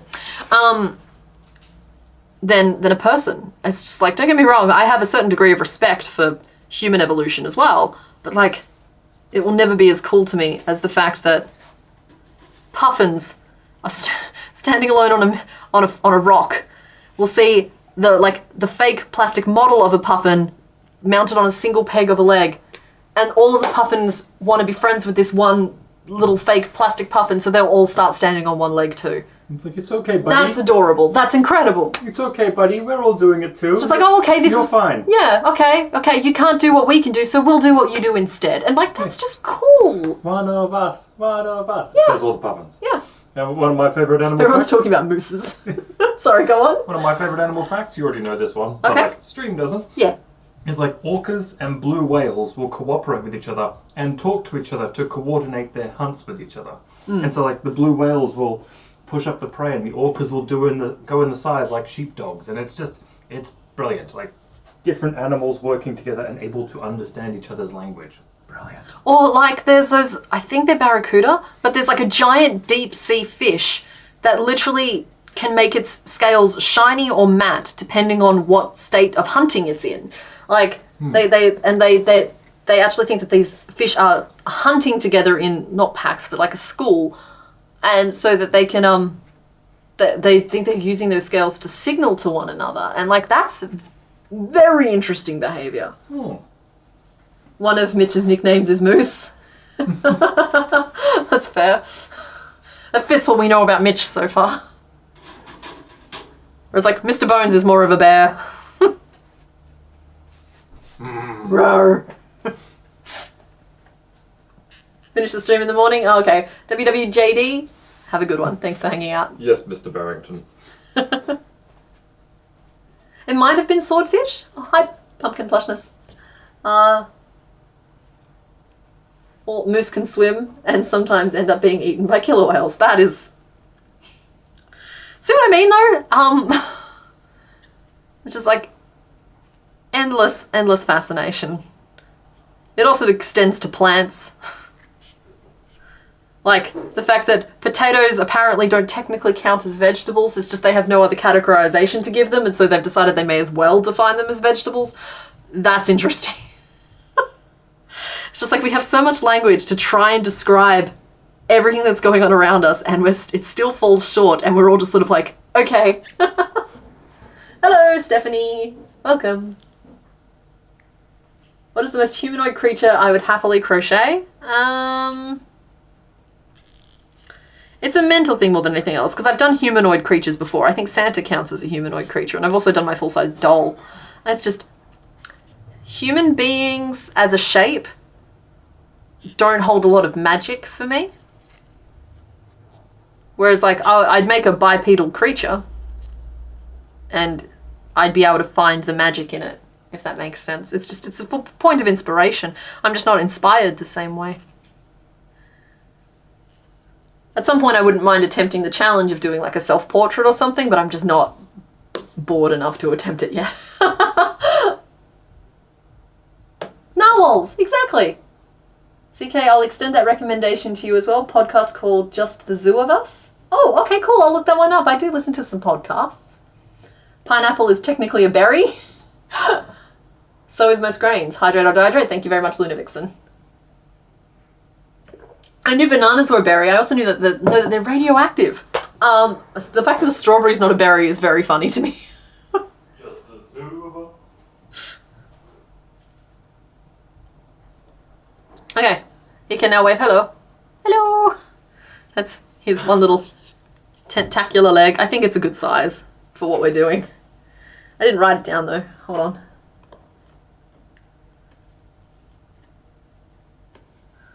Then it was, what? 1, 2, 3, 4, 5, 6, 7, 8, 9 up. I gained a stitch. Must have been 8 up. Cool. So that's 1, and then we'll do 4 single crochet around.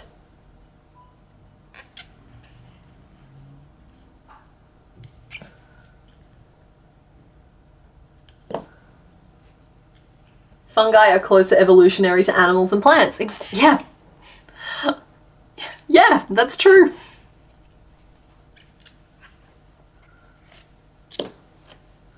They actually think that, at this point I'm just spouting a bunch of interesting stuff that I've heard and I have not verified any of it.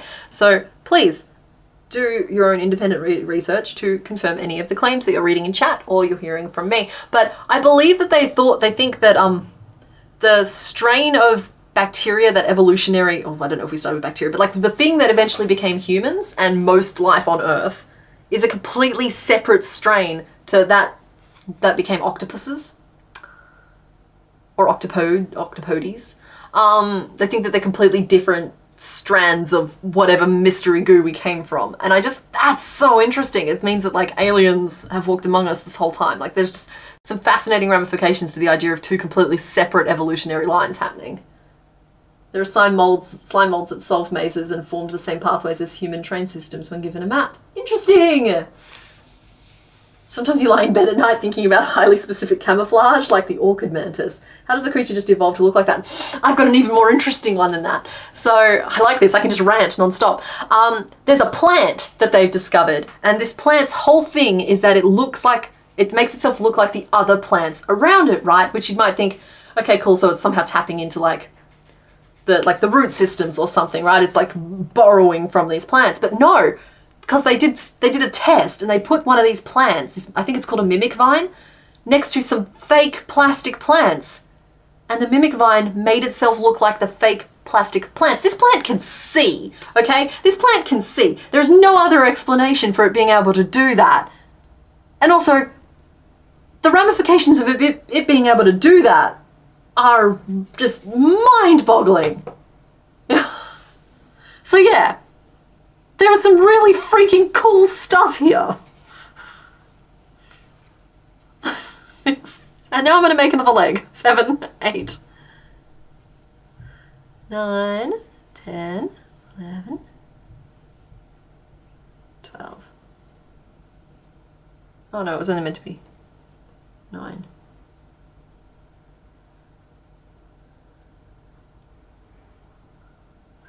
8, 9, which is all the way back there.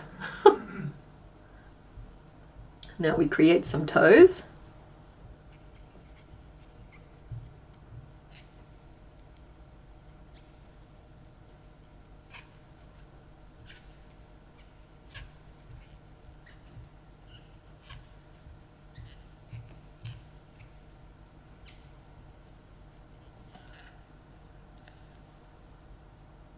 You were going to mention the plant? Yeah, it's the cool plant.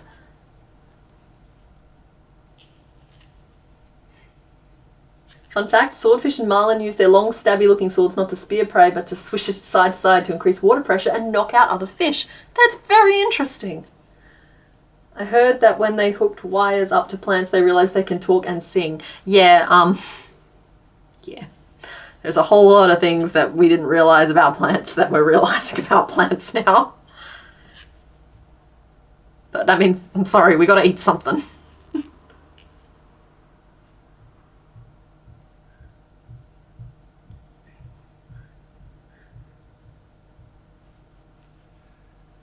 There we go, and then 9 back. It's got these little chicken legs.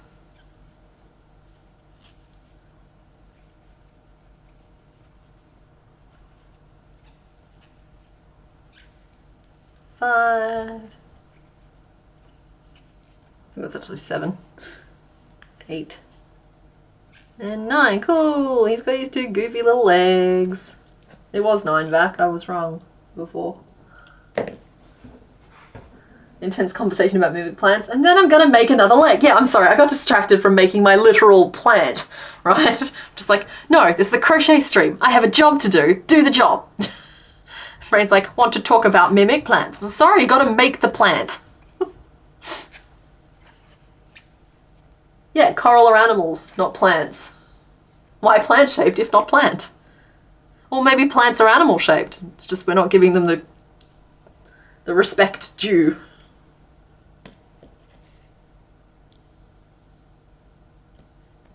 That's weird. That should have been 4, 4, and 4, but I ain't going back now to check it.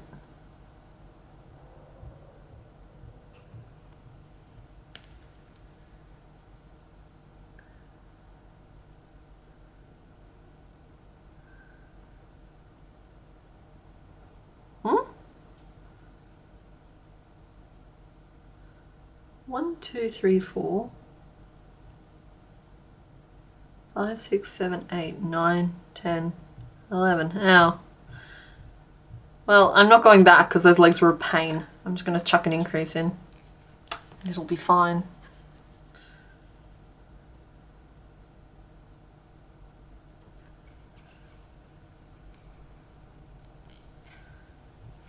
I will say though, I am chucking an increase approximately where the increase I missed was in the terms of shaping. Your tablet has gone from overheating to a dying battery. Oh no. Okay, well bye Luna Vixen, thanks for hanging out. Oh yeah, cool. He's got his swishy little legs, he's got a head, and we just have to like bridge the gap.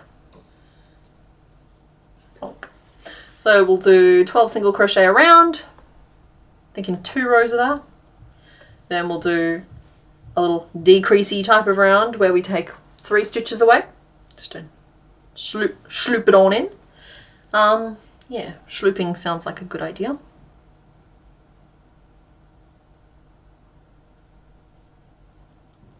Just like that. That'll get us down to 9 stitches, and we'll do some rows of 9 single crochet, and we'll reassess. Currently it looks like I ran over Doduo. Oh, it does! That's so awful.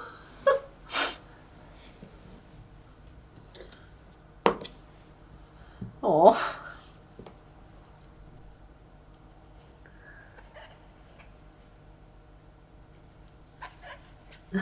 You can't tell me how many times you've done that. Oh no, I've missed an increase. Well, it's going here now. Yeah, I mean, most crochet patterns are pretty forgiving about that. I have never actually tested this, but I have a theory, right, that you can mess up to 10%, probably more, but 10% of the stitches, and the pattern will be fine. It's just, if you start messing up too much, it's no longer the same pattern.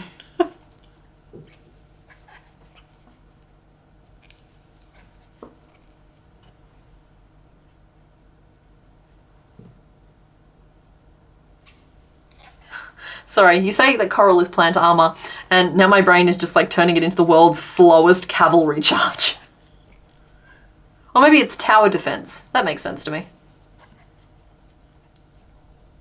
Coral is totally siege weapons. Okay.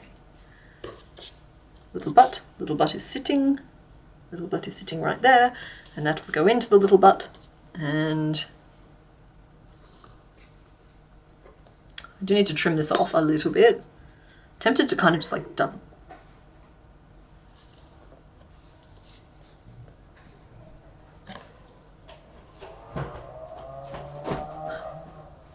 Before you trim it off, I was just going to bend it. you know how you're going to put a rock in the bottom? I did. Could I make a suggestion? Instead of a rock in the bottom, what if at the base of the wire I wound it around into like a mosquito coil?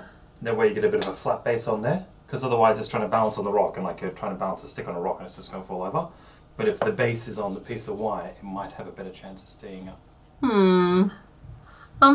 Like if you just pass it here, I'll quickly do it with my hands. Yeah, no, I'll pass it to you. I'm just going to mark the wire that has to be the absolute shortest it can go. Okay.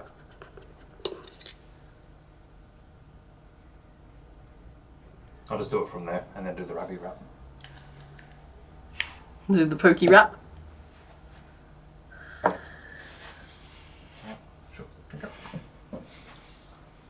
And we fold the leggy forward because the leggies are better on the outside than the inside. Robin, you've been paying attention. Leggies are better as outies as opposed to innies. You were correct. You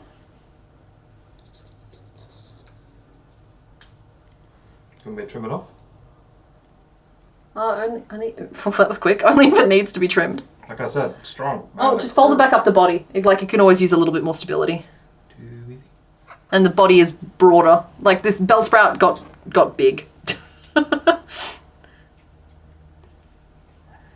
Bellsprout got run over by a reindeer as he left from our house Christmas Eve. Now people say there's no such thing as Pokemon. We believe! We believe! So, Close, but not quite. Thunk. His actual pants here will actually help him a little bit.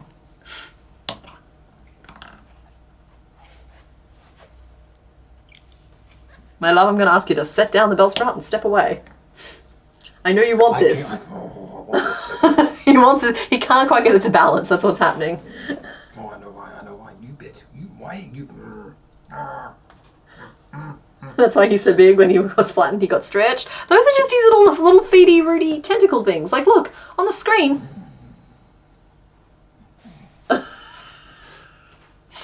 I broke Mr. Bones. On the screen, his feet are kind of like, wah, and so like I'm giving him wah feet, okay? Oh, my love, it's the head that's the problem. Hi, I'm the problem, it's me. He did a wonderful job. He's just mad that he can't get it to stand up on its own. Shari, we may have gotten a little bit unhinged since you left. Yeah, because once it's anchored on properly, it'll be good. It'll be fine. It'll be good. And fine and good and great. I might still put a rock in the base. Don't tell Mr. Bones. He'll never know if you don't tell him. Found a pattern in a crochet magazine called Grandma's Revenge, and it's a flattened reindeer. That's funny. You could use it like a bookmark. We're thoroughly in the weird part of the stream, but it's not my fault. You guys took us here. So I get a lot of credit for being the weird one here, and I just don't think it's me.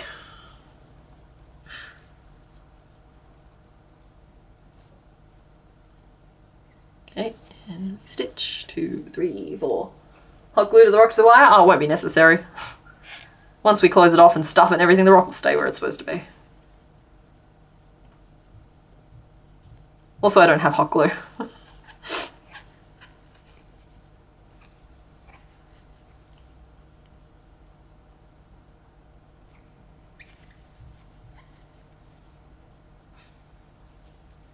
Eldridge, this is a strangely threatening way you just agreed.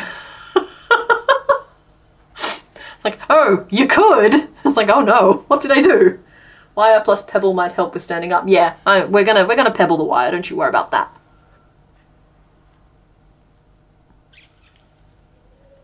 Okay, narrowed that off. 1, 2, 3, 4, 5, 6, 7, 8, 9, 10. Oh my goodness. So you know how I didn't have enough stitches before, so I threw an increase in? Well, now I have too many stitches. Work that one out for me. I can't.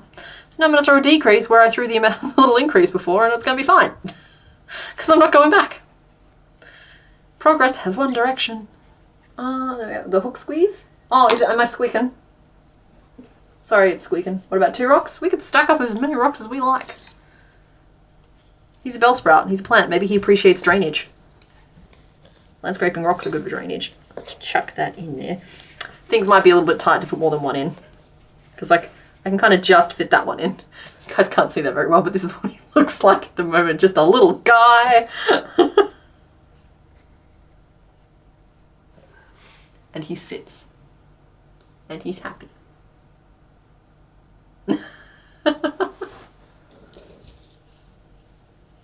That said, I think I have to crochet the rest of it around the wire, which is just really annoying.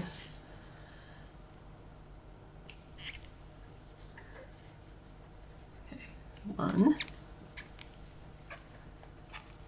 And the yarn split.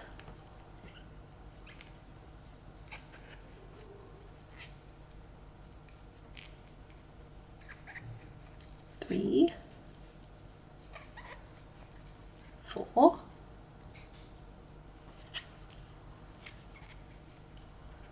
5,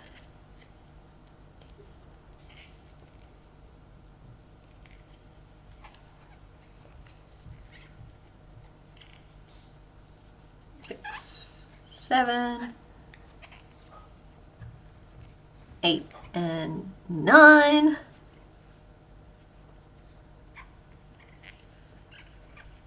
And we'll go around again. 10, 11,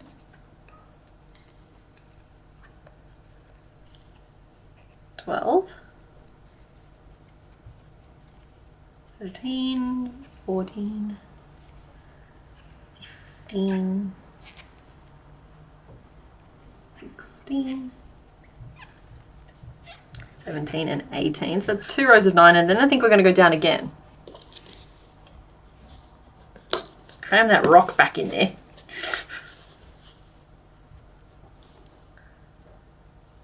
He's just a chunky little lollipop fellow, and he is holding himself up. So thank you guys for pushing me into using wire. Thank you, Mr. Bones, for bending the wire that way. That worked really well. This is He's just a delightful little fella. Crocheting around wire, especially not on the wire, is pain and suffering. Really triumph by faux fur and a pat. Mr. Bones just chirped at me. What's up?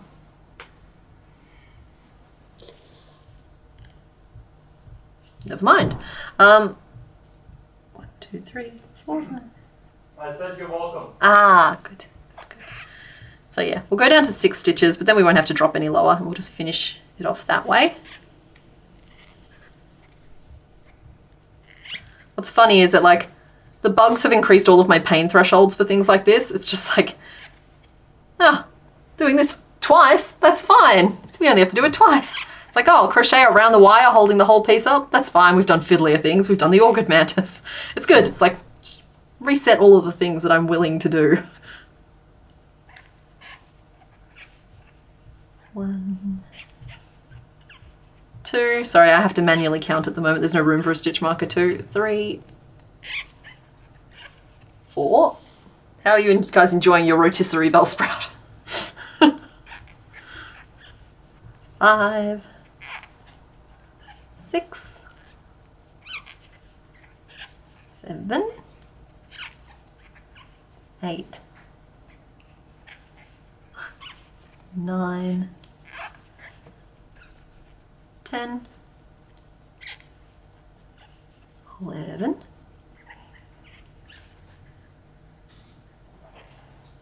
12,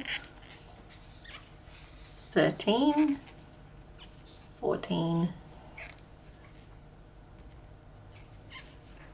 15, 16, 17. You guys like counting, right? 18,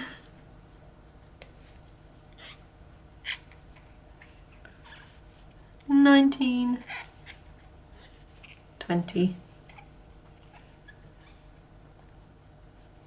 21, 22, 23, 24,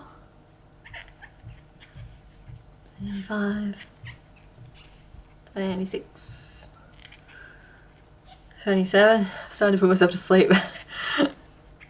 28. I think one more row should do it though. So that's 29 and 30. And then I think if we go up to 36, it'll be enough. Wait, how much? Oh, no, wait, we might be there. Oh my goodness, my little goofus.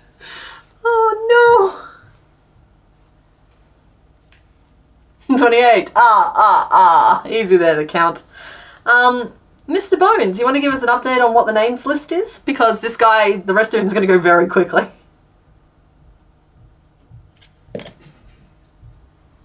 Oh, night again, Shari. Ouch. Names list is Lollipop. Oh, the names list is Lollipop. There you go. If you guys have any other names you want to suggest for him, maybe Rotisserie could be funny.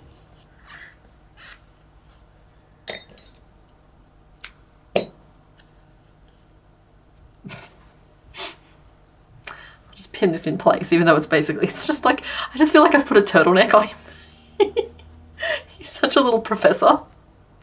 Professor Plant. The other night you were watching a crochet pattern tutorial and your hubby turned to you and asked, are you learning your numbers? No, crocheters can't count, okay? We can't. We think we can, but we never can. All right, you just sit there for a second, buddy. He's just such a little bean.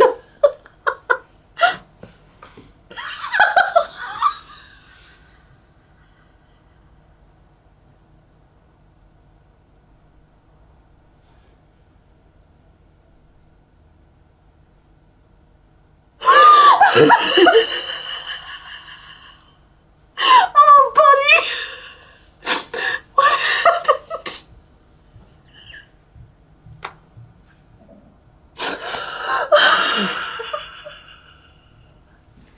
I'm okay. Why wouldn't I be?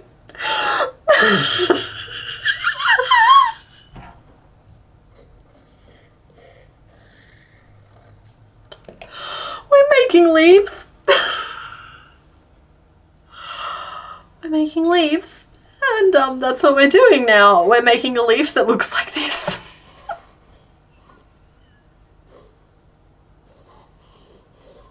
Okay.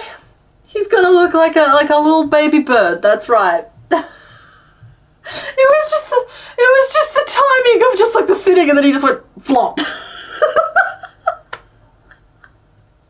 His name is Plop. We can name him Plop. He was there. He was like, it's like, you know what? No.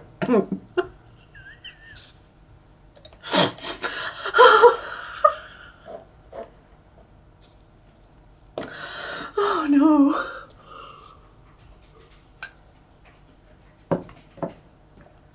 The legs next to the leaf, they look like Angry Beaver's arms. They totally do. They do look like Angry Beaver's arms. Oh no.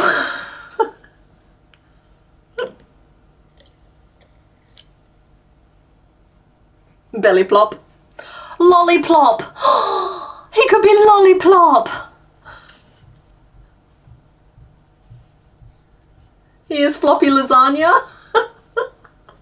Oh, he could be faceplant. That's also very funny. Oh no. Buddy, look what you did.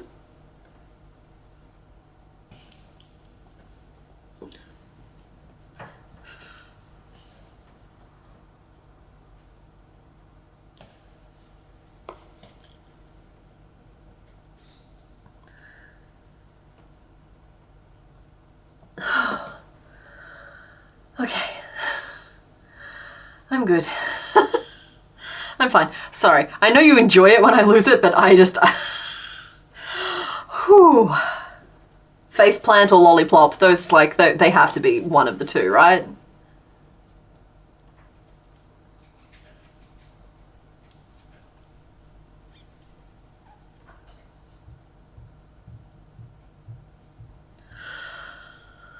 I started on the wrong side.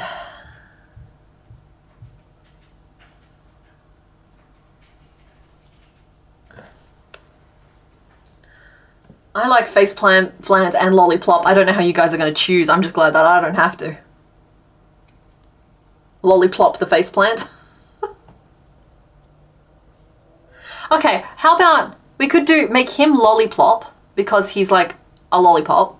And then we've made Victory Bell, but we haven't made Weepin' Bell.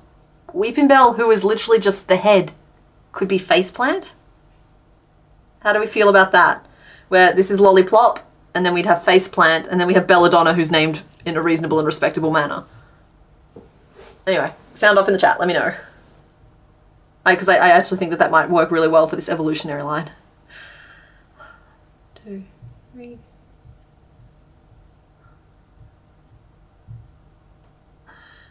Mitch cooked butter chicken and naan bread for dinner. I went to eat your naan bread and asked if he had had his. He looks you dead in the eyes and says there's naan left.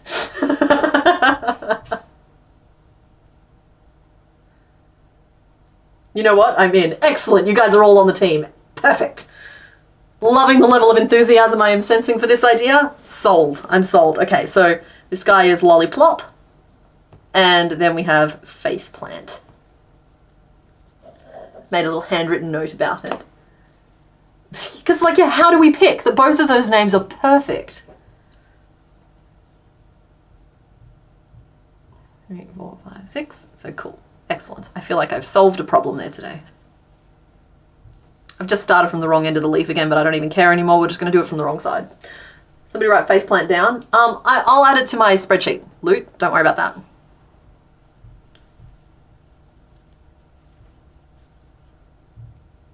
In fact, we would have been making faceplant today instead of Lollyplop, but faceplant has no tentacles. You need tentacles to access today's stream.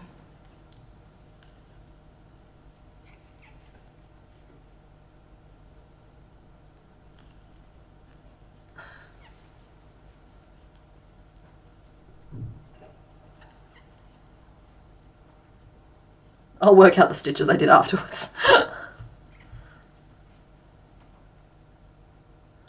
Okay, so here we go. What we've done is a slip stitch with a single crochet, and then we went double, double, toil and trouble.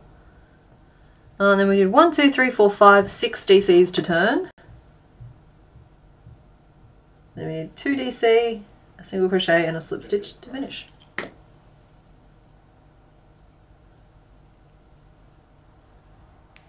I'll also add it to the document, thanks. That's great. Nat's here! Hi Nat! We've been trying to summon you for this whole stream. You're gonna have an interesting time watching the replay back if you do. Because everyone was chanting like Nat, Nat, Catapickle, Catapickle.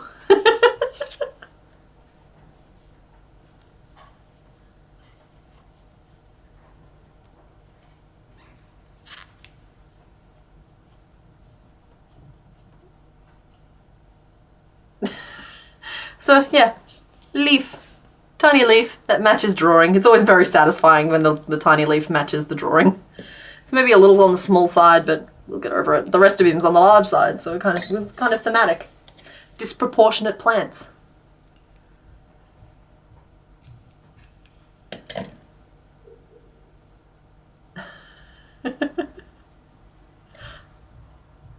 Seriously, a person couldn't ask for a warmer welcome. We are not in the weird part of the stream. We're having a perfectly normal time, I'll have you know.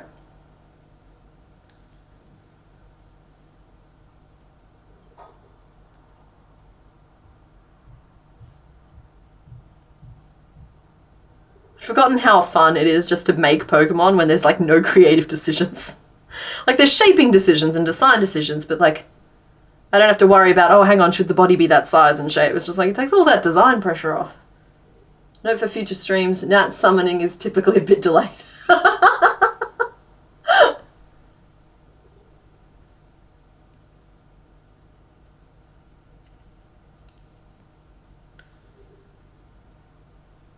There we go. Oh, just in case we have any new people, because it's been about an hour and a half since I revealed the big secret. Guys, there's a link in the description down below. The streams are going to be moving to a new home. We've got Complicated Streams as a new channel. Last I looked, we had like 70 subscribers over there, so you could be number 71. Mitch tried to ollie the washing basket? What on earth is going on in that statement? Oh, hi Coletti Spaghetti, good morning. Oh, I forgot to ink Bellsprout. Oh my goodness, your tiny dopey leaf, I love it. I love you, buddy. I love you. I do. Look at this tiny derpy dude. Oh, and he doesn't even have his lipstick on yet. Just like, yep. Life's hard for a plant. Oh, we're at 107? That's awesome. That's very exciting. I appreciate you all. So yeah, that is where you will find the replay for today. Don't get me wrong, I'll leave it live on one channel until it's ready to go on the other. So it'll be live on Complicated Knots for a few hours and then it'll be over on the other one. If you can't find it on one, it'll be on the other. 2, 3, 4. There's an excellent Tentacruel drawing. Thank you very much. No, you're fine. No apologies. 1, 2, 3, 4, 5, 6.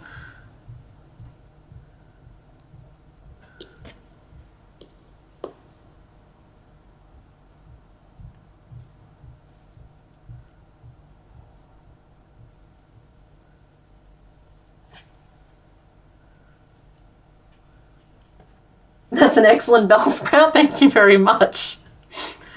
We have named him Lollipop.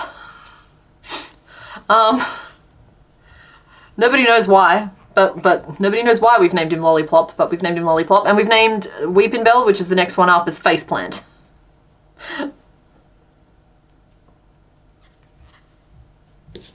Pickle's here. Pickle's helping. He's got a bobby pin. He's such a good boy.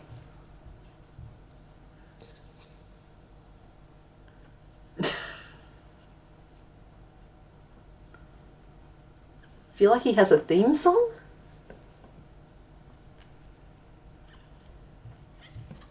Who has a theme song? I missed something. 118. Oh, guys, thank you so much for giving me updates. I actually won't be able to check that until later. I don't have it connected up that well yet.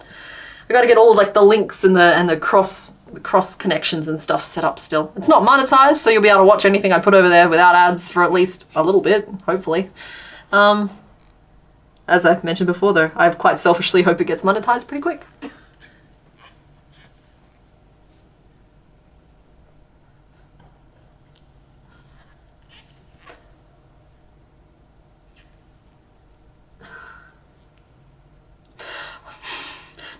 No, CK definitely didn't break for a solid 15 seconds when Lolliplop went flop. Because that's just, I'm a professional. That sounds like very unprofessional behaviour. I have a very stupid idea. Would you like to hear it? There are no stupid ideas. This one is, because it's copyrighted content for a large project. You know how you got the Chinese dragons? Yes. Where they like fly along, they got the long, lanky bodies with And all the the arms manes? sticking out of them? Yeah. If you did Bellsprout as a Chinese dragon, No, it was a centipede, just like... just as, not as a centipede, as a vine. No, it's a centipede, it is. Oh, you aren't ready for this. I keep ducking out of frame.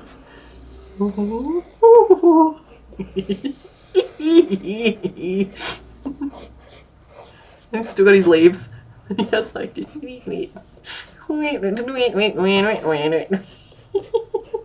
I think we're officially in the weird part of the string. It's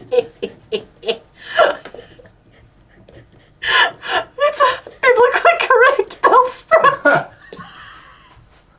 I'm glad it went in the direction I was worried it was going in a different one. It's the 3-foot tapeworm of prophecy. What's this like Chinese dragon Bellsprout, you know, like all majestic, like a long vine, but I like this better.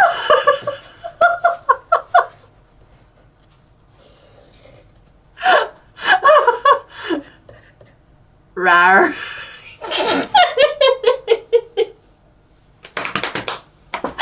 Oh, buddy, is that going to be you when you grow up? Don't look at me like that.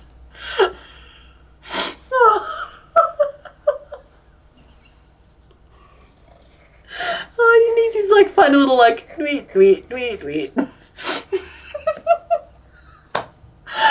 Oh, he must be inked. He must. Where's my pen? There's my pen. And what's funny is I didn't ink the original, and so that makes this the official portrait for Bellsprout.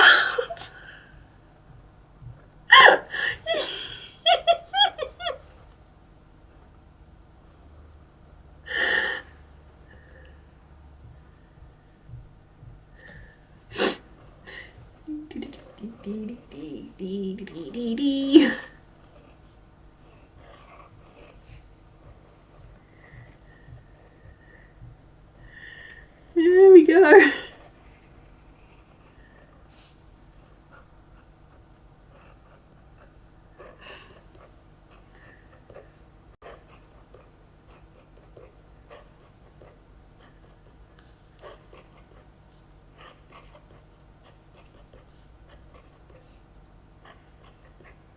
He's officially a rhizome, which is plant humour.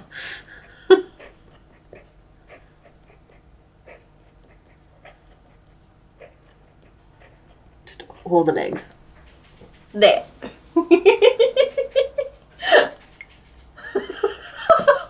I wasn't trying to upset you with the pupils. I'm sorry, here. How's that?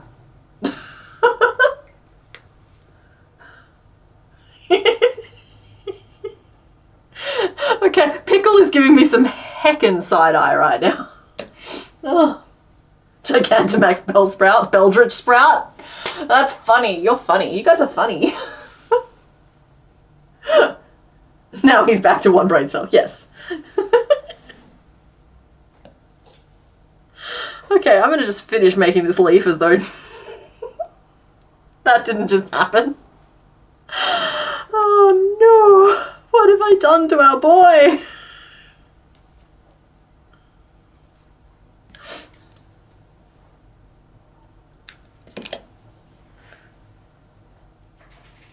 Oh, ink the rar. Sorry.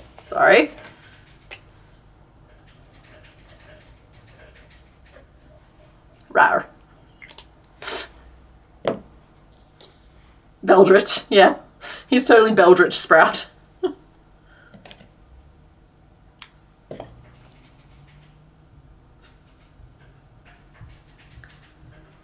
This is what I mean. The Carnivine effect is very real. Like, I was so ambivalent about Bellsprout before today. Like, I would say, if I had to pick positive or negative, I would have said negative. But, like, I was ambivalent about him. And now I'm not ambivalent anymore. I know firmly that I love him.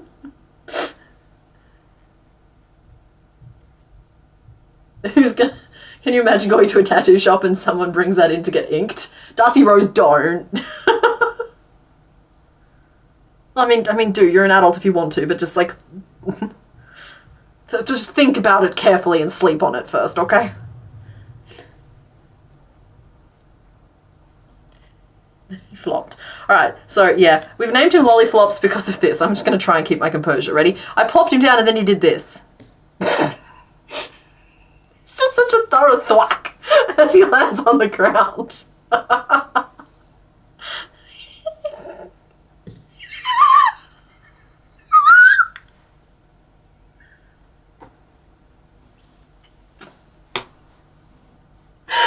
Okay, I'm sorry, buddy. We're not laughing at you. We're laughing with you, I promise.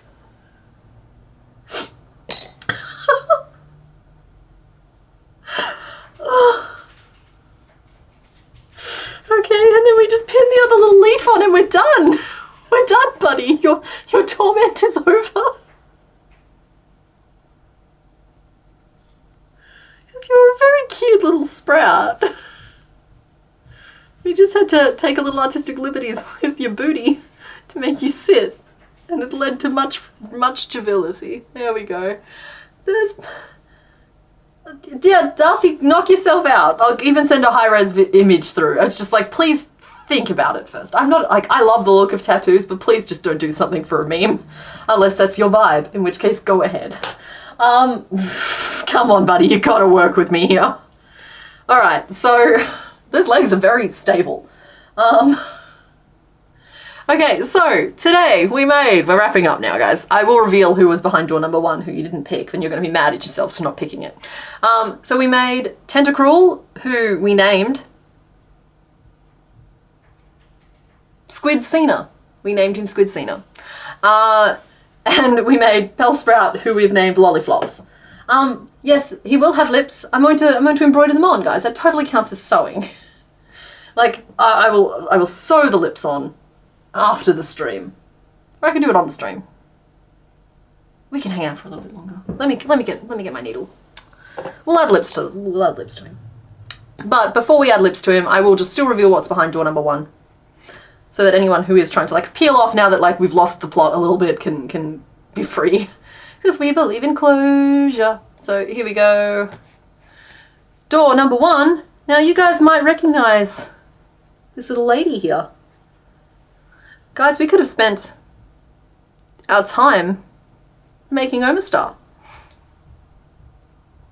It's Lollyplop. Sorry, I don't know if I said Lollyflop. There you go. We could have made Omastar. That's the other person missing from the lineup. So now that we've revealed that, I'll flick back to this screen and Thalulu can join us on camera because she's been waiting very patiently for you guys to say hello. Hello. She can cuddle up to. I feel like Caterpickle and Thalulu would be friends. Yeah. So we'll start stitching on Lollyplop's lips. I'm worried it's going to make him very face heavy, which is going to have interesting ramifications for the rest of him.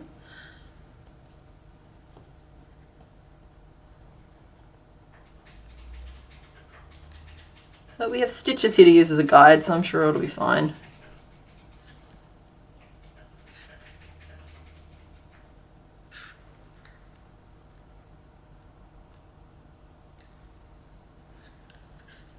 There we go.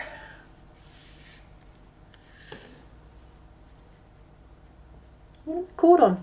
Oh, yeah. He's full of pins, so this is dangerous.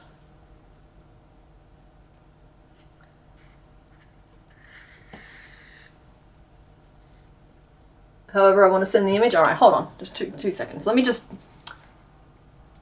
I don't want to accidentally reveal like my passcode or anything. Hold on one sec.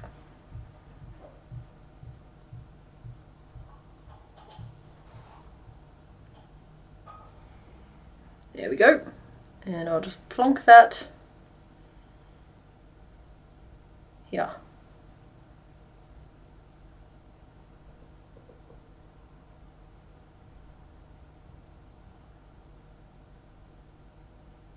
Sorry guys. What is taking so long, Discord? Come on.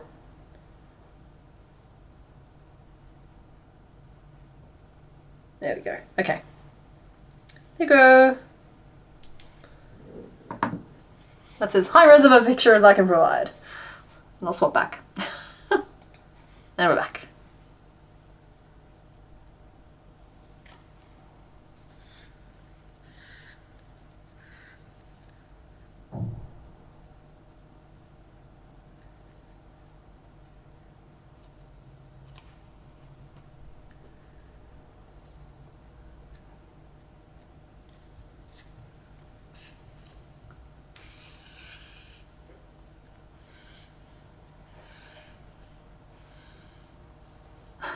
Bellsprout has tentacles. Thank you very much. Today's theme was tentacles, and Bellsprout clearly has tentacles. Let me just move this further onto the screen so you can get a better look. Look, clearly has tentacles. They are tentacles of the earth.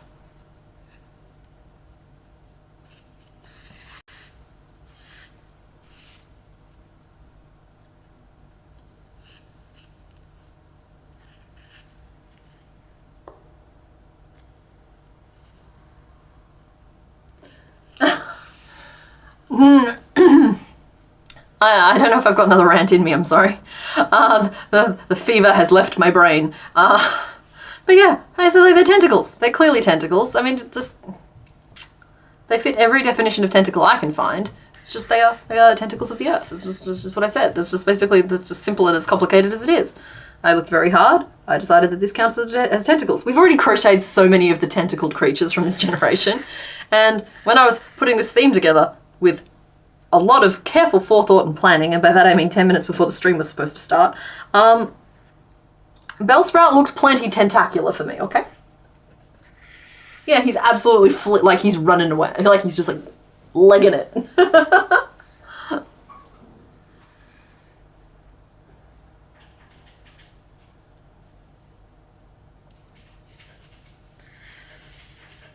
You'll never think of trees the same way again? Good. Excellent.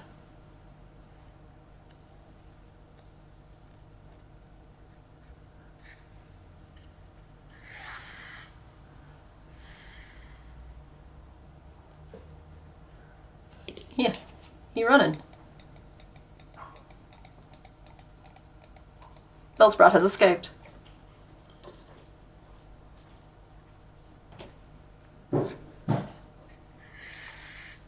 Yeah, honestly, if Venusaur had been less complicated, he might have ended up in this lineup as well, because I think I can argue that Vine Whip totally counts as tentacles. But we'd already done all of the little ones who might have otherwise had Vine Whip.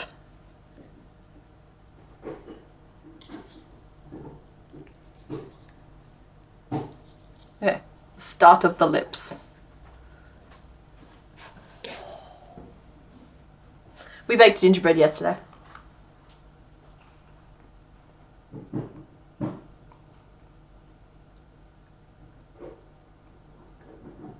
I can't eat this on stream though. I'm just gonna have to put it down and eat it later.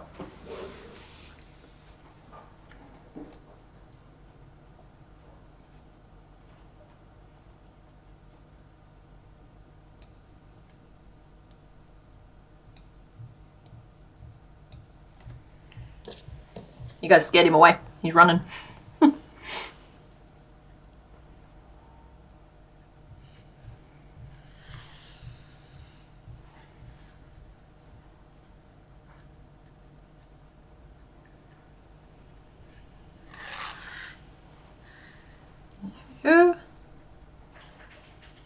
So yeah, the lips are just a matter of like stitching around and around and around and around and around.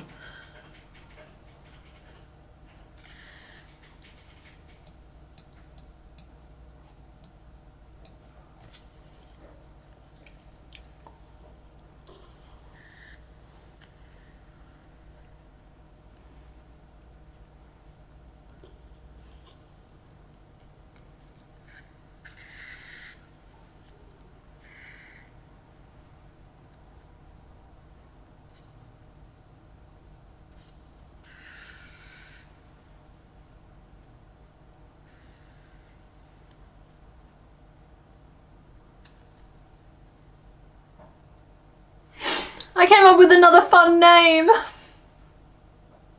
It might be better than Lolliplop. Bellyflop. He's a Bellsprout who flopped. He belly flopped. I thought I saw a bug. I didn't. It's fine.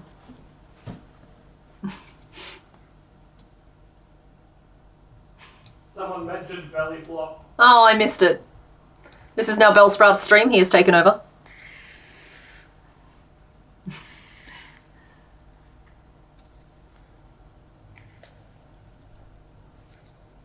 It's actually really annoying.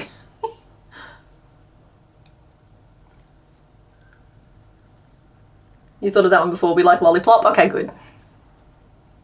Yeah, sorry if I missed that one before.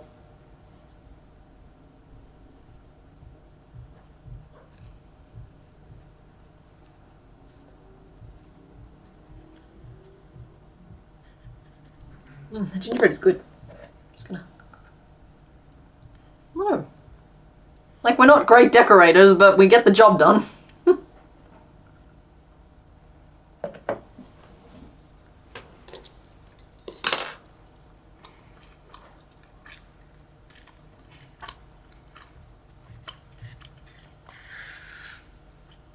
They can't be an army, they only have leggies. And also, can you imagine Colonel Plops reporting for duty? No, Colonel Plops reports for duty.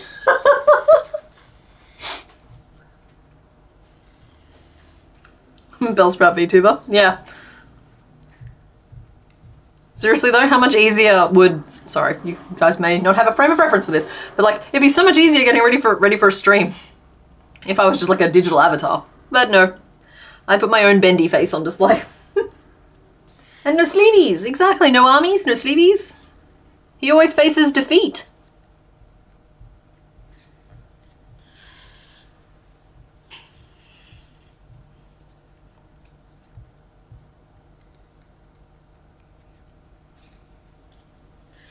Oh, ow. There we go. Oh yeah. I'm gonna be here for a little bit, just going around and around and around until the lips are the right size and shape. They can belly flop on their enemies.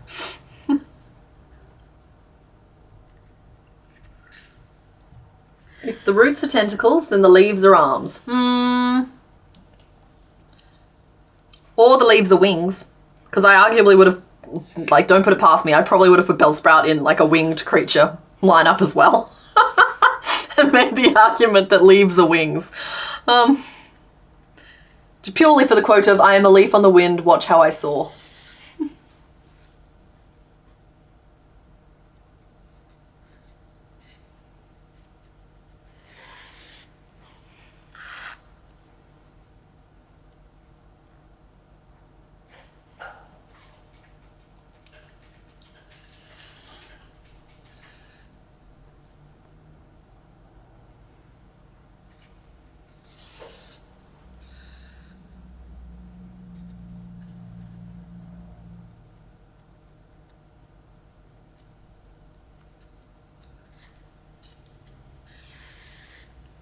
Oh, sorry everybody, I didn't mean to trigger a bunch of memories.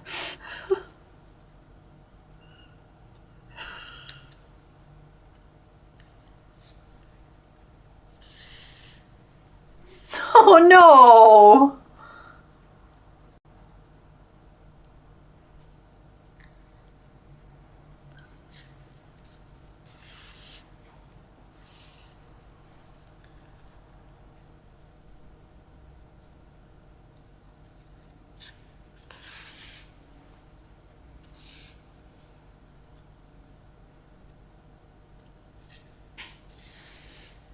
Yeah, there we go. Sorry, I just every so often I abruptly realise I'm the one who's supposed to be talking. There we go. So we only have one little quarter of the mouth to go. Mr. Bones is back out there snapping rings. They'll just thunk on their enemies. Yes.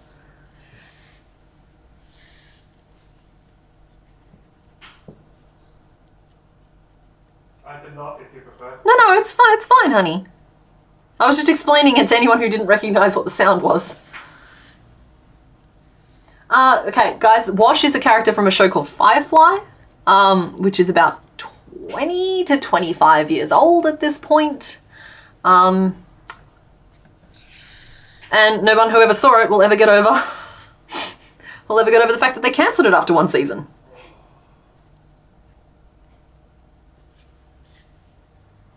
Honey, did you just hurt yourself?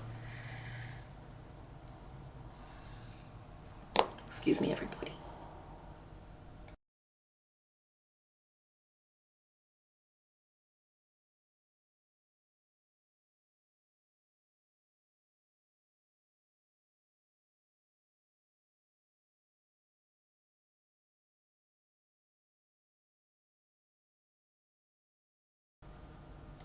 He's fine, everyone. He just took psychological damage from finding out how old Firefly was. The time delay caused a little confusion there.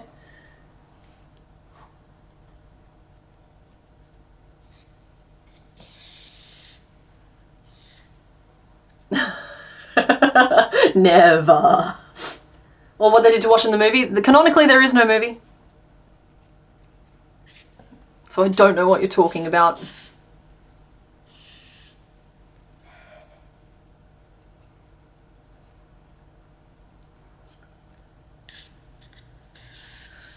Goslings.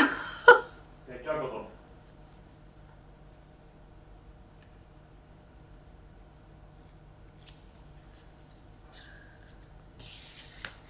There we go.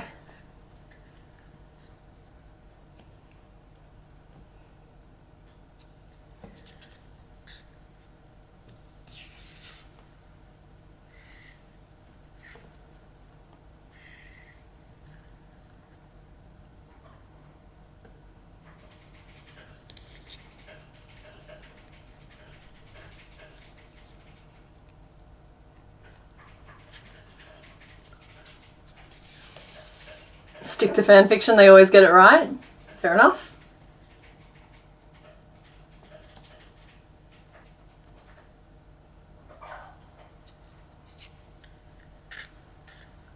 Why are you still wearing jeans? It's 2 a.m. Why are you still awake at 2 a.m.? Well, I mean, I suppose that's normally when I go to bed, but like, you know, no, we were approaching sleep time for you. And like, to be fair, this stream is going to end real soon. So, remember, just at some point, I will be moving this replay over to the new channel. So if you can't find it, that's where it'll be. There's a worker at Mitch's work that was born in 2002. No, he wasn't. So he's still like a 10-year-old. That's fine. But why do they let 10-year-olds be firefighters?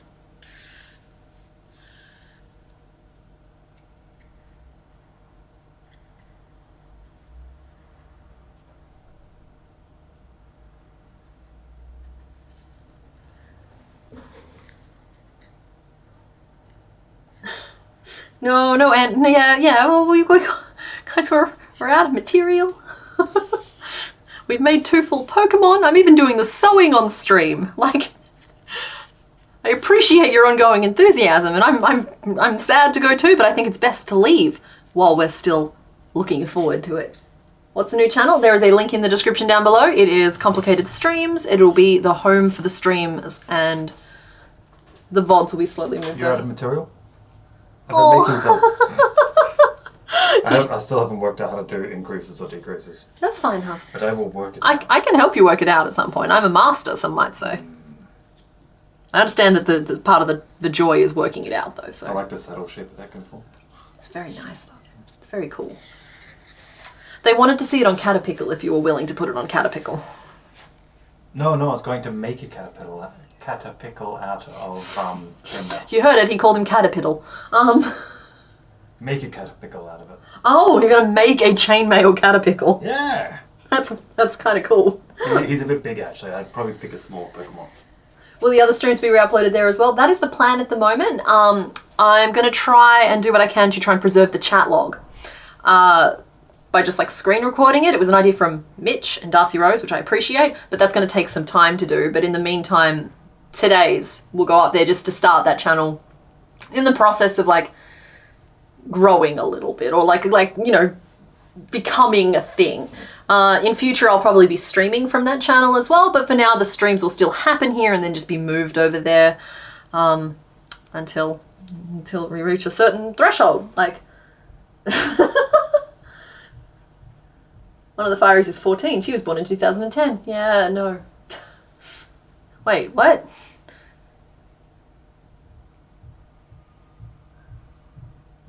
'90 was over 30 years ago. No. I was born in the 80s, guys. You gotta cut me some slack here. This isn't, none of these numbers are real.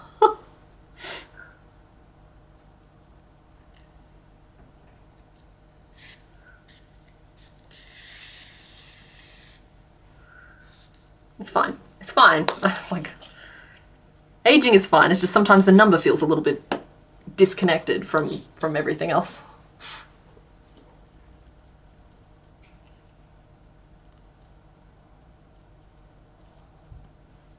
So were you? Yeah. It's like, just stop it. Just stop it for a second, okay? Alright. There is Lollipops, who is way cuter from the side when... Just hold it together. Hold it together, dude. Okay? Hold it. And Tentacruel has the bones of being really, really cute, but you're not going to be able to tell at this point because he's just like this tangle of yarn. Yeah, a cadet fire. I assumed she was a cadet. Like, born in 1990, 90s for you. Yeah, that's alright. Most of you will find are kind of a cluster between the 1970s and the 1990s. It tends to be the dominant age group here on the channel, which is good. It's comfy, it's peers.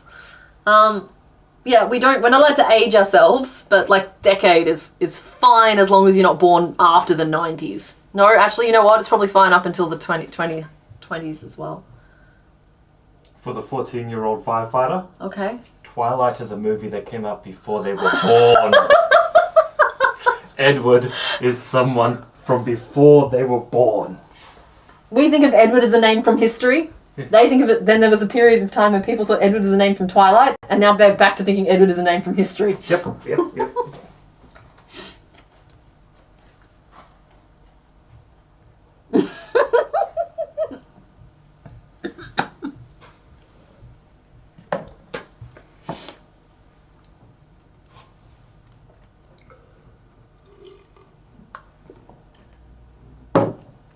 Okay, we're all done for the day, folks. So thank you so much for hanging out.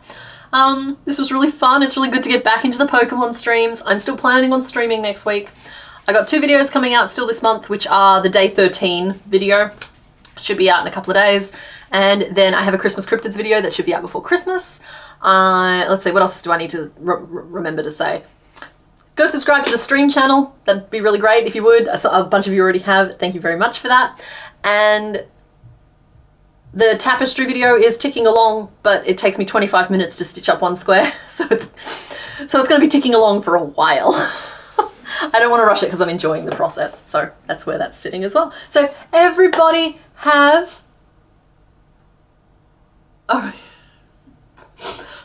everyone have a good day, and I will see you all next week. Okay. All right. I'll leave the song running like I normally do, just so that you all get a chance to say your byes, but bye. I found the button right away. You know. Where is that song file? There it is. Oh, I should turn the mic off. Bye.